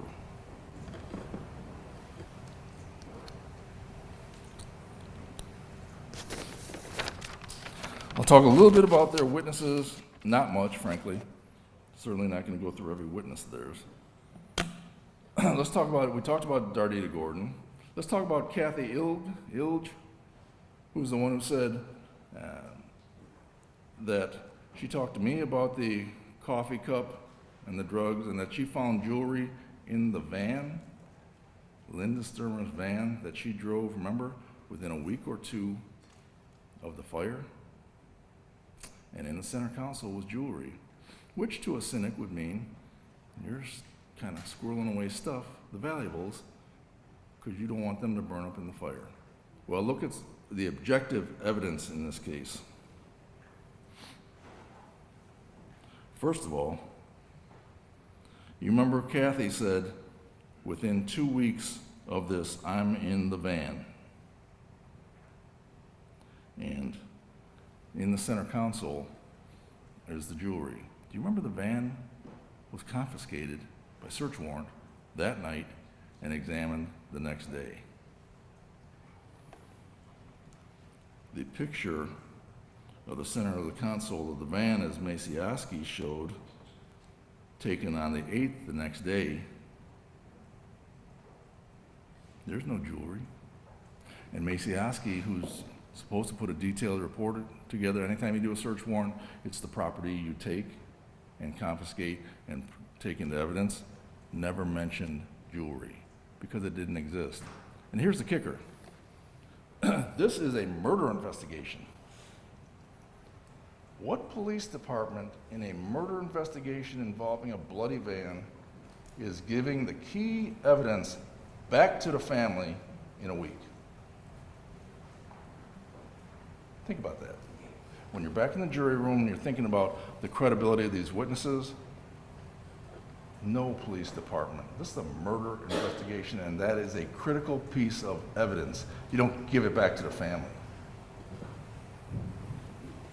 Oh, the other funny thing, among many, is that she said, let's strike that. I'm going to go to Kate Fox. But Kathy Ilg can't be believed. Testimony is unreliable.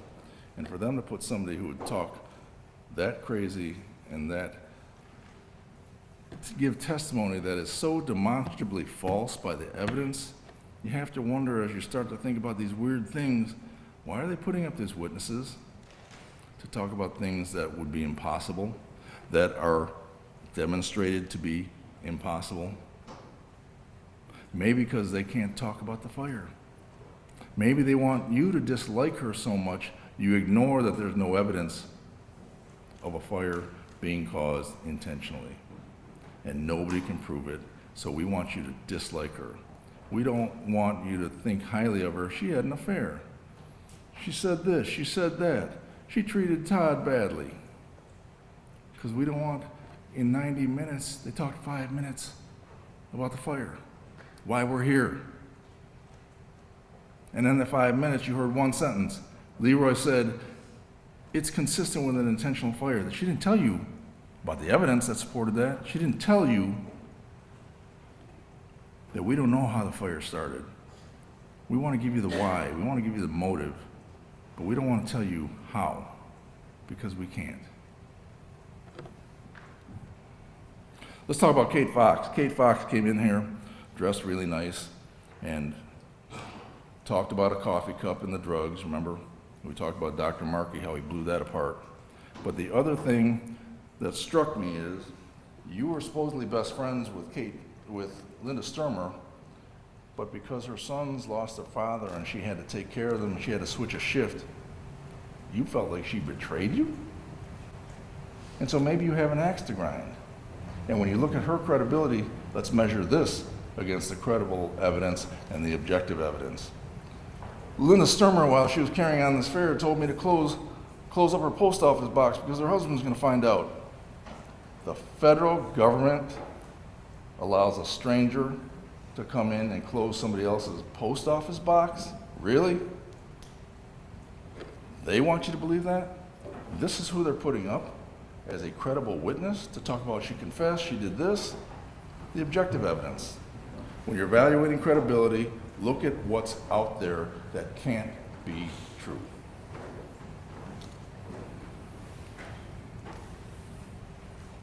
And finally, Trevor Sturmer, Trent Sturmer, they came on. They both disliked their mom very much. They both only started calling her Linda instead of Mom after she got charged in 2009. And they were both living with Grandma Sturmer before the trial and after the trial. Just take that in consideration. I tried to be as nice as I could, but I had to point out all the inconsistent statements under oath, and it probably bored you because every 30 seconds I was going, remember you're under oath, right? And you swore to tell the truth, and you did tell the truth. And eventually, after you ask so many questions, they go, yes, I was telling the truth when I said Mom was acting normal that day, which would be consistent with Mom's wrapping up the Christmas decorations and putting them away an hour or two before she's going to torch the place. You can't have it both ways. You can't have it both ways. You can't be this diabolical killer, master planner, so they can say that it's premeditation, and on the other side of the coin, you're saying she's going around wrapping up the Christmas decorations. And by the way, remember they said, not only was Mom acting normal, but if I'm going to torch the place, I'm not going to tell my sons, all right, see you when you get home. I'm going to say, don't come home for 5 hours. Or maybe you need to go to another friend's after you go to the mall. You don't say, just come home. I'll see you when you get home. That's not somebody who's premeditatingly going to murder her husband. And when you talk about, you're going to get a jury instruction about premeditation, it's going to be, there has to be some time connection involved with premeditation. Everybody has said a lot of things, maybe to their spouse, to their friends, or whatever, that they say in the heat of the moment, or tell their friends in the heat of the moment. But if this happened on January 7th, and she's telling Kate Fox this in the summertime before, that's not premeditation. That's not evidence of premeditation. There was no evidence of premeditation on January 7th. None.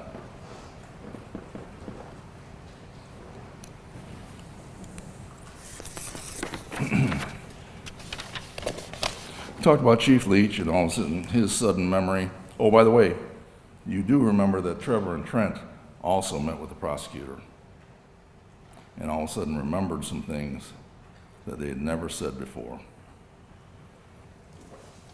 Verge Franks, one of the police officers you saw first on the scene, smelled gas, but that's after Matheny's coat is on Todd Sturmer. Didn't have a report, never said it before.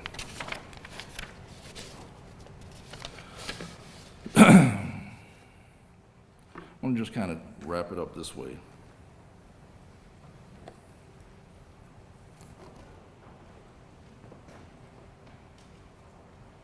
In order for them to obtain a guilty verdict, they have to show that the actions of Linda Sturmer caused the death of Todd Sturmer. The actions can only be she set the house on fire because he died of burn injuries. I was thinking about showing you the video of the burn of the sweat. You've seen it. You know what happens to polyester pants. And the question was, well, if he was on fire, how did the pants not burn since they burn so easily? And you heard Mr. Krenkel, who cited NFPA 921, Chapter 24, that said, as we all know, well, we don't all know, but skin burns at about 110 degrees, 108 degrees. You get 108 degree temperature, your brain cells are burning and dying. Clothes, as it said in 921, ignition temperature, pretty much the lowest, is about 450 degrees. So that can explain the thermal burns, which he said, these were not contact burns. People who die in a fire when they've been immolated, they look like a burnt hot dog. That wasn't this case. This was thermal heat burns, which explains why the pants weren't burned, which also explains that there was no gas on the pants in any amount that could be related to anything with this fire. Because I wear my sweats Friday, Saturday, Sunday, Monday, it doesn't matter. People do that. You can't tell how long the sweats had gas on them, the last time they were washed, where he was. If he can't rule it out, it's reasonable doubt. And finally, I told you have rights. Linda Sturmer has been fighting this since I've been with her for 6 years now. And Skip and our team.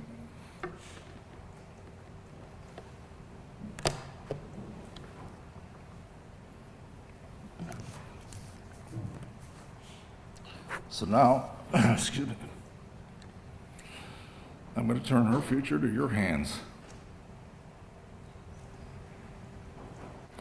Follow the evidence, follow the scientific evidence, follow the objective evidence, and understand how high the burden is to achieve beyond a reasonable doubt. Clear and convincing evidence, a firm and definite belief that any proposition is true, is not good enough. If there is any doubt that's supported by reason and common sense, where you don't have to throw out reason, that's reasonable doubt.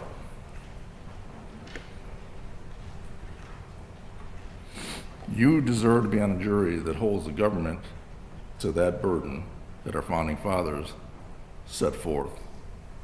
You deserve to be on a jury that holds the government to that high burden on every single fact that they need to show to prove those elements.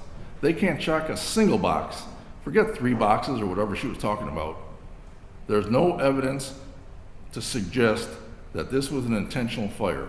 It was such a shoddy investigation by the fire sergeant, fire marshal, that there's nothing but reasonable doubt. People can't be 2 places at one time. And finally, they have to rule out reasonable doubt for every single element. You know why we're here, really? Is because Sergeant Leroy mailed it in. And 18 years ago, he destroyed Linda Sturmer's life by mailing it in. So when you're deliberating, and you have a conviction, and we said you took an oath to not mail it in. You took an oath, if you have a conviction, to stay as long as it takes and stand up and not be bullied by somebody who maybe wants to go home on Friday and doesn't want to come back, because I missed 3 weeks of work already. There is too much at stake. A person's freedom is at stake. Don't mail it in. Todd Sturmer mailed it in. Leroy mailed it in. And you know what? He not only did a disservice to Linda Sturmer, but to Todd Sturmer and to you. Return a verdict of not guilty on all counts. There's a verdict form that you're going to see. I didn't have a chance, we just got it this afternoon. Didn't have a chance to blow it up on a board. Possible verdicts. You may return only one verdict on each charge. Premeditated first-degree murder, not guilty. First box. 2, felony murder, the arson, not guilty. Everything depends on whether there was a fire that was set intentionally, and was it set by Linda Sturmer. If there's no arson, there's no crime. If there's no crime, there's no premeditation. Put this in your hands to do your job and hold yourselves to your oath. Thank you. Not guilty. Thank you, Mr. Mueller. Housekeeping time, Your Honor.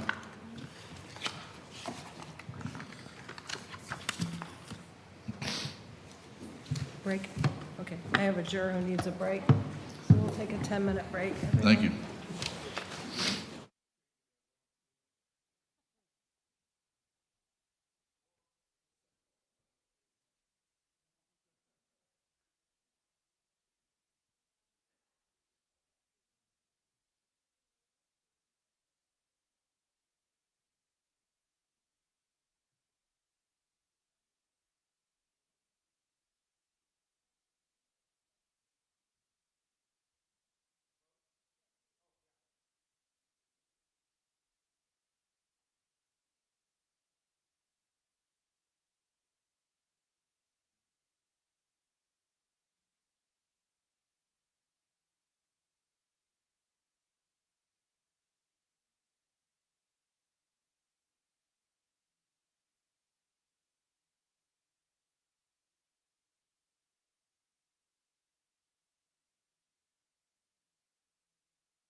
Breakfast of Champions. Do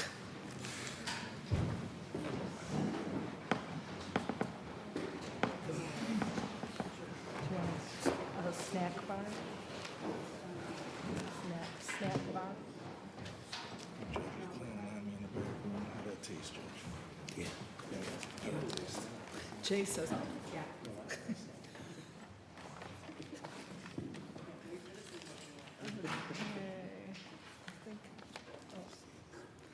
Straightening up the plate.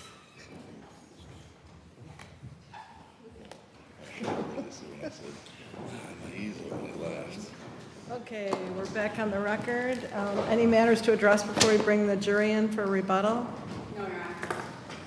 Mr. Mueller or Mr. No, Gill? Your Honor, Okay, we'll bring in the jury.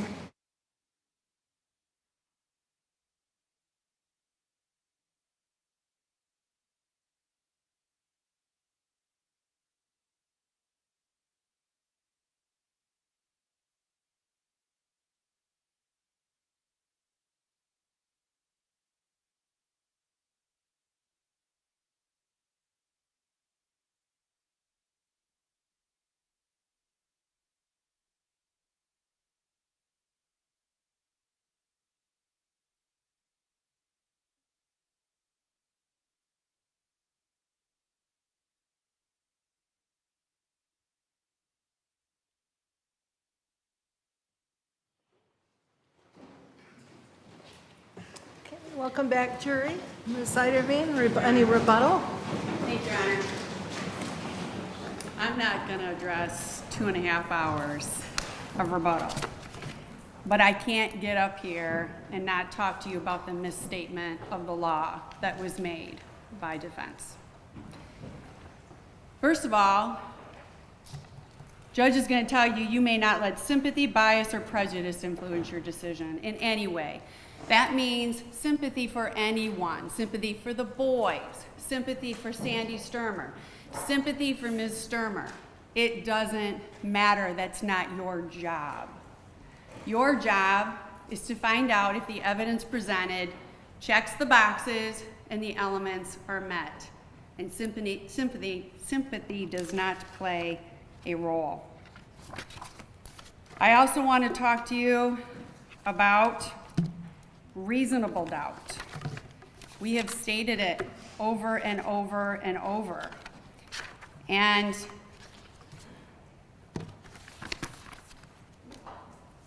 every crime is made up of parts called elements. Prosecutor must prove each element of the crime beyond a reasonable doubt. Defendant is not required to prove her innocence or do anything. If you find the prosecutor has not proven any element beyond a reasonable doubt, then you must find the defendant not guilty. Proof beyond a reasonable doubt is proof that leaves you firmly convinced of defendant's guilt. A reasonable doubt is a fair, honest doubt growing out of the evidence or lack of evidence. It is not imaginary or a possible doubt, but a doubt based on common sense and reason. A reasonable doubt is just that. A doubt that is reasonable after a careful and considered examination of the facts and circumstances. All his charts and going over the different types of burdens of proof doesn't change your burden of proof. It is based on common sense. It's not imaginary, it's not possible, but it's based on common sense. So get back grounded with what the judge is going to give you. He made several statements, I'm going to reference them as I just go through quickly, that all you got to do is just find one thing and you're done, your job's done. No, ladies and gentlemen, that's why we presented all of the evidence. Your job is to take all the evidence, all the pieces of evidence. If you were to take out the fire inspectors, and we just brought in Dardita Gordon that said she cracked him over the head with an object. You found lacerations, you saw the blood on the van, you found the gas on the sweatpants. If you believe that testimony, you could find her guilty. So each individual person that comes into you is but one piece of evidence. Mr. Trinkle is one piece of evidence. Scott Leroy is one piece of evidence. Your job is to evaluate all the evidence.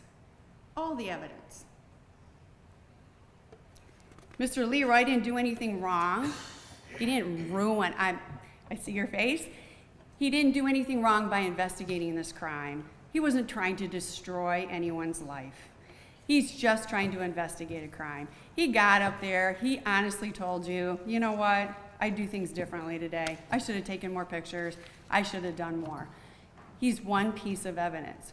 But the interesting part about that is that you can still look at all the other evidence to corroborate some of the things he found. And that's what you need to do. You need to look at. Mr. Trinkle didn't even say that there was a different place of origin other than in the living room.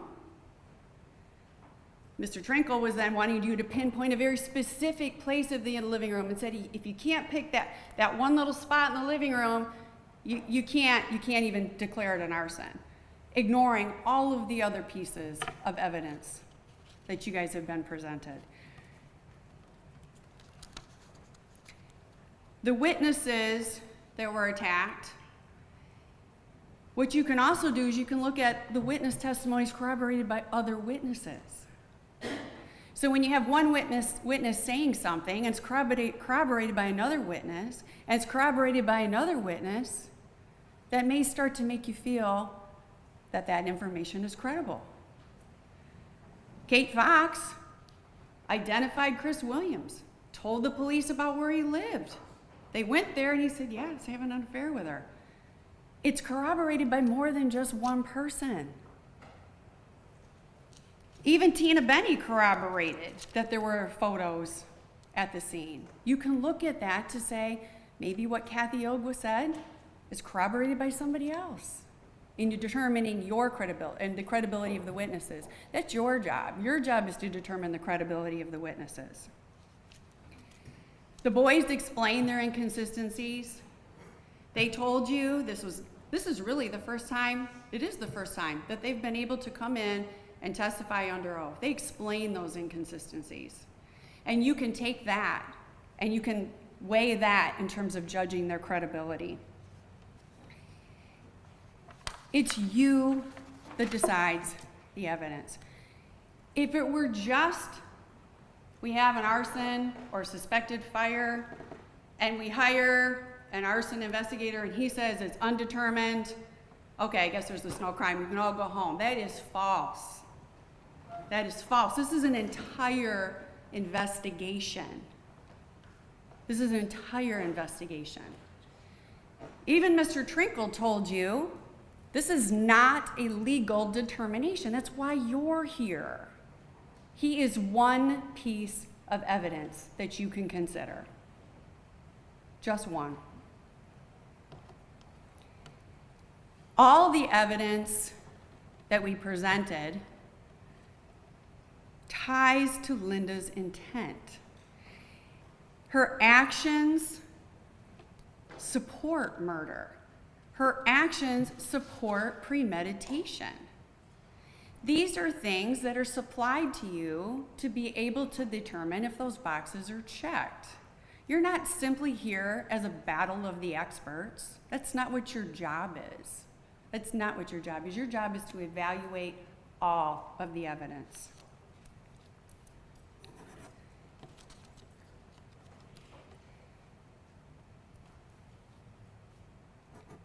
His expert, Mr. Trinkle, told you, well, first of all, he denied that if he'd ever been involved in a prosecution where there was an undetermined fire. So basically, if the arsonist is so good that everything's burned up, you can't prosecute? That makes no sense. That makes no sense because you're not even looking at any of the surrounding facts. He said he was never involved in a prosecution where it was an undetermined cause, on a fire. And then when Attorney Blair said, well, what about people versus in this very courtroom? And did you see his demeanor change? Because he got caught and didn't know how to answer it. And then basically said, oh, well, I've never been involved in the prosecution where my opinion's been wrong. Because I'm never wrong. He is one expert that you can judge his credibility and his findings.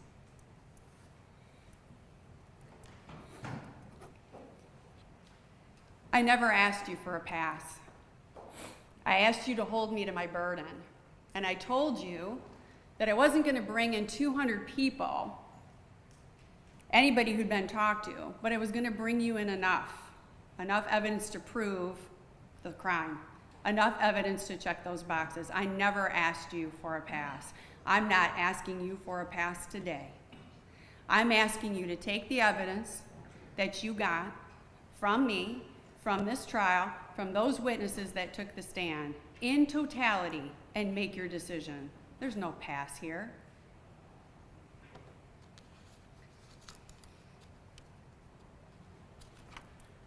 Like I said, you can completely rely on the witnesses that you believe. So if you believe Dardita, you believe the person who analyzed for the gas, you believe the person who then found the blood stains under the car, you've got enough evidence right there to make your decision.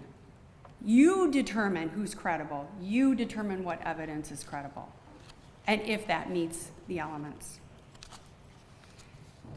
He stated, if there's one reasonable doubt, your job's done. You can all go home. No, I wish it was that easy. You have to consider everything and all the evidence. One reasonable doubt and you're done. That's a misstatement of the law. It's a misstatement. It's absolutely the law. I'll give these are closing arguments or arguments of counsel, but I'll give you the instruction on reasonable doubt, jury, when you go to the jury room, or before you go to the jury room.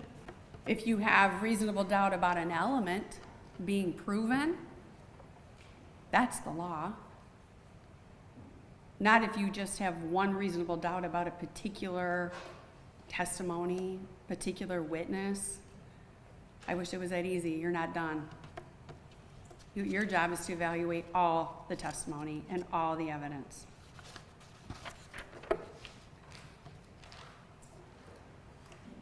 He brought up that Linda was in the laundry room. She can't be her. She's downstairs. We talked about that. We talked about how the vapors could have ignited. We talked about a possibility of where that could happen. But you're also then relying on Linda's statements that she was even in the laundry room. A person who only says statements that don't incriminate her. So you can certainly consider that. You can certainly consider her credibility with everything else and all her descriptions, and whether you believe her or not.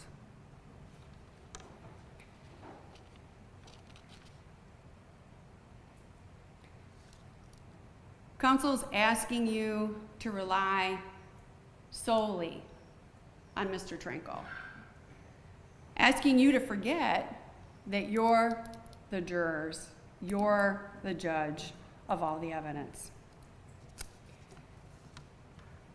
No one person determines the verdict. And I mean by that, I mean no one witness. It's taken as a whole, and what you feel elements are met.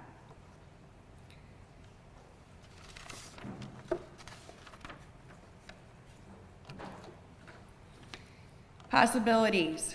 Said you can't consider possibilities. Well, you can consider possibilities if they're backed up by other evidence. You consider the possibility that that gasoline was purchased by her because it's backed up that she bought it. You can consider the possibility that the 1 gallon gas tank can was used by her because it's a possibility, it's on scene. And you can consider it a possibility because there's no other reason that gasoline should have been on Todd Sturmer. You have other evidence that talks about all the other clothing that Matheny had put on him did not test positive for gasoline. You have evidence that that duck boat never ever had an engine. You can use other evidence to make your determinations, and what would then lead towards a conclusion. You consider everything. He wants you to believe that Steve Leach came in and relied on Scott Leroy's report, and voila, there was gasoline, and so he smelled it. Well, you have other evidence supporting that there's gasoline on the clothes. You can consider that. Ladies and gentlemen, they lived in this house for 3 years. It took a long time to build, but they lived there for almost 3 years. No reported issues, no reported fires.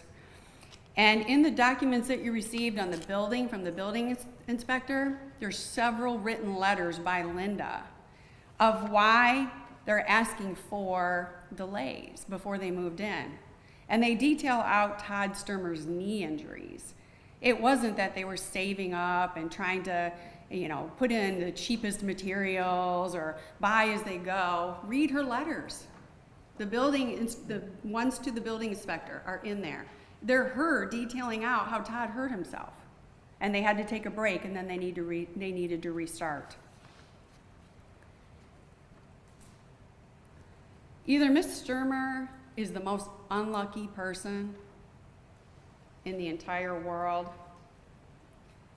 or all these dots that he talks about lead to the next dot, and lead to the next dot, and lead to the next dot, and show that this is more than just an unfortunate, unlucky series of events. There's been lots of testimony that Linda STERMER becomes overly emotional, only shows emotion when she's pressed. She can turn on the emotion to avoid the questions. Connie is very emotional in that 911 call. What you may be hearing from Linda is that she's scared she just got caught. All she's doing is wailing. You don't hear her talking. She might be horrified at her own actions. Might not have expected everything to go on the way she wanted. Certainly been enough testimony for you to consider. She might be trying to cover her own tracks. Maybe doesn't want to talk to anybody, wants to play the part. She didn't hide baseball cards, wedding ring, gun. All that can be replaced. Those didn't mean anything to her.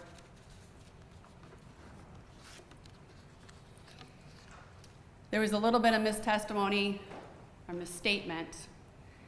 Ms. Fox said that she wanted to go to the house to find the cup because Ms. STERMER had put something in there, I think she said a tranquilizer, you can check your notes, but changed her mind. And she didn't want the police to find it. That's why you didn't find it in the toxicology. I doubt that Kate knew what the toxicology was when she made that statement. Kim Thompson got to that scene and looked at Ken while she was on scene, and she said, something isn't right. Something isn't right. She didn't need to talk to anybody else to figure that out, that something wasn't right. And then as all the pieces of evidence come in, gasoline on his underwear, gasoline on his socks. Yeah, you're darn right, something's not right.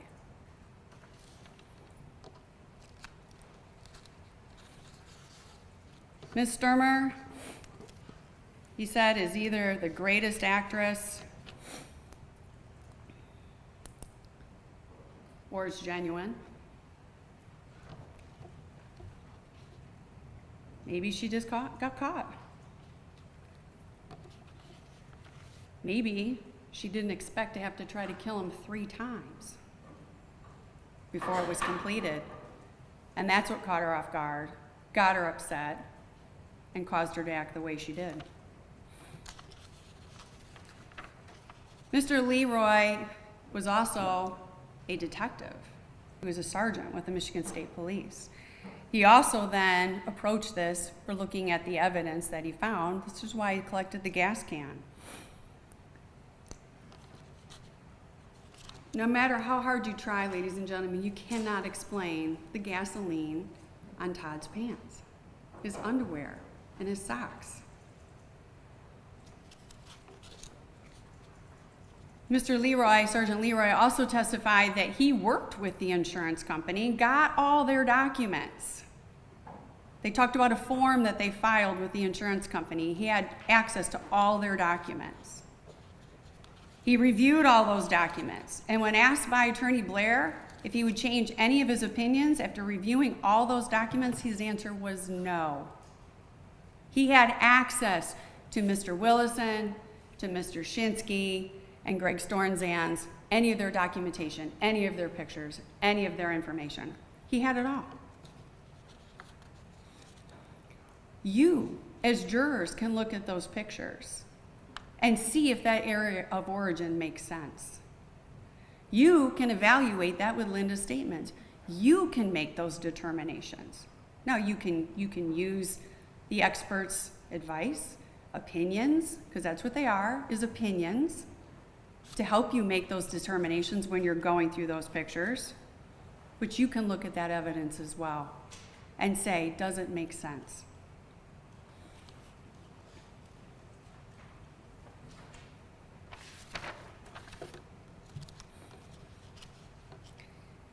He wanted you to focus on the fact that you just can't find there's a source, didn't know how the gasoline gets there, but consider it when determining it in his data. And so because he can't say that the gasoline got there a certain way, then you must rule it out. No, you can still consider it in your data. You can still consider it as part of this.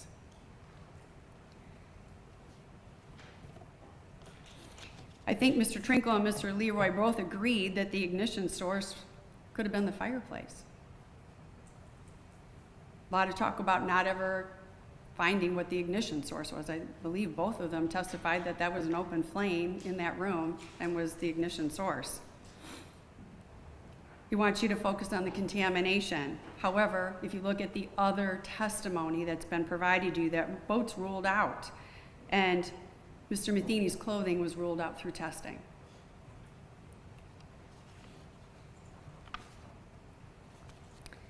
Mr. Z, or Professor Z as he calls him, he can say that he thinks the injuries came from the van, but he couldn't match where or what part.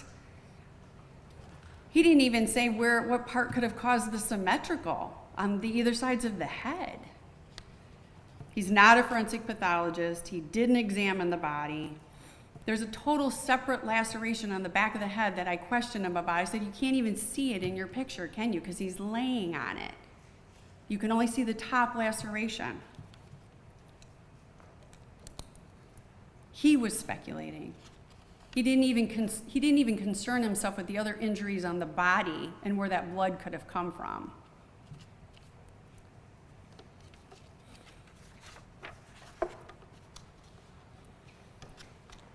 You're also going to get an instruction on credibility and how to judge credibility. One thing that you can read for yourselves is that the judge is going to tell you you can view how an expert answered questions as a way to try to determine their credibility.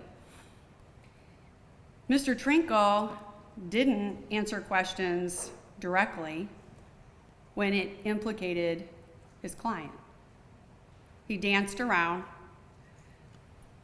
He was very happy to answer any questions he felt didn't implicate. Yet he also agreed on many points of Scott Leroy's investigation. He also reminded you that his conclusions are always right. But again, he is not the only person to consider in this case. His opinion is not a legal determination. The defense wants to put all their eggs in one basket. Rely on Trinkle, can't say it's an arson, because ignore all of the other evidence, and if you don't have an arson, you got no crime. That's not what you're here for. You're here to look at premeditated murder, and you're also here to look at the felony murder and all the evidence presented to you.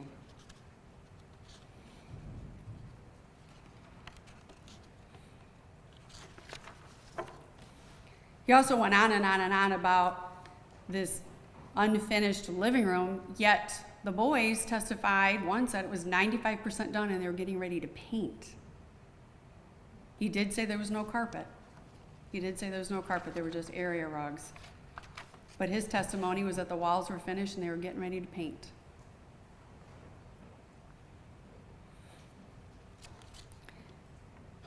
Defense read a little bit of the testimony from Dr. Markey, just the sentences that fit his narrative. But look at his report, look at your notes. And when I asked if you can determine if those lacerations came solely from the van, he said, no, I can only say it's blunt force trauma. I said, can you determine if they came before the fire or after fire? He said, no. He said, no. You can only say it's blunt force trauma. And is also in his report, some of those rib fractures were not consistent with CPR. He detailed it out. He detailed it out.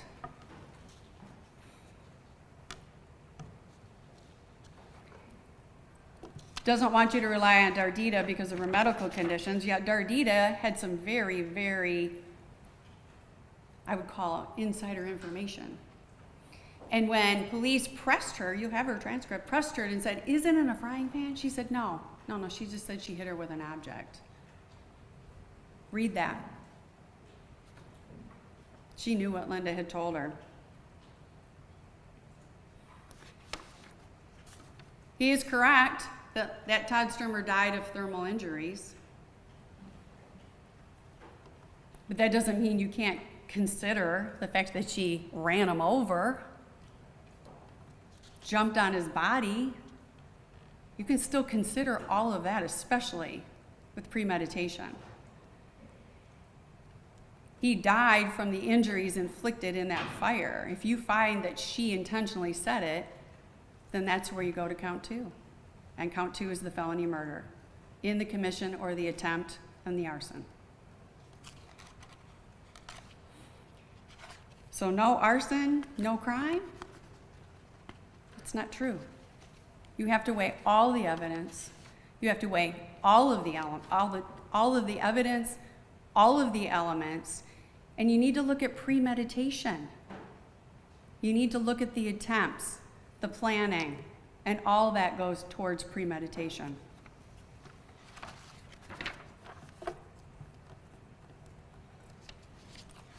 I'm asking you to make sure you read the law and know why you're here.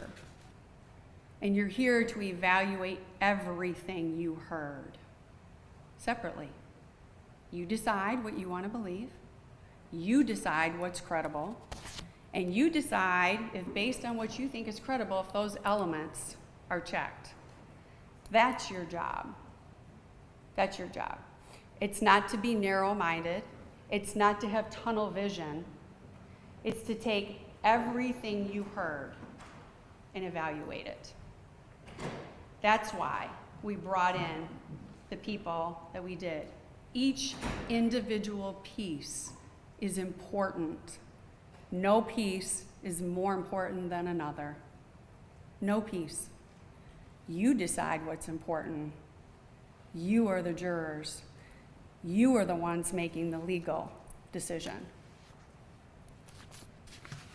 I appreciate all your time. Thank you.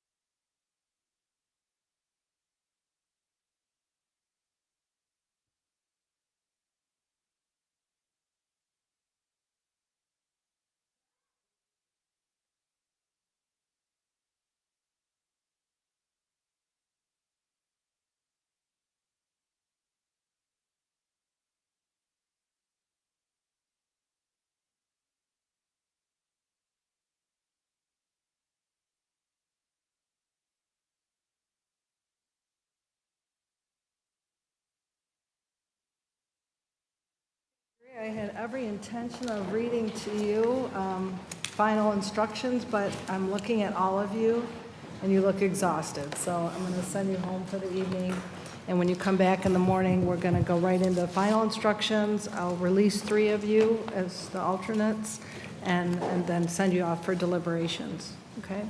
Remember the rules. I'm not going to read them all to you again, but absolutely no media observations or talking to anybody, okay? Thank you.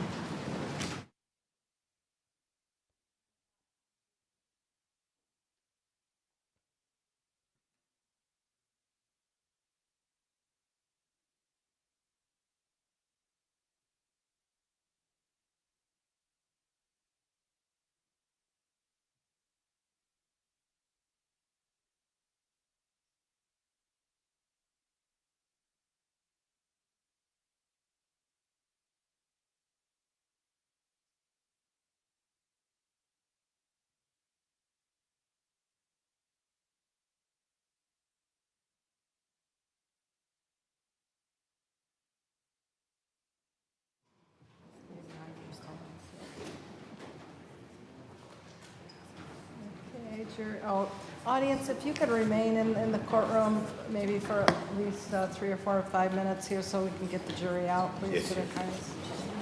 You don't have to remain standing though.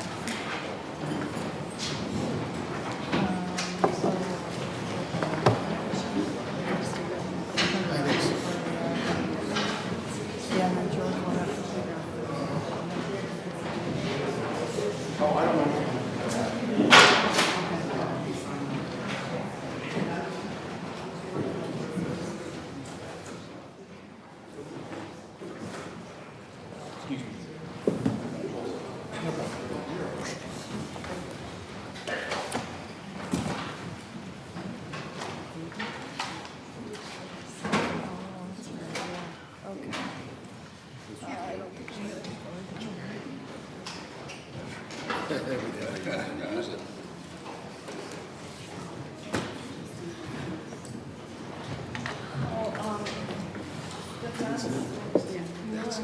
Can you guys make sure, can you go through with Melissa your exhibits?